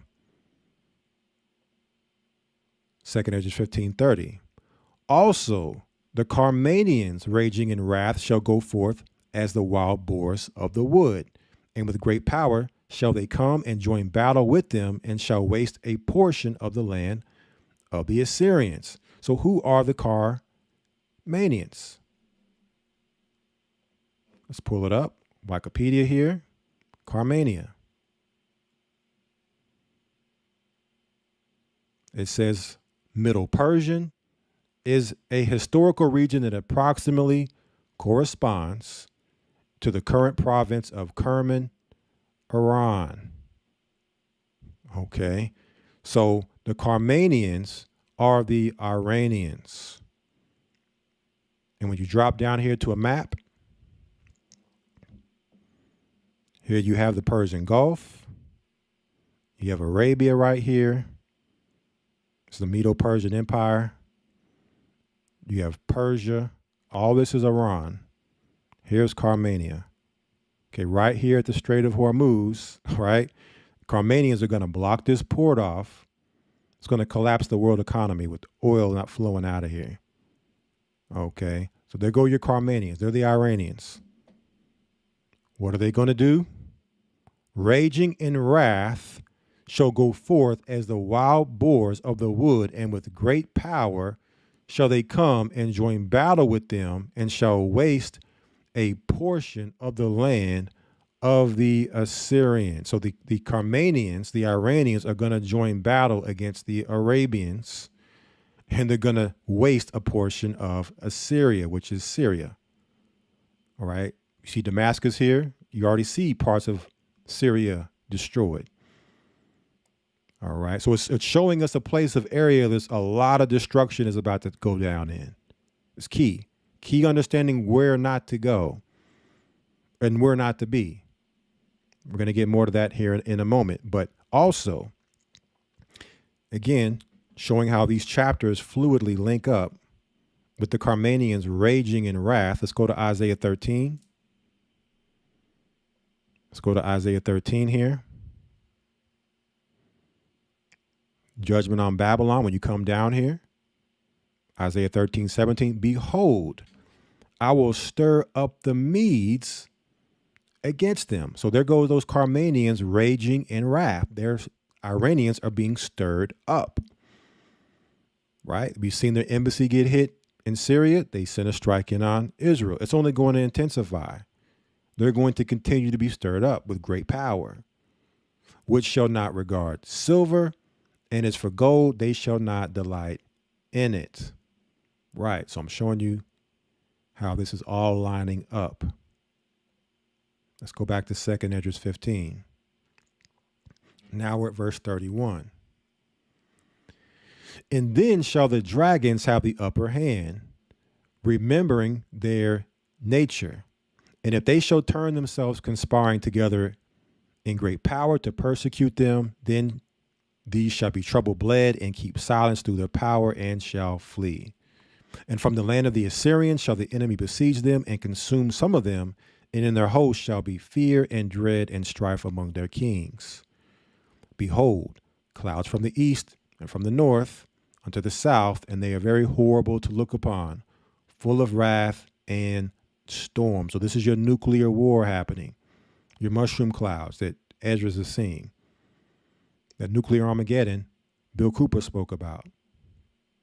They shall smite one upon another, and they shall smite down a great multitude of stars upon the earth, even their own star, and blood shall be from the sword unto the belly. So when it talks about smiting one upon another and smiting down a great multitude of stars, even their own star, when you look here, let me pull it up, give you an example of this.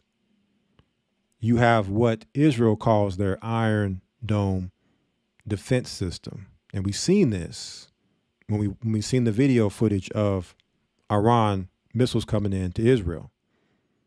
So you have enemy rockets that get launched up into the sky and other missiles from the other party going up and smiting or hitting and knocking the missiles out the sky. So that's what Esdras is seeing. He's seeing all these missiles flying in the sky, hitting one another in this war. Okay, and let me pull it up again. We saw it here. Right? And don't those look like stars to you all coming down, shooting stars, falling stars coming down there? That's what Esdras is saying. Now, this is just a small piece, okay? Small piece. This is nothing to what he's seeing. This is just the beginning before the horrible clouds come of what he's seeing. But those are your stars smiting one upon another, a great multitude of stars, even their own star. And so what's going to happen from these horrible clouds? 2nd Esdras 15:36, and dung of men unto the camel's hoof. So dung of men, that means men piled up like dung. Dead bodies everywhere, as if it was just a total wasteland, a total sewage, and just all, piles of dung. And instead of being dung, men piled up with bodies. Verse 37, and there shall be great fearfulness and trembling upon earth. And they that see the wrath shall be afraid, and trembling shall come upon them. So right now you're already seeing people seeing this and being afraid, and nothing's even really happening yet. We're just seeing the glimpses in to what was foretold, what was coming. Okay, so you can't lose your mind when these things, start really happening and these horrible visions, these horrible clouds start happening. Okay, you don't want to lose your mind here, or you'll do something out of fear, out of emotion, irrationally. Okay, verse 38, and there shall come great storms from the south and from the north, and another part from the west. And strong winds shall arise from the east, and shall open it. And the cloud which he raised up in wrath, and the star stirred to cause fear toward the east and west wind, shall be destroyed. The great and mighty cloud shall be puffed up, full of wrath, and the star, that they may make all the earth afraid, and them that dwell therein, that they shall pour out every high and eminent place and horrible star. Okay, so again, Esdras is seeing these missiles come in looking like stars, only producing horrible clouds, horrible and terrible clouds of storm, fire and hail, and goes that hail to show you that hail is synonymous with these missiles, and flying swords, and many waters, that all fields may be full, and all rivers with the abundance of great waters. And they shall break down the cities and walls, mountains and hills, trees of the wood and grass of the meadows, and their corn. So this is going to be a total destruction of the whole. I mean, the whole land is being shaken and quaked, and opening up, and just all types of imaginable destruction. All right. So now let's go a little bit deeper in on this part before we get to America's judgment. So we go over here to Zechariah chapter 9 to show you what's going to be happening in that land. While this is happening over there, again, you're going to have civil war happening in America. But let's go a little bit deeper in what's going to be happening in that land. Zechariah chapter 9. It says, judgment of Israel's enemies. The burden of the word of the Lord in the land of Hadrach and Damascus shall be the rest thereof, when the eyes of man, as of all the tribes of Israel, shall be toward the Lord. So a lot to unpack here. Let's look at Hadrach. Okay, Hadrach is it's a Syrian deity. So we're talking about Syria as well as Damascus. We know Damascus is Syria. So pulling our map back up here again. Damascus, right? This is the land of Syria right here. So we're getting a geographical proximity. But notice it says, when the eyes of man, as of all the tribes of Israel, shall be toward the Lord, meaning everybody's going to see this and understand that the Most High is behind this judgment. Okay, he's going to have our attention as the tribes of Israel. Okay, awaken. We're awakened. Not all of our people are going to wake up, but those that are awake are going to see this and understand what this means as the rest of the world, as of the eyes of man. It says here, and Hamath also shall border thereby, Tyrus, Zidon, though it be very wide. So again, geographical proximity. What is Hamath? Place in Syria. Where is Tyrus? Place in Palestine, also known as Tyre, and Zidon, place in Palestine. Okay, place in Palestine. So let's go to our next map here. So we see Zidon or Sidon, same place. Tyre here. Remember, we saw Libanus earlier in 2nd Esdras 15. We also saw Damascus and Hadrach, which is Syria. Okay, so we're right in the geography. What else do we have? And Tyrus, this is verse 3.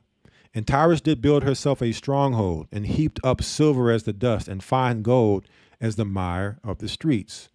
Behold, the Lord will cast her out, and he will smite her power in the sea, and she shall be devoured with fire. Okay, so letting you know, fire is coming to this land. And there goes your sea, right? You see the sea right next to Tyre. It's right on the coast. Ashkelon shall see it and fear. Gaza also shall see it and be very sorrowful. And Ekron, for her expectations, shall be ashamed. And the king shall perish from Gaza, and Ashkelon shall not be inhabited. So much destruction. These lands are not going to be inhabited. This land is being made clear for Christ's return and the children of Israel. So when you look at Ashkelon, place in Palestine. Gaza, we know what Gaza is. Also Palestine. Ekron, place in Palestine. Let's pull up our next map here. So you have Gaza right here. Okay, it goes your Dead Sea. It goes Jordan, Gaza, Ashkelon. All right, so it's giving you the proximity, letting you know this is in Palestine. This is the area of the Jewish state. Right, along with Ekron. Verse 6, and a bastard shall dwell in Ashdod, and I will cut off the pride of the Philistine. So Ashdod, where's Ashdod? It goes Ashdod right here. Okay, so again, these are converts, or the Most High considers them bastards. You are not my people, and you're in my land. Okay, he's about to empty out the Gentiles out of that land. And you already see it happening with what Israel, the Jewish state, has already done with the destruction that they're doing in Gaza right now. So when we get involved in a pro-Palestinian protest, do we not realize that we're going against God's judgment, his prophetic judgment on this land for what? What did he say this was for? Judgment on Israel's enemies. So this is judgment on our enemies. And why would we jump in to get involved to be pro either side?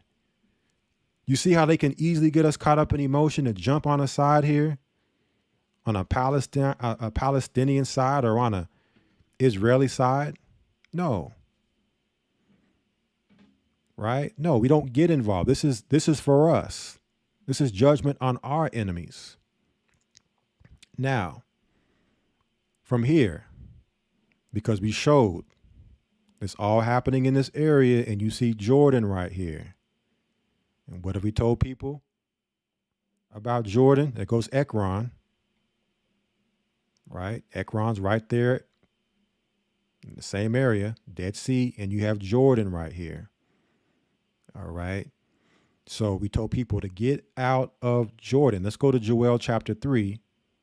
And then after this, we're going to wrap it up by bringing the judgment on Babylon. Okay. Joel chapter 3.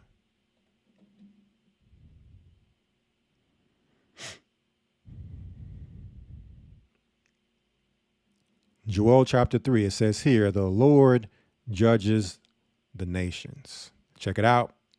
All this, brothers and sisters, the Most High is perfect in his precepts and his words. Joel 3 and 4 says what? Yea, and what have ye to do with me, O Tyre and Zidon? We just showed it on the map. What do you have to do with me? Remember, a bastard shall dwell in Ashdod, right? Those are not the Most High's people there. This goes into us being sold into slavery in this chapter. And all the coasts of Palestine, which we just read in Zechariah chapter 9. Will you render me a recompense? And if you recompense me swiftly and speedily, will I return your recompense upon your own head? All right. So again, read the whole chapter. But what is the Most High doing here? Verse 9. Proclaim ye this among the Gentiles. Prepare war. Wake up the mighty men. Let all the men of war draw near. Let them come up. So the Most High is preparing these nations for judgment. Okay, you're in my land.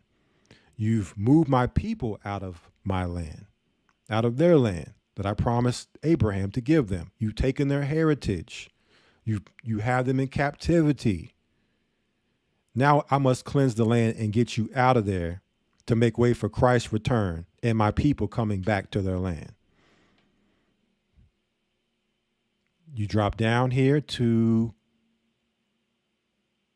verse 12, Joel 3 and 12. Let the heathen be wakened and come up to the valley of Jehoshaphat. Where is the valley of Jehoshaphat? Let's see. Let's go into the Strongs here. Jehoshaphat. A valley near Jerusalem.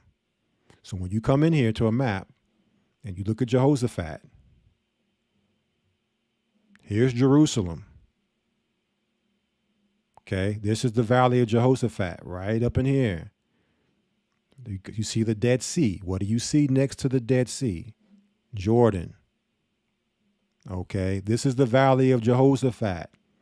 So if you're in this land, you're about to be judged. There's a judgment coming. Now, there's a little bit of time left. There's not a lot of time for those people that are in that land. But if you're in that land, you better get out. And if you're thinking about going into that land, you better think twice. If you think you're going to go into that land and come out this smoke and fire still standing, I would say that you're greatly deceived. For there, talking about the valley of Jehoshaphat, will I sit to judge all the heathen round about. So why would we go into the place the Most High is fixing to judge? He's finna judge them, and we're going to go in amongst them to get judged with them. Make any sense? This is a direct instance. You don't believe prophecy. You don't believe in Christ's judgment. You don't believe in his return. Because if you believed in Christ, you would know that land has to be prepared for him to come back to it. The land has to be prepared for us to be allowed into it, to be restored to it. Verse 14, multitudes, multitudes in the valley of decision. For the day of the Lord is near in the valley of decision. So that area this is the valley of decision. And we showed it earlier. The horrible smoke that Ezra's seen. You got Iran here. You got Iraq and Arabia here. Jordan is right here in the middle. And then you have all of Israel and Palestine up in here, Syria, Lebanon. All this area is about to be smoke up in there from Iran. What Iran's going to do. Okay, they're all going to be shooting missiles, right? So it's going to be destruction by all their hand. But I understand Iran is going to be the one still left standing at the end of this fight. We're going to go into it and show it. All right, so now that we see that, now, after all that is finished and leveled, what comes next? 2nd Esdras 15. This is where we're going to finish out. To line all these scriptures up here. 2nd Esdras 15, drop down to verse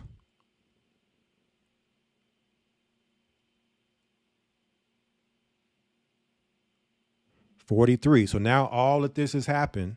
Got civil war happening in America. You know, world war happening on the world stage in the east, the valley of Jehoshaphat. What happens when Iran is finished in the Middle East? And not just Iran. Okay? They won't be alone. Verse 43 says, and they, look at that they, shall go steadfastly unto Babylon and make her afraid. Okay? They shall come to her and besiege her, the star, and all wrath, those missiles, shall they pour out upon her. Then shall the dust and smoke go up into the heaven. Okay? All those mushroom clouds. And all they be about her shall bewail her. Then comes the judgment on America. And they that remain under her shall do service unto them that have put her in fear. Now let's get the account in Isaiah 13. We're going to get the account in all the books we just read, and then that's the conclusion here. Isaiah 13. We see in 17 the Medes being stirred up. You drop down to verse 19. It says, "And Babylon, The glory of kingdoms, the beauty of the Chaldees' excellency shall be as when God overthrew Sodom and Gomorrah. Okay. America's spiritual Sodom. It's going to get the same judgment. What judgment? Right? That star coming down and that smoke going up into the heavens. Verse 20, it shall never be inhabited, neither shall it be dwelt in from generation to generation. So they'll give you a show like Fallout, where you come out the bunker at the end of the nuclear apocalypse in California, in LA, and walk around the land. Like they'll give you that fantasy to think you can go down in a bunker in America and come out. No, it shall never be inhabited, meaning anybody going into a bunker in America, okay, once you go into that bunker, if those missiles hit before you get out that bunker and get out of there, that's it. One way or the other, that's it. That's the end of the road for those people. Neither shall the Arabian pitch tent there, neither shall the shepherds make their fold there. Jump over to Revelation 18. It's the same theme. Revelation 18 says what? Verse 8, we talked about the plagues. Therefore shall her plagues come in one day. That one day is a civil war. All right. During that day is the day of civil war in America. Death and mourning and famine. And she shall be utterly burned with fire. For strong is the Lord God who judgeth her. Verse 9, and the kings of the earth who have committed fornication and live deliciously with her shall bewail her. The same bewailing we saw in 2 Esdras 15. Oh my gosh. The end of America. Unbelievable. Horrible. And lament for her. Cry for America. When they shall see the smoke of her burning, they'll see all their money going up in smoke and cry at all the fun times and money they made is all gone. Standing afar off for the fear of her torment, saying, alas, alas, the great city Babylon, that mighty city, for in 1 hour is thy judgment come. Okay, and this also goes into 2 Esdras 15 when it spoke about Egypt and how not only was it going to get plagues, but all the land was going to be destroyed. Right? Now, Revelation 16, and I believe this might be the last part off the top of my head. It talks about the great earthquake. What happens after the great earthquake? We know it's going to be divided into 3 parts. Okay, the cities of the nations are going to fall. Okay, and great Babylon came in remembrance before God to give unto her the cup of the wine of the fierceness of his wrath. Verse 20, and every island fled away, and the mountains were not found. So again, you have like your Rocky Mountains, as you see right here, they're not going to be found. They're going to be underwater. Okay, all your mountainous ranges in America are going to be underwater, not found. The islands around America. If the land of America is collapsing, what do you think is going to happen to the islands? They're going to be underwater, collapsing into the ocean. Right? Collapsing into the ocean. What comes next? After this great earthquake, notice what happens next. Verse 21, and there fell upon men a great hail out of heaven. That same hail we read about 2 Esdras 15. Okay, the same way Sodom and Gomorrah had a great hail come out of heaven. Every stone about the weight of a talent, and men blasphemed God because of the plague of the hail, for the plague thereof was exceeding great. So as America is getting missiles raining down on it, the people that didn't listen, the people that wanted to continue to sing on the Titanic, play in the band, are going to go down with the sinking ship. The sinking, stinking ship, and they're going to blaspheme the Most High, right? In their pride, because they didn't, that just goes to show you the pride of America, right? You should have listened, repented, got out of there, but you tried to go down and fight. Like you have all these patriots fighting for America right now. Only at the end, probably going to have some Christians in there too. Like, where was the rapture at? I thought I was going to get raptured. Only for their end to end with this hell out of heaven.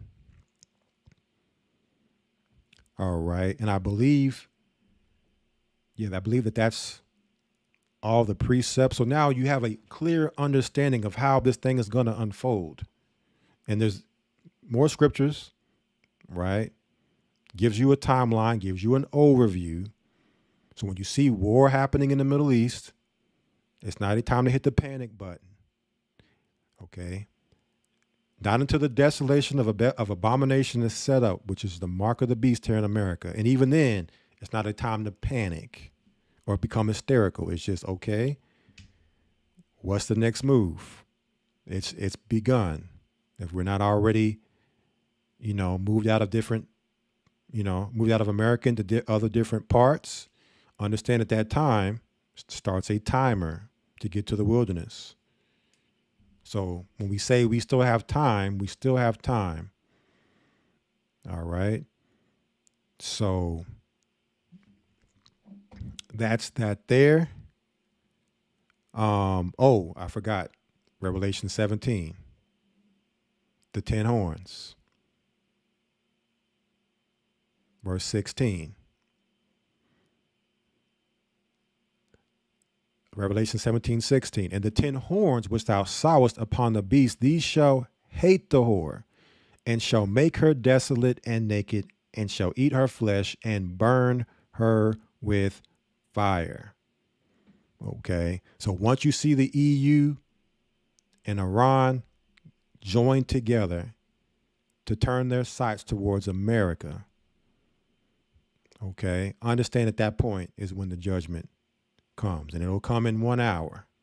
The plagues 1 day, the judgment 1 hour, meaning civil war is going to happen for a time. Okay. And the judgment's going to happen quicker when the judgment hits.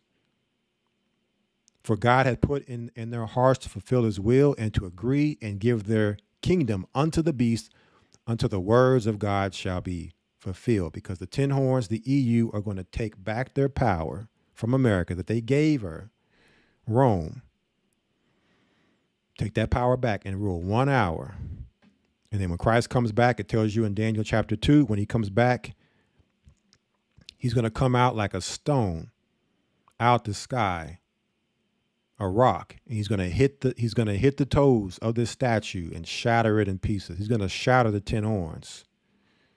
And he also shows you that here in Revelation 17, verse 14, that they shall make war with the Lamb, and the Lamb shall overcome them, for he is Lord of lords, King of kings, and they that are with him are called and chosen and faithful. All right. And just to conclude here real quick, probably could have showed this earlier as we're concluding.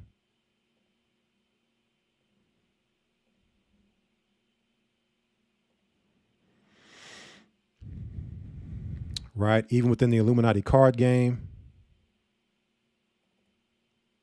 they show this happening, upheaval. So we're seeing this happening right now with the pro-Palestinian protests. You're seeing the upheaval happening. Okay, what comes next from the upheaval?